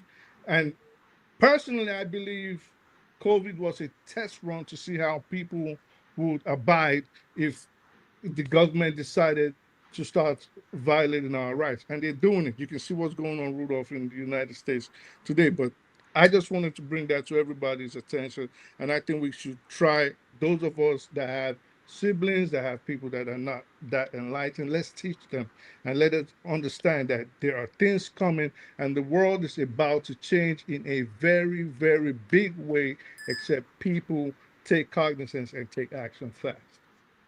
All right, thank you. Doctor, please, can I first wrap my this is going off, please? Who is speaking? I can't see. Concerns. Okay. Hold on. Before you go, I just want everybody to know I'll give 2 minutes. We have about 10 people who are lined up to. If I give you 3 minutes, that will be 30 minutes. We don't have that kind of time. So 2 minutes. Just organize your thoughts so that we just do that in 2 minutes. Concerns, I'll start with you. Okay. Thank you, Dr. Damages, and thank you, the panelists. You see, those in Nigeria, even journalists also, whenever they want to talk about what's happening in Nigeria, they're always afraid. Mr. Njenje, today you're afraid to talk about what's happening in Nigeria. By saying that there's not a GSIN, there's no, what they call it, genocide, I think you're wrong. Who is killing who? Is it Christians that kill Muslims, or is it Muslims that kill Christians? Even whether it's Christians that are also being killed or Muslims are also being killed, who bring these people? People who bring these people are the Muslims. It's Rufai, it's Buhari, and all the rest that the one who bring them. Now, villages are being taken away. People are being slaughtered. Which villages are these? It's Christian villages. So when people come and say, no, you say, well, I know that different people are being killed, but mostly this is genocide against the Christians. Whether it's because of America said it or not, well, it doesn't matter. Why the Americans didn't condemn what is happening in South Africa? South Africa was against Israel, but they only talk about Nigeria because what's happening in Nigeria is very, very bad. You understand? Christians are being killed, and and if the Christians keep quiet, the other time the Benue this and some of the Christian leaders they went to America to talk about this. If they now take bribe and say no, they're not being massacred, they're not genocide, then it's their problem. It will continue. In the East, are we Muslims? Why are these people coming to kill us, but nobody does anything? Which Christian people or village Christian people go and kill any Muslim people? If any Christians go and kill Muslim people, they'll be arrested immediately. But these people go and kill, but nobody will arrest them. So let us be honest ourselves. This is a genocide by the Muslims. And on what they call it, on Rufai and the Omai. Rufai never said that man shut up. There was even that happened. And in moreover, why must Omai say Rufai? Who are you, by the way? Who is Omai, by the way? Who is Omai? Because he's just ordinary governor. Rufai is more important than him because Rufai have honesty in himself. Omai doesn't have honesty. Omai is a crook, he's a criminal. So don't coming to tell Omai cannot have the right to say, Rufai, who are you? Who are you to me for him to report to? Who is Rufai? Who is Omai? Omai is just a cockroach, a stupid cockroach who find himself in the midst of criminals to become a this thing. That's why I have the right to talk nonsense. He's talking. All right, thank you. I'll talk to you, my brother. Thank you. God bless you. Thank you, Constance. Do you want to respond, Njenje? You see, what some of us don't understand is that it's not who actually rants and makes noise that pushes point across, and doesn't mean you're right. Respectfully, you've aired your view, and I'm not going to say that your view is wrong, So, but you saying that my view is my view, and my view is is put out with, you know, see, I'm waiting. Okay. CM is tired. Go ahead, Ginger. So you can't come and discard another person's view and say that that person is wrong. Listen, again, Rudolph, I said before, I don't necessarily want to get into this because it brings certain things that non-deep thinkers don't really understand. If you take, for instance, the number of people that we have lost in the Southeast in the last 3 years, killed by people of the Southeast, it's I mean, the other day, the Osuhitok or whatever was running the numbers, unimaginable, right? Because sometimes these numbers sound fictitious until we begin to add photos to it. Would you then say I don't know, but without, I hate to discuss life when life is, lost, and you can see that, and it continues. And that's actually my rant. My rant is that the government should please wake up. We do not care who kills in Zamfara. We do not care who kills in Sokoto, in Benue, in Plateau, in Ozuwane, in Lilu, in Enugu. We do not care. Whoever is killing another person, whoever takes another life in Nigeria, government must act swiftly and take the individual or sets of people. They should stop. And that is my rant. Government, wake up. Tinubu, Tulumbu, wake up. All right. Thank you, Njenje. Thank you so much. Let's go to Jefferson. You're next. 2 minutes. All right, can you all hear me? Okay, good. Okay, fine. All right. See, everyone has said their mind. As far as I'm concerned, no one is silly here. And everybody has eyes, has ears, and can be able to see what's happening. Whether we like it or not, with due respect to our APC government, even during Jonathan's time, they are fully responsible for the carnage that's happening in the country today. Because I can remember when Jonathan came to power, he tried to resolve the Boko Haram issue. It spiraled out of control. Okay, APC took over. And what did we have? How was it resolved? The Boko Haram, they thought they will exterminate. Up to date, it's still like this. From Boko Haram to Fulani herdsmen to crash with and all of that. All these things have been happening, and as of today, is still unresolved. Then the issue of Southeast, of course, Nnamdi Kanu has been speaking. Mind you, he also spoke about insecurity during Jonathan's time as a Nigerian. Then, of course, the whole secession thing and everything. Whether we like it or not, assuming the ESN and all these other groups did not come out, you have no idea what the likes of Buhari administration could have done to the likes of us. Because whether you like it or not, during that period, I can remember the Fulani herdsmen were decimating people in the Southwest. So there's no smoke without fire. And again, too, our politicians are also in the Southeast, are also complacent because of gains, political gains, So I wanted to address something that this guy, he has already left. About the Christian, sorry, I'm not just in a few minutes, about what this guy, Boom Boom Ray, said about the issue of, whether they are not killing Christians or the other. See, people during Buhari's time, they knew many Christians were being killed. Christians were killed. Let us not deceive ourselves. We are not silly. We knew that was happening. And there's intel. Before anybody from Nigeria even says anything, they have already known already that all these things were happening. And nobody likes this kind of thing. Am I happy with what is happening with the Palestinians? No. But don't forget too, even the Palestinians they are not even the best of human beings. Because unfortunately, most of them are also hatching a plan with their other Islamists to cause problem in Europe and America, and we know it and we are seeing it. So let's not deceive ourselves here. We know the truth. Let us say it as it is. Thank you very much. All right, thank you, Jefferson, and let's bring in forefathers. Greetings, Dr. Damages. Thank you for having me. Greetings to all the panelists, the chat, and the viewers, and my guest. Special greetings to Njenje Media. I know I've been streaming to your channel, so that's all good. I don't know why America is. I think we do have an idea of why America seems to be highlighting the Nigerian so-called genocide against Christians now. They are just looking for a way to move the needle away from what is going on in Gaza. Sooner or later, they will move on from that again.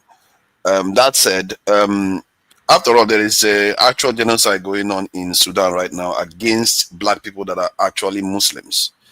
And more Muslims have died in Nigeria. It's a silly notion, really. This is why sometimes we have to be careful some of the things our people say.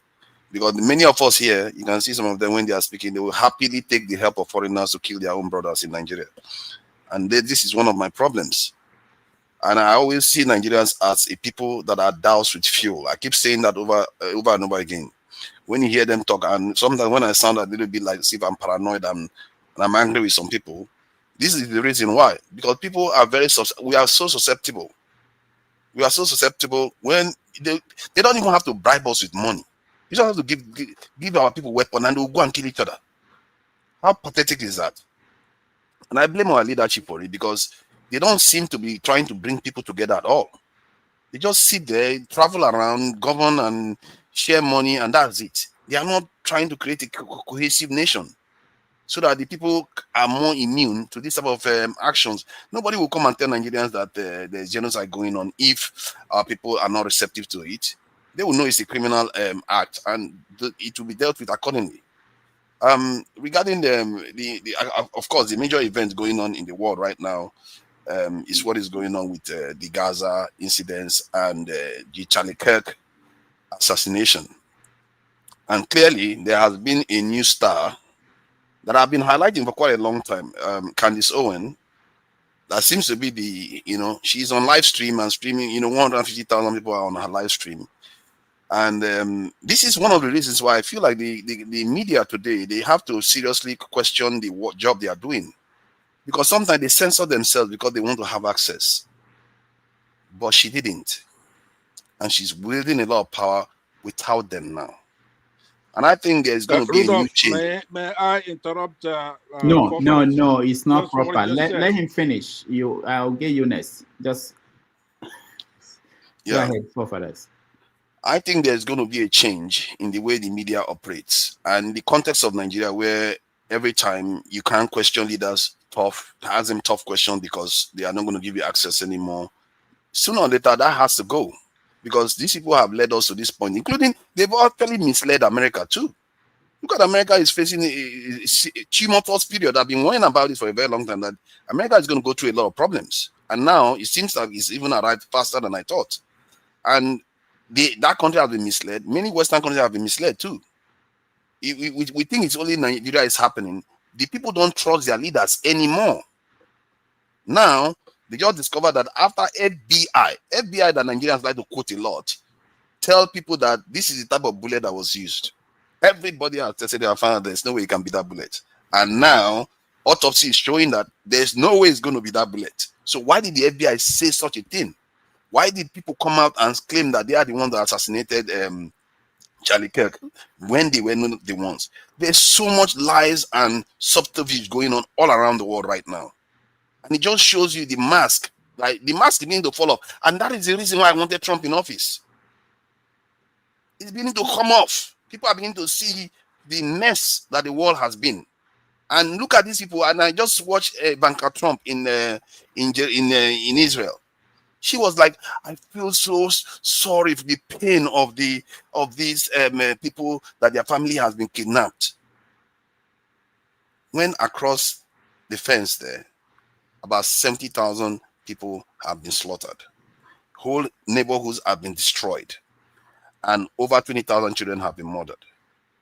This is how it happens. These people don't have conscience. They will come for you on the day of judgment and they will finish you and they will not bleed a tear for you. If they can do that to Arabs, what would they do to you? And when I keep warning our people all the time, and some people are very happy to take what is the black water, they welcome them in. What they will do to you, you will regret it. When the wall is about to be shaped, they can decide and they don't want you there anymore. And they will evacuate you. You will think it's impossible, but you will watch it happen. It has happened over and over again in history. These people are continent killers. Keep joking around with it. And this is why I keep telling our people, you have to be aware of foreigners.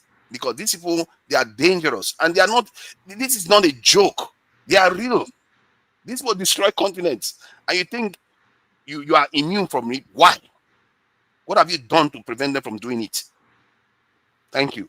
All right, thank you, forefathers. Pansat, I don't know, and you can always weigh in after each round if you have anything you want to say. But Pansat, are you there? All right, I'm trying for you, because you keep complaining. It's KJ after KJ, me, Dr. Oh, no, we're not going in any particular order. I just, anybody I like today, I put.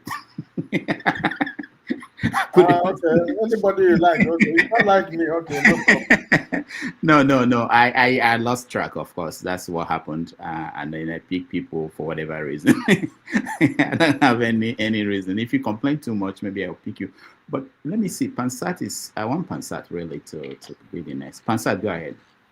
All right, thank you very much. I'm up in the mountains. I don't have a good connection. I hope you could hear me. Can you hear me? Yes. All right. Forefathers, many occasions here, we try to admonish you, but you don't want to listen. And in that country, you've been wrong on everything, including Dangote. I produced an article today where it shows he was busted where he's importing PMS, right? But you don't want to mention it.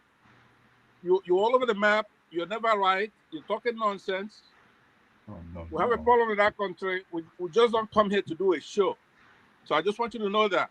I don't know how else to say it to you, but I want you to respect yourself when you come on this platform, or you go to your own people's platform, right? This is our platform. No. Now, let me say, Mr. NJJ, I do disagree with you, but I do understand I do understand why you're being a gentleman, because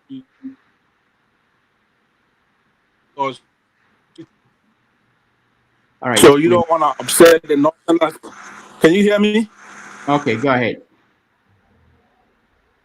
All right, we can't hear you anymore, Pansat. What I want to say is that you want to sugarcoat a genocide because you don't want to upset the North. You don't want to upset people in the North or from Europe or whatever. You want to get along with everybody. All right, thank you, Pansat. We will. I know that maybe you are not familiar with some of our people here, but in the stock markets, there's something that a president or the economy might do. They said that the stock market has already factored it in. So we factored in that Pansat will speak, and we factored in what they call it, idiosyncrasies from Pansat. So it might be like a shock to you about. Go ahead. No, I'm not just trying to respond, but again, I do not want to. You see, when you're writing, I don't know. When you do a critical analysis, what you always do is to look at the left, you look at the right. You present the facts from the left, you present the fact from the right. But sometimes what we do, what we intentionally want to do in Nigeria is just because there are, some level of decibel of noise in one direction. Everybody focuses there without taking a backseat. If any day I think from the data available that there is a systematic genocide in Nigeria, of course. I mean, I'm a free thinker, I'm a free being, I will say it. But as of today, unless people are not listening, when the emotion is blocking our ears, Somebody's mic is off. Yeah, I'll figure out who that is. Go ahead. Okay, unless people are not listening, what I said, and I mean it, think about it, Nigerians. It is the inability of our government to save our lives that is hurting us. If the government, I said this during the time of when everybody was ranting Fulani up, Fulani down, if any crime is committed, Fulani, I said, it's because the government has failed to nab the terrorists. Suddenly, someone who, a non-criminal for long, can go and dress like a terrorist from a certain place, and everybody begins to think, oh, this is what is happening. If we timely deal with anyone who kills a Nigerian, if we timely, somebody comes in from outside Nigeria and settles in a particular place in middle belt of Nigeria, and lives are lost, and the government is not dealing with it timely, that gives the people the impetus to say that this is happening. Please, Mr. Pansad, no, don't interrupt him. Go ahead and finish up. I think now he has interrupted me. Please let me yield to him. Rudolph, hold on now. I was speaking. I have a bad connection. Let me just get this out of the way. I was arguing with Njenje Media earlier before your show on his own channel about David Omahi, right? But let me say that last. It is disappointing for you to try. All right. Killing anybody. Pansat, we can't do this. You are just not making us look professional here. I was looking for a job at CNN. They won't hire me if I present this video, to them. All right. Anyway, Rudolph, yeah. I yield. Okay. I yield here. Let Nigerians make up their mind. But I think we will be naive not to really think deeper. Let me take him out. Go ahead. Now, I think we will be naive not to think deeper as to what could be the trigger of what is happening. I would recommend many of you. There is this young guy, a very intelligent young guy, David Hundain on Twitter. He writes the African Weekly. Read him. Some of you may think he's a conspiracy theorist, but read him because, he's a deep thinker. Professor Akiemi, I said it when I came in yesterday, wrote granted, I think it was the interview we published. If you go to Nigerian Media, I think we published it today.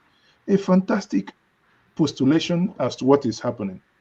Again, the challenge is that when lives are lost, I hate to come and talk sense. What happened is somebody is dead. Who killed that individual? That is what should matter. But, trying to say, did that person die of a gunshot or was it stabbed? The fact is that the individual is dead. How could we have prevented that death? Nigerians are dying. Christians are dying. Muslims are dying.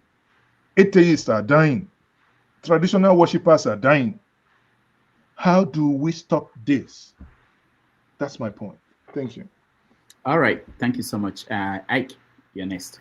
You have. Thank you, Rudolph. My brother, JJ, my rant is for you. I just have one question for you, because you are very close to this. I'm not close to anybody, please.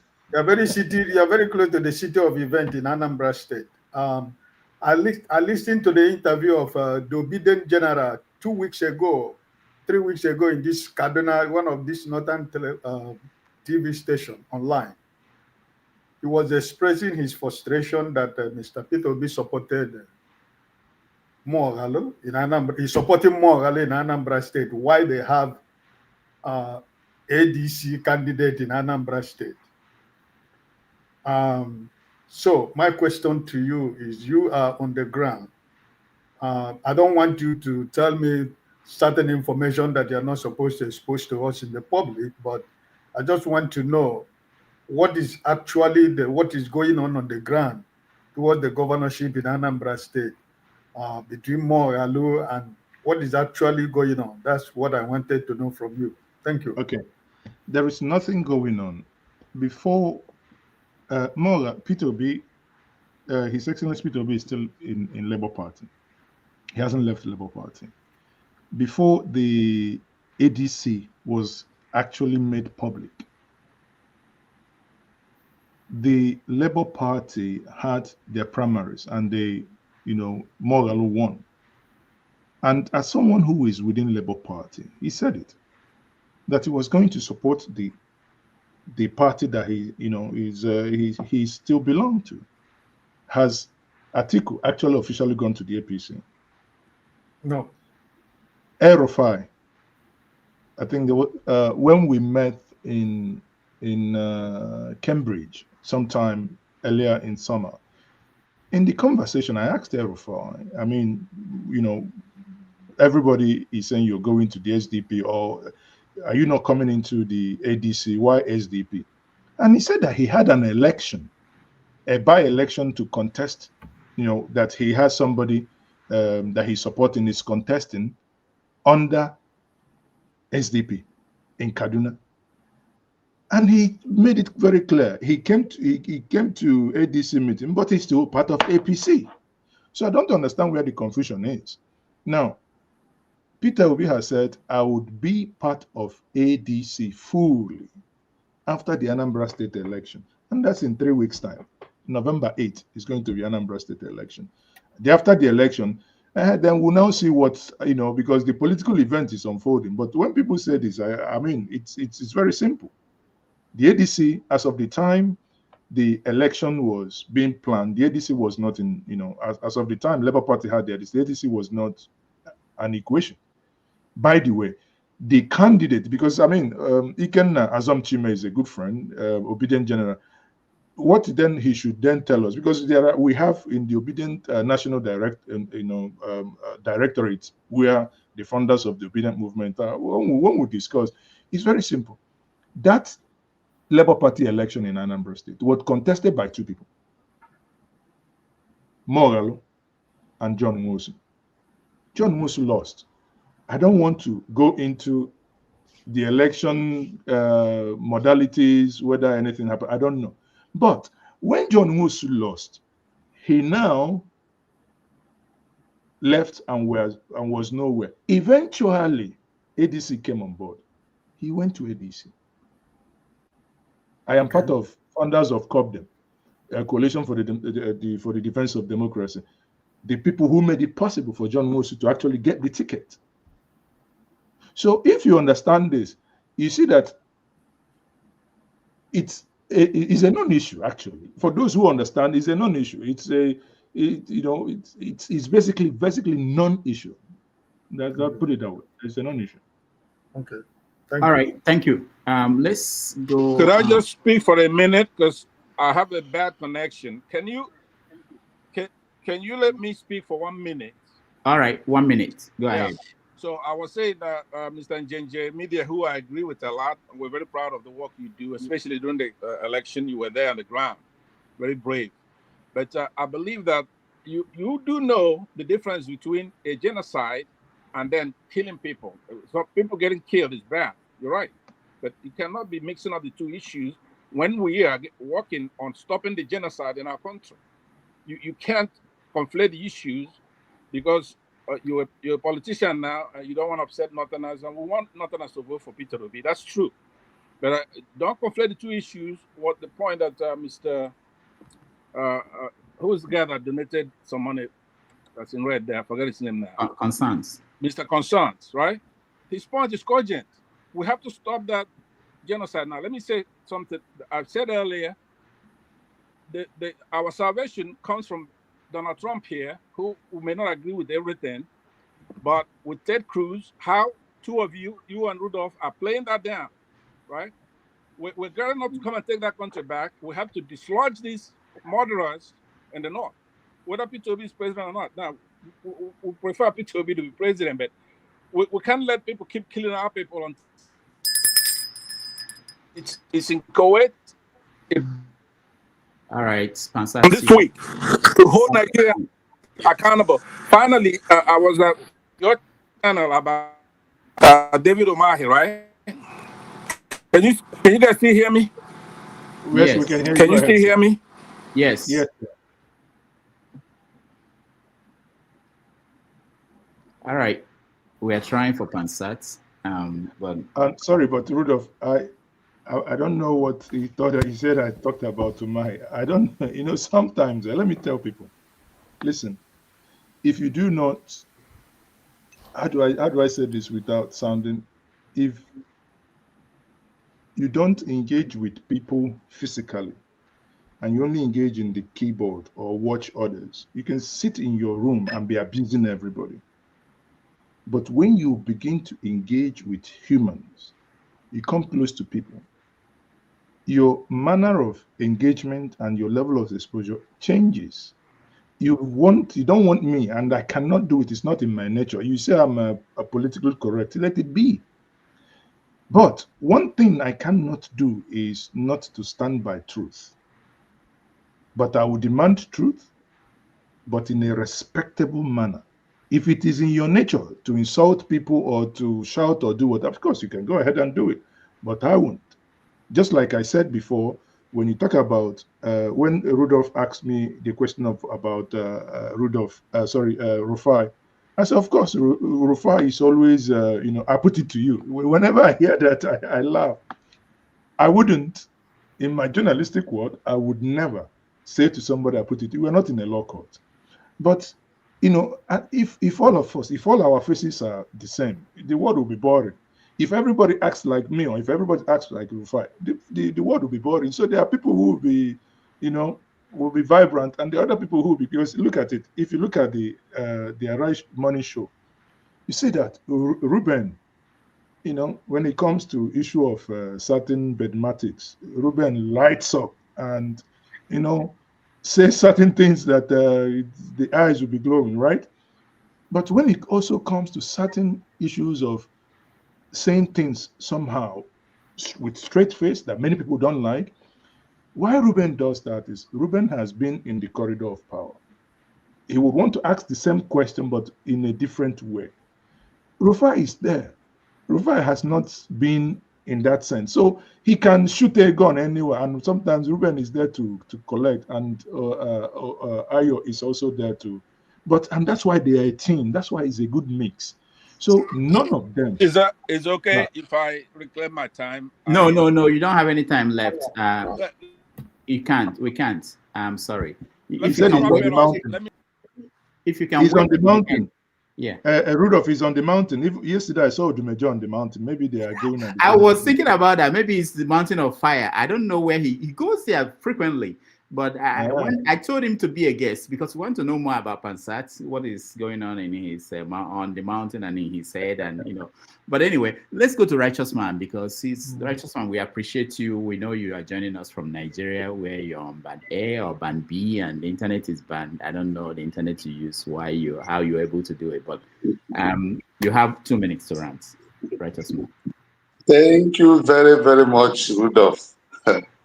I really used to follow Ginger Media before. At a time, I just want to make it public.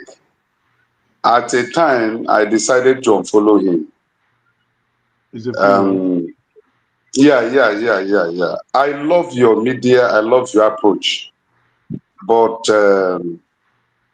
one of the reasons why I flew along with the Northerners is because they confront every issue as it comes with all boldness, without minding who is involved. That is the difference between the northern Nigerians and the southern Nigerians. The North will confront that issue squarely and tell you their mind without being politically correct. They will tell you they have made their point. It's not left for you to go and diagnose that point and do what you can do. But the Southern, let me tell you, sincerely speaking, The problem we have in Nigeria is the Southerners. We're hypocrites. We are the major problem we have in Nigeria. And we are the one that causes betrayal. I was telling somebody sometimes ago, the problem of PDP was caused by the Southerners, not the Northerners. When it was turned for Jonathan not to go for a third time because he has spent 2 years of Yaradua, he went for a second tenure, which everybody voted massively for him. And he knew that after that 4 years, it was the North opportunity to become president. Jonathan wanted to go for the third time, to be sworn in as president of Nigeria for the third time. Tomorrow, if a Northerner starts doing the same, the Southerner will begin to raise alarm.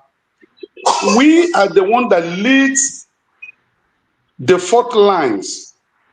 And when the Northerner sees it, they will follow up, we start criticizing them. Look at what is happening in our political arena today. Look at the appointments that the Mr. President has carried out. Buhari did the same. We condemn it. But today, he has done it more than Buhari did. So the issue of Nigeria, it is not about Christian genocide or Muslim genocide. The truth is that genocide is committed in Nigeria. Whether it involves Muslims, whether it involves Christians or non-faith believers, the truth is human beings are being unnecessarily murdered in Nigeria, and villagers sacked and the village being taken over by other people.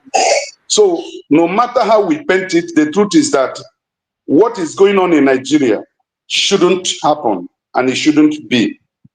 And any person saying that Ojus Okano is more, what do they call it? He has more followership in Igbo land or in Nigeria than P2P. Me, as an individual, I'm a voter. I started voting since 1980s. If Ojus Okano comes out today for presidency and Tinubu comes out, I will vote for Tinubu. Not Ojus Okano. I will vote for Tinubu because he's a betrayer. He does not love Igbo people, and he has never achieved anything that affected the life of Igbo people since we want to become tribalists and regionalists. So I just want to end it that way. Thank you. All right. Thank you, Rex. Sorry, Rudolph. You see, the reason why he unfollowed me, when people don't necessarily listen properly. For instance, when I talked about Ojus Okalo, anyone here understood what I meant. It's very simple. He said he's popular than P2B. I said it, of course, he's popular now, fight. He's popular in his party. But I said then, to know who is popular, go to INEC server is there, the IREV is still there. Go to the 2023 presidential election, to his ward, who won the presidential. So by the time you know who is popular, who won the local government by aggregation, who won the state. But somebody misconstrues it and says, yeah, some people are saying that Ojus Okalo. You see, when you listen, to understand, not just, that person didn't say, Ojus Okalo, you want me to use the same language that you used? No, now, you on your lane. If you don't like my being civil, sorry, I can't help you. But I can't stop it. And that's me. Thank you. All right. Thank you, Njenje. Masca, so there's no order now in what I'm doing, but I recognize people who are joining us from Nigeria. I'll go to people in the UK because I appreciate the fact that it's midnight in some places and they are still with us. So Masca, be honest. All right. Thank you, Mr. Rudolph, and good evening to all the panelists and viewers. I want to also congratulate all the Anambra people. I think CM is from Anambra. Yes. Today, all the people in Abuja that are from Anambra State are celebrating at the National Velodrome. I was really impressed. Celebrating what? I don't know. I think it's Anambra Day or something. Look, we're Africans. We like celebrating, and it's good. Even Okay. Soludo, I saw Soludo came, and Oh, wow. yeah, it was very impressive. I was really impressed in these hard times for everybody to come out en mass just because you're from Anambra State. I was asking myself, can we from Kano do that? To say anybody in Abuja from Kano should come to the velodrome, I doubt if people will come. But anyway, so I'm congratulating all the people from Anambra State. And I also want to apologize to Ife last week. She made some kind comments towards me, and unfortunately, human beings, I responded very crassly. So, Ife, I'm sorry if you are listening. There's no excuse for the way I responded, and I want to reassure you that I have deep respect for people like you, because I know I can say for fact you are the kind of person that I've seen that speaks from the depth of her heart. Therefore, whatever she says, she means it. And for people like that, I know that you can tell where you are with these people. I'm waiting keenly for Mr. Rudolph's segment. That's where we can have our field day. But thank you, Mr. Rudolph, for recognizing me and Righteous Man. It's actually difficult, but we appreciate the fact that you guys recognize that also. I stop there. Thank you. All right. Thank you so much, Maska. And I still owe you the book. I have it just to send it to you. I will remember and do that. No problem. All right. CM, you're next.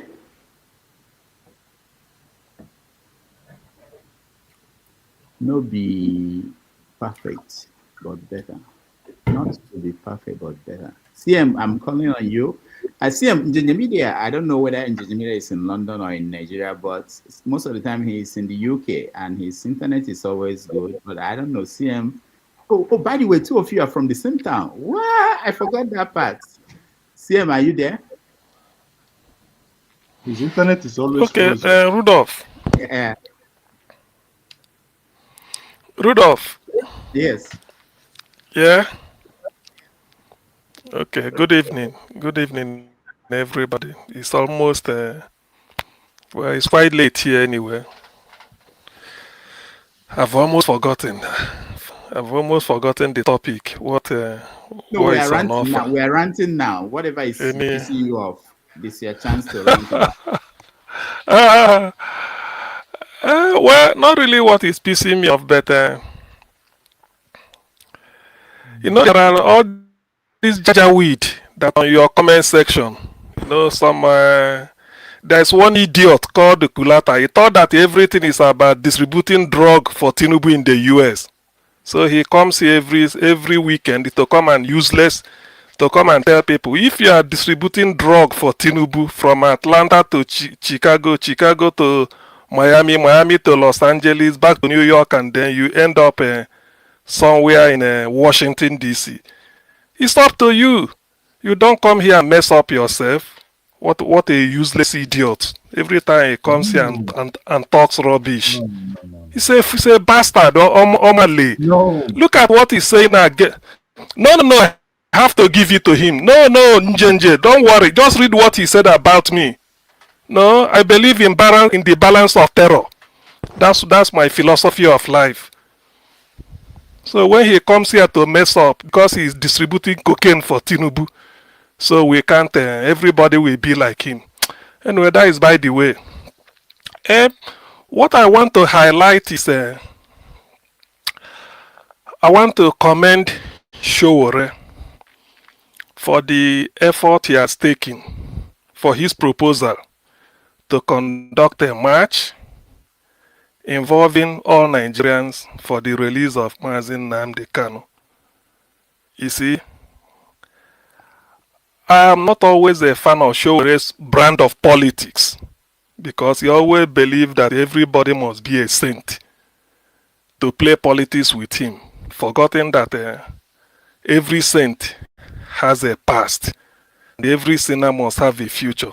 So, but on this note, on this one, I commend him because of the critical urgency of what is at stake.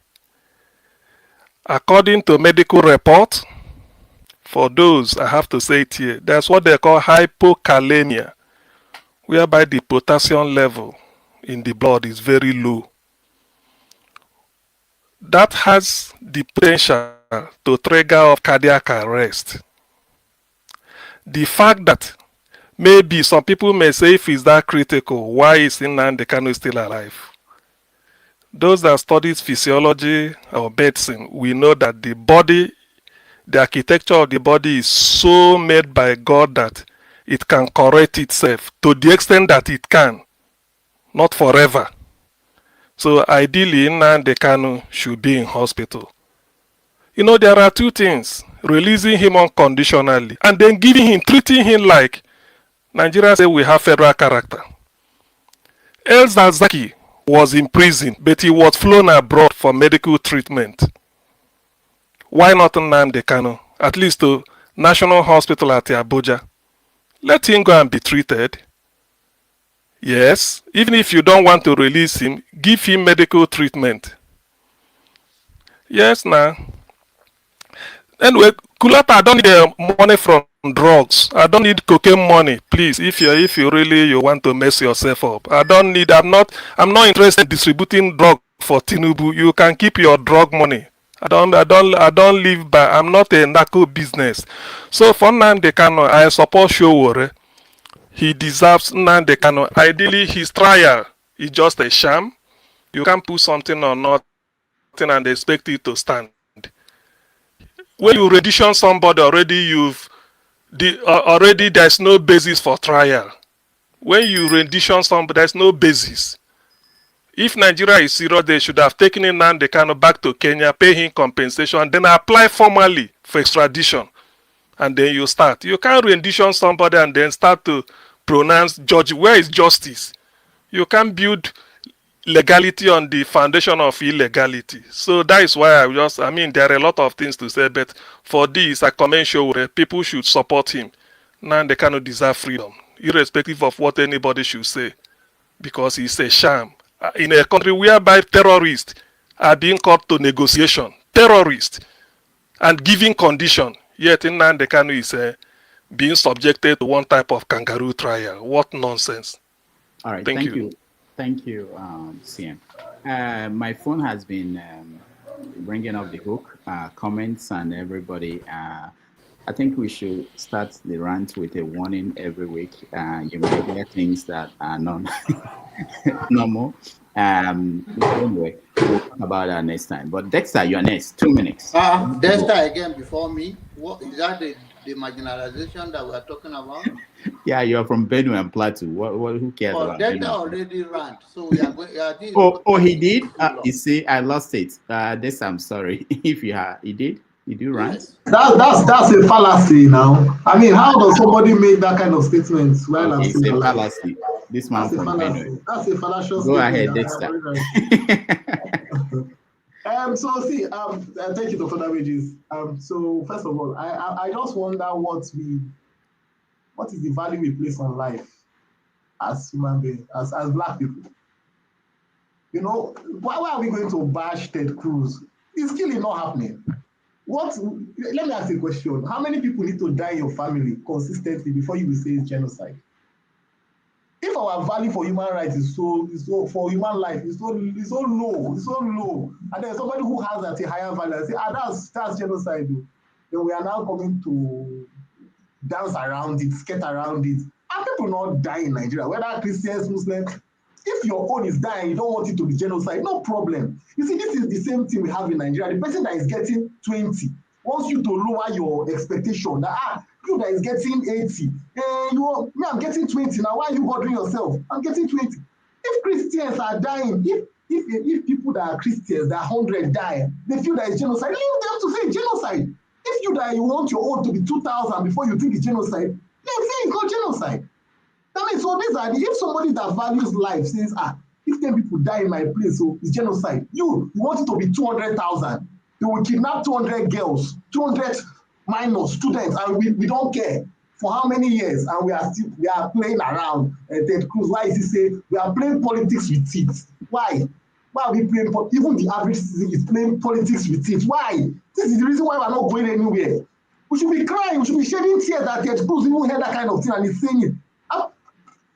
this year, Benue killings, who are people that died. We should be shedding tears. Any proper country will be shedding tears. And we should be holding our leaders accountable. Not coming to join them and say, it's Christians, it's Muslims. That's the first one. That's one of the things I was going to say. Then Nigeria were full of theory. That is why, you see, that's why INEC is a shame. They bring professors, it is theory, no practicality. We need less academics. What we need is practical people. In the Western world, we all know. Look at the people, Jeff Bezos, look at Mark Zuckerberg. All these guys, it's not about you. Forget about this theory. We keep on. I have my master's degree. I have my PhD. I'm a professor. What does he do? Mahmoud was a professor. What did he do? He couldn't make election to be free and fair. Somebody wrote a software, brought IREV to make it work. Mahmoud, the professor, couldn't make it work. The same thing we have in Nigeria. Theory. Go to school, read book. You read the book, you cannot practicalize it. Go to the oil industry, the same thing. Go to the manufacturing industry, the same thing. No practical. All we want is theory. I have this, I have that. No practicality. It is the same thing everywhere. And we like this degree. What is the point with all these things? Is it working? It's not working.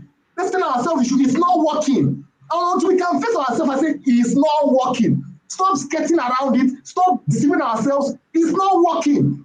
Go back to the drawing board and be practical. Thank you. This is a proper rant. And that's why Umahi talked about his professorship of practice. I believe Dexter is pushing for, you have to show in practice that you deserve that professorship. All right, Dexter, thank you. Media, do you have anything to say so far? Okay. KJ, I think you are the last person. We have to go. Somehow we have to end this show today. So is he going to marginalize me? Oh, I didn't run to. And he's still going to have the audacity to do it, right? Right? And we want peace in Nigeria, right? Okay, Janaba, I was playing with you. Go ahead, Janaba. I don't know where you get all this your brothers from. I brought my child from the hospital. My senior one said I should return him to the hospital.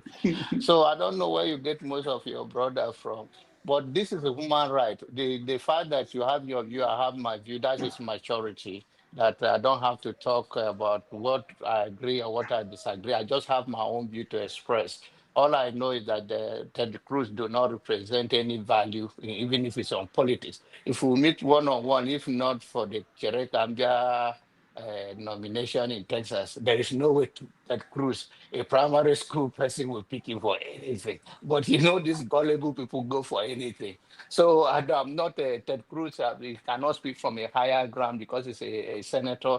It's just a privilege to serve. So as far as I'm concerned, when the light was off in Texas, he boarded the plane and invited his friends to go to Cancun while Texans are in darkness. That person cannot speak to my value. And Texans died, and I live in Texas. So he does not represent my value, and he cannot be speaking for the interests he's speaking for. He cannot speak for issue of Nigeria more than me, or issue of Benue more than me. I have to have my own interests with my people. And apart from that, ranting, what is ranting again? Coming here already is a headache, and you just have to endure so much and just hear people. And then I think if you don't come here, there's no way to hear. To come to Dr. Rodolfo, he don't just say I'm the way, the truth, and the life. I think the way to hell here is to come to Dr. Rodolfo. So it's nice to be here with you. And I enjoyed always seeing you. You are getting younger. I don't know what I did that I grow old so quick, but Jesus is Lord. All right. Thank you, Janaba. We appreciate you all the time. All right, KJ, you have the final say. Okay, thank you so much, Dr. Rudolph. And Ginger, thank you for being here. I always love to listen to you. And I followed you a long time from NTA. And today I'm not sure I want to agree with you totally. But I respectfully disagree with some of the things that you've said. Because I have been in that industry, or rather in that whole circle of genocide or killings in Nigeria for a long time. I had done a lot of work on that in that in that area. The last one I did was actually commissioned by Bishop Hooker, which is a documentary we couldn't release because of many of the things that were inside. I still have a copy. I can send it to you privately if you give me your word that you will not, air it. So having said that, what we found out in the north was that majority of those communities that were attacked, and there's no hiding or no saying that it doesn't affect both sides, but one is actually being masterminded, while the other one is a fallout or casualty of the actual action. Now, if you notice, most of the time the communities that are striked, they first go there, the soldiers first go there and disarm them. They collect their local guns, their knives and everything. And then 1, 2, 3 days later, that village is hit and casualties are there. I did a documentary on Dogona Hawa. Dogona Hawa is in Plateau State, where you have about 500 people, mass burial. It's still there. When that happened, the same story was repeated. Then we don't want to talk about Bukru and all the rest, all those other sites. The same thing happened. In Benue, it was Mieti Allah who said there will never be peace in Benue until the governor changes the law that was passed there. I remember that the government in power said they wanted what they call now, that Riga in all the local governments in Nigeria, which was fought first of all by Otom, and then eventually some leaders of the East eventually enacted also that law. So it's been deliberate. Why people say it is genocide, because yes, much as it affects other people, whether they are Christians or not, the majority of the villages that their names have been changed and their properties been taken, and those people are wiped out, and they are IDP camps, and now other people are living in their communities and raising their cows, are Christian communities. Those are communities that I know some of those people. I work in those people. I'm still in contact with those people. I train some of those people on how to be able to use their phones, if their phones have cameras, to take videos. If they don't have network, whenever they have network, they should send it to the orbit so that everybody can see what is going on. This is as far back as 2015, 16, 17. So it didn't even start today. This thing has been going on. So the life of a Nigerian is worth nothing before a Nigerian. So why should other people give us any concession? Now, why I say that last part, where I'm going to end, is the fact that there is a man called Nnamdi Kanu, whom you accuse of terrorism, but your own weakness, your own government weakness, who you called, said, I did not find any gun or ammunition with him. All we found was a phone and a laptop. Okay. Even if you decide that he is guilty, as the case may be, which your court has not been able to find, now his health is a challenge. You can even take Nnamdi Kanu's picture when he was arrested, how he looked, and how he's looking now, to see the difference in appearance alone. He already has patches and swellings all around his body. Which is more important now? Is it his life or the trial that you want to conduct? Do you try a dead man? So God forbid tomorrow we wake up and we hear, oh, this happened to him in DSS, why he is. Will we still continue the trial? Which comes first, the chicken or the egg? So what we are simply saying now is that if you just oppose that to what we are talking about, the genocide going on, you find out that the Nigerian government don't see anything in anybody's life as important. And if life is not important to anybody, what else can be important? Okay, because it's the life that I have now that I can be able to relate to you. If I don't have life today, can you talk to a dead person? Can you prosecute a dead person? So we are saying, in essence, that even in the far north where these things are also happening, you find out that majority of those people, some of them are casualties, yes. Some of them are sheer, fact that they just didn't pay for whatever they've been asked to pay. But majority of the places in Kaduna, okay, that is in Kaduna State, and in Plateau State, and in Bauchi State, in Taraba, in Benue, Okay, Jonaba was talking about and Katsina of too. Agatu. Yes, and Katsina and Zamfara and Sokoto. Okay, you find out that most of those places become a change community after that. Jonaba was talking about. I did a story of Agatu where I agree that Agatu people are some of them are Muslims, but when they came, they didn't differentiate. They wanted the land. They took over the land. The people of Agatu are not even there till today. So what's going to happen? Who are the people occupying that state, that place now? They are Fulanis and their cows. You know. Okay. KJ. So you see, what I'm simply saying, Maji, is okay. And I know you are in a circle where you can influence things. So put a word for us. Life is more sacrosanct than any other thing anybody is thinking. Okay. And I think that if people like you who are leaders of the East, if you come out and I'm sure it can make a difference than some of us who are here. We can only talk on this platform. We don't have any other thing to do. Thank you so much, Mazi. Thank you, KJ. You see, I like the things you said. Rudolph. Let me make this clear. CM, hold on. Let him just finish. Okay. KJ, thank you very much. You know, that's really civil, matured conversation here. Now, the things you have outlined here, most of the things are something that I've worked and I've looked into as well. You may not know, there is an organization called SAMBA, SAMBA, Southern and Middle Belt Alliance. I am one of the founders, we're two that founded that entity. At the peak, before the COVID and right into COVID, when this madness was at its peak, was when that entity, nobody knew how that operation, how it was ongoing. The former deputy CBN governor, Obida Melafia, Yimko Demakin, I used to, on a weekly basis, we used to speak to the leaders of the Middle Belt. I host those Zooms. I still have most of the recordings, but not for public consumption. So I'm not ignorant of what is happening. But if I take your words, you here mentioned that people are dying in Sokoto. You mentioned that people are dying in Agatu. People were killed in Agatu. And people are killed in, Benue, larger Benue, and Plateau. If you come to Plateau, Plateau is a mix.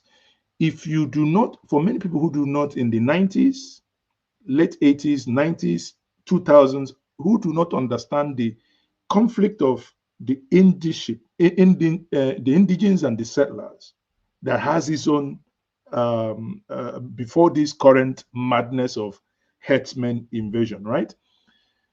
What does that point to? Goodluck Jonathan is a Christian when Boko Haram was doing what they are doing. Would you then say that at the point Goodluck Jonathan was the president, that what was happening is genocide? Would a president who is a Christian want to force and supervise genocide? Just oppose that to what happened in Rwanda. I'll comfortably tell you, knowing Goodluck Jonathan, I know his flaws. I do not for one second, would think that he would want to exterminate any part of Nigeria. What then I think happens is that the government that he ran, certain security elements were incapable to deal with the threat that we have. Fast forward, Buhari came. Why this narrative gained traction was, one, Buhari is being viewed by Nigerians as a fundamentalist Muslim. And when this killing was happening, if you ask me, I've in so many occasions called him the most, when it comes to the security of the nation, he was the most, sorry, but in my view, a waste of space. He didn't care. He cared not. Dexter, I think your mic is on. He cared not about what was happening to his citizens. On the other hand, when it comes to southern Nigeria, if he wanted to act, he overreact. Do you know how many people that was under Buhari in his own state let's not reduce human life when we lose human life to whether that person worships through south or through north. Come to Kaduna. If you exclude southern Kaduna, Al-Zazaki, what happened to that sect? They are still Muslims, but Muslims of a different direction. What I'm saying is, if you take these states where we have this quantum killing, one, it is condemnable. Two, is what it then shows us is the failure of state to protect you and I. That when we formed SAMBA, Southern and Middle Belt Alliance, was when we thought the Southeast we will be overrun if we do nothing. What some of us did was, okay, Middle Belt people, let's come and form this alliance. Some of the things we did was, if we do not allow this fight to get to this, this madness, security challenges to get to the South, rather, let's support you to stop it in your own place so that it doesn't go, right? But in stopping it, there is not much you can do as a person, because the state that you have yielded your right to say, I am now I've given you my everything, please, we have this social contract, protect me. The state has failed to protect. Therefore, I begrudge no one who says that this is a systematic genocide. But in most cases, when genocide happened, if you go back to Rwanda, genocide happened with involvement of higher authority, which is the government. But in this case, my argument remains that I do not see that President Tinubu is, if Goodluck Jonathan was not involved, I will not speak for Buhari, because for me, he kept quiet when he should have spoken, that President Tinubu, even when I do not like him, that he is supporting or doing anything with genocide.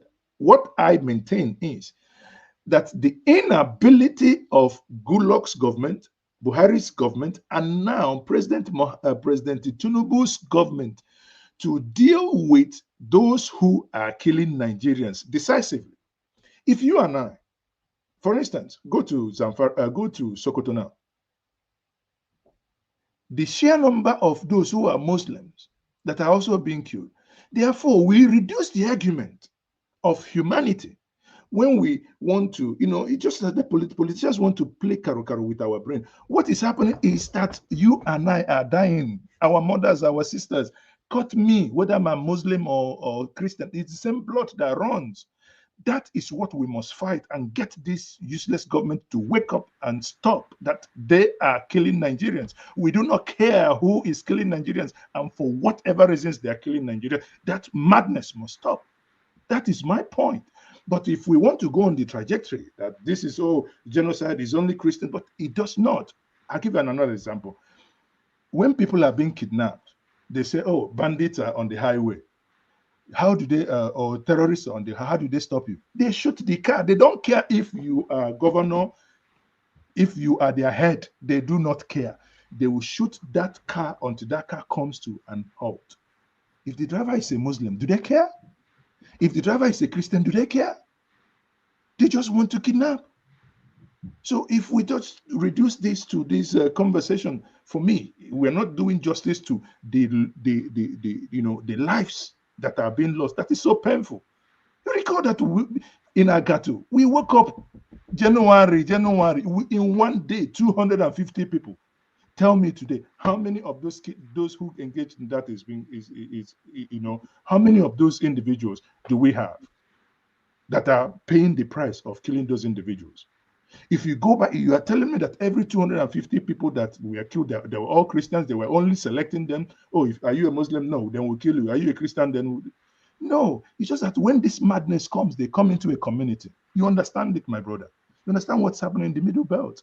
Some of your leaders, some of these things you said, I have seen, there is a friend said 7 years he hasn't gone to his community, that his community has been renamed.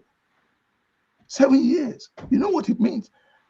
Southeast, we appreciate our ancestral homes. And I say this to my Southeast people. Imagine you are from, I don't know, let me use Rudolph's village. Imagine you're from Nobi, and some one useless thinking bunch of people come to your community, take over your community, renames Nobi now to Kafanchan Nobi or something like that. I don't know what it is. I mean, you can't go home. Why you can't fight them? The reason why you can't go home is because you have a government, both state and federal, who are not able to. If genocide is happening in Benue, who do you think should be? Who is your governor of Benue State? Is it not a Reverend Father? Is it not him that should be demanding that he must see the Pope the next minute? The one that carry it on the head. Where is he? He only looks at people, oh, people don't come to my state if you do not have clearance. That's the type of nonsense he's talking. But his own people are dying every single day. The government, they all go to Abuja to go and share money. He's not saying anything, and people are dying. So my point, my brother, without really belaboring this conversation, is that we must all get angry at our government for not protecting us. My point is that we should not segregate it based on faith. The two Abrahamic religions that was imposed on us that were also foreign to us. In this death, those who are not Christians die too. Those who are not Muslims die too. Those who are animalists, those who worship nothing, they also die. Those who even believe in nothing, they still die. So let's not, these are human lives. Thank you very much. I yield. All right. Thank you, Njenge, so much. Dr. Damages. No, nobody, please. I want to ask Njenge a question. No. Okay, please. Whenever I know. Let me say this. Whenever somebody makes a long speech like this, you just wait. You don't just come on. There are so many messages from everywhere. That's not the most important one. All right. 2 hours ago, I announced. I thought it's my turn. CM again. 2 hours ago, I announced that we were ending this show in 30 minutes. It's now 5 hours. There's a show that was supposed to start 2 hours ago, and they are waiting. So I really want to thank everybody. Let's continue this. Let's continue this, please. No. Let's continue this. Can that show go on independently? Those that have not spoken, can they speak? No. You can sign They can speak on the other. I know. It's the same platform. You can go to the other platform and speak. Yeah. It's not fair. It's not fair for forefathers. It's waiting there. So I really want to thank forefathers is waiting. Okay, that's fine. That's fine. I want to thank everybody that joined today. Let me first thank those that supported us. We play about this, but these are very important. These are very important. Abby, thank you so much for your support. Real K, thank you so much. Nana Bush, thank you so much. Kulata, thank you so much. Jesus Christ. Kulata, thank you. Oscar Blackburn, thank you so much. He's spending money. He's spending money. Kulata is spending money. Thank you, Oscar Blackburn. Thank you so much. It's drug money now. Money from Tinubu's cocaine. Is that what? Why you want to contaminate us with cocaine? What is the nonsense? CM, please, can you hold on? One man went to more. Thank you so much. Nana Bash, thank you so much. Kulata, thank you. Constance, thank you. Who else? Kulata, thank you. So, and then on behalf of all the people who helped behind the scene, there were people who were sending me videos and sending me messages that I should remove. In fact, there are so many messages. How am I allowing CM to say these things on air? How am I allowing this person? So many. I'll thank everybody. Mazin Jenje, thank you so much. I really appreciate you coming here. I'll give you the last word. Let me thank KJ. Thank you so much. Jide, thank you. I know. I'm sorry, but there's another show you can join. Support. You say what? I have some share in that thing that I saw on the screen. Yeah, the red one. Offering. That supports diaspora voting. Thank you so much. And I thank you, Masker. Thank you, Dexter. Thank you, CM. Thank you, Constance. We appreciate you. Njenje, last word. No, no, please, Let me please, Rudolph, please, give 1 minute just to a second. CM. Please, Rudolph, just please, Lord, just a second. Okay, CM. It is not enough for somebody to condemn. It is not enough for somebody to condemn what I say. You should be looking at the chart. What right has Omale like Kulata to come and be writing what he's writing about me? What right has he got? What did I do to him? I came here to give my own opinion. He's there messing me up. What did I take his wife from him? If at all he has a wife, am I struggling to distribute cocaine for Tinubu with him? So what is his problem? You should ask him. This is what you should do, Rudolph. Otherwise, I accuse you of bias. What did I talk to him? He went to chat and started insulting me. What did I do to him? Now, when I reply, people will now take it that CM is talking. What did I do to the so-called Omali Kulata? What did I do to him that is writing rubbish on the column for me? What did I do? Let him tell me my offense. That's what I'm asking. What did I do? Tell me. Ask Kulata. What did I do to him? I'm not a transvestite like him. Thank you, CM. I'm not a transvestite. He is. Let me point out that for the first time in a long time, we didn't have any moderator. So there was nobody moderating the comments. And I can be paying attention to what's happening on the panel and dealing with other things behind the scene and moderate the comments. I don't know what happened there. But I promise you that he regard it. You can read through the Rudolph. Go through the comment. Go through the comment, you will see it. Something regard it. What did I do to him? All right, see, I'm sorry. So I can't exist because of Kulata. CM, we'll look into that. It's not CM, you know. Please look into it. And I will bring it up next week. I want you to look into the column. Okay. What did I do to him? Why? Why is he after me? Why is he after me?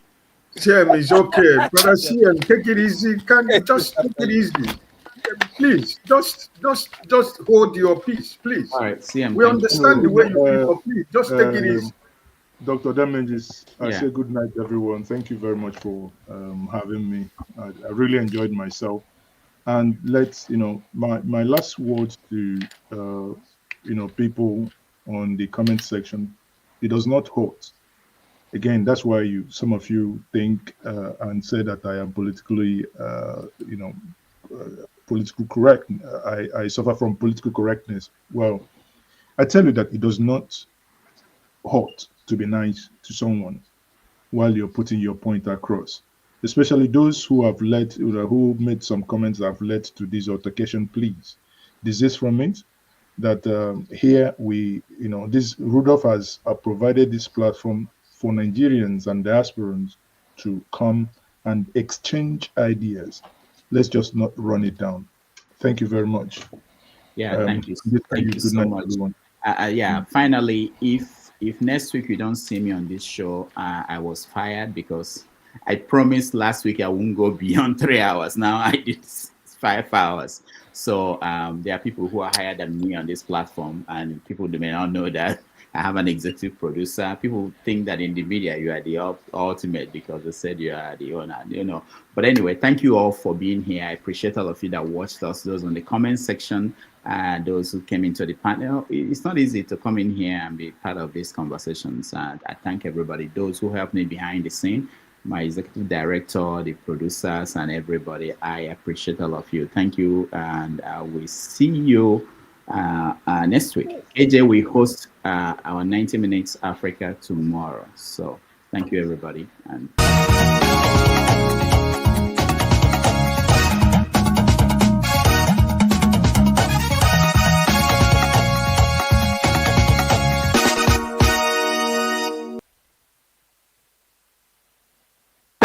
Thank you so much for watching. Thank you. Have you subscribed? Yes, you. Have you subscribed? You. Yeah, before you go, click. It's free. Click. Just that's it. Have you subscribed? You're laughing. Have you subscribed? Have you subscribed? Thank you. Thank you. Thank you. Hey, madam. Thank you so much. I can see you. We have to get to 100,000 subscribers. By the end of the year, how are we going to do that if you don't subscribe? Yes, you. Yes, you're about to click off. Why? Have you subscribed? It's free. If you don't, ask your son, ask your daughter how to. Just one click. Thank you. Thank you. I see you. Aha. Thank you very much. Thank you very much.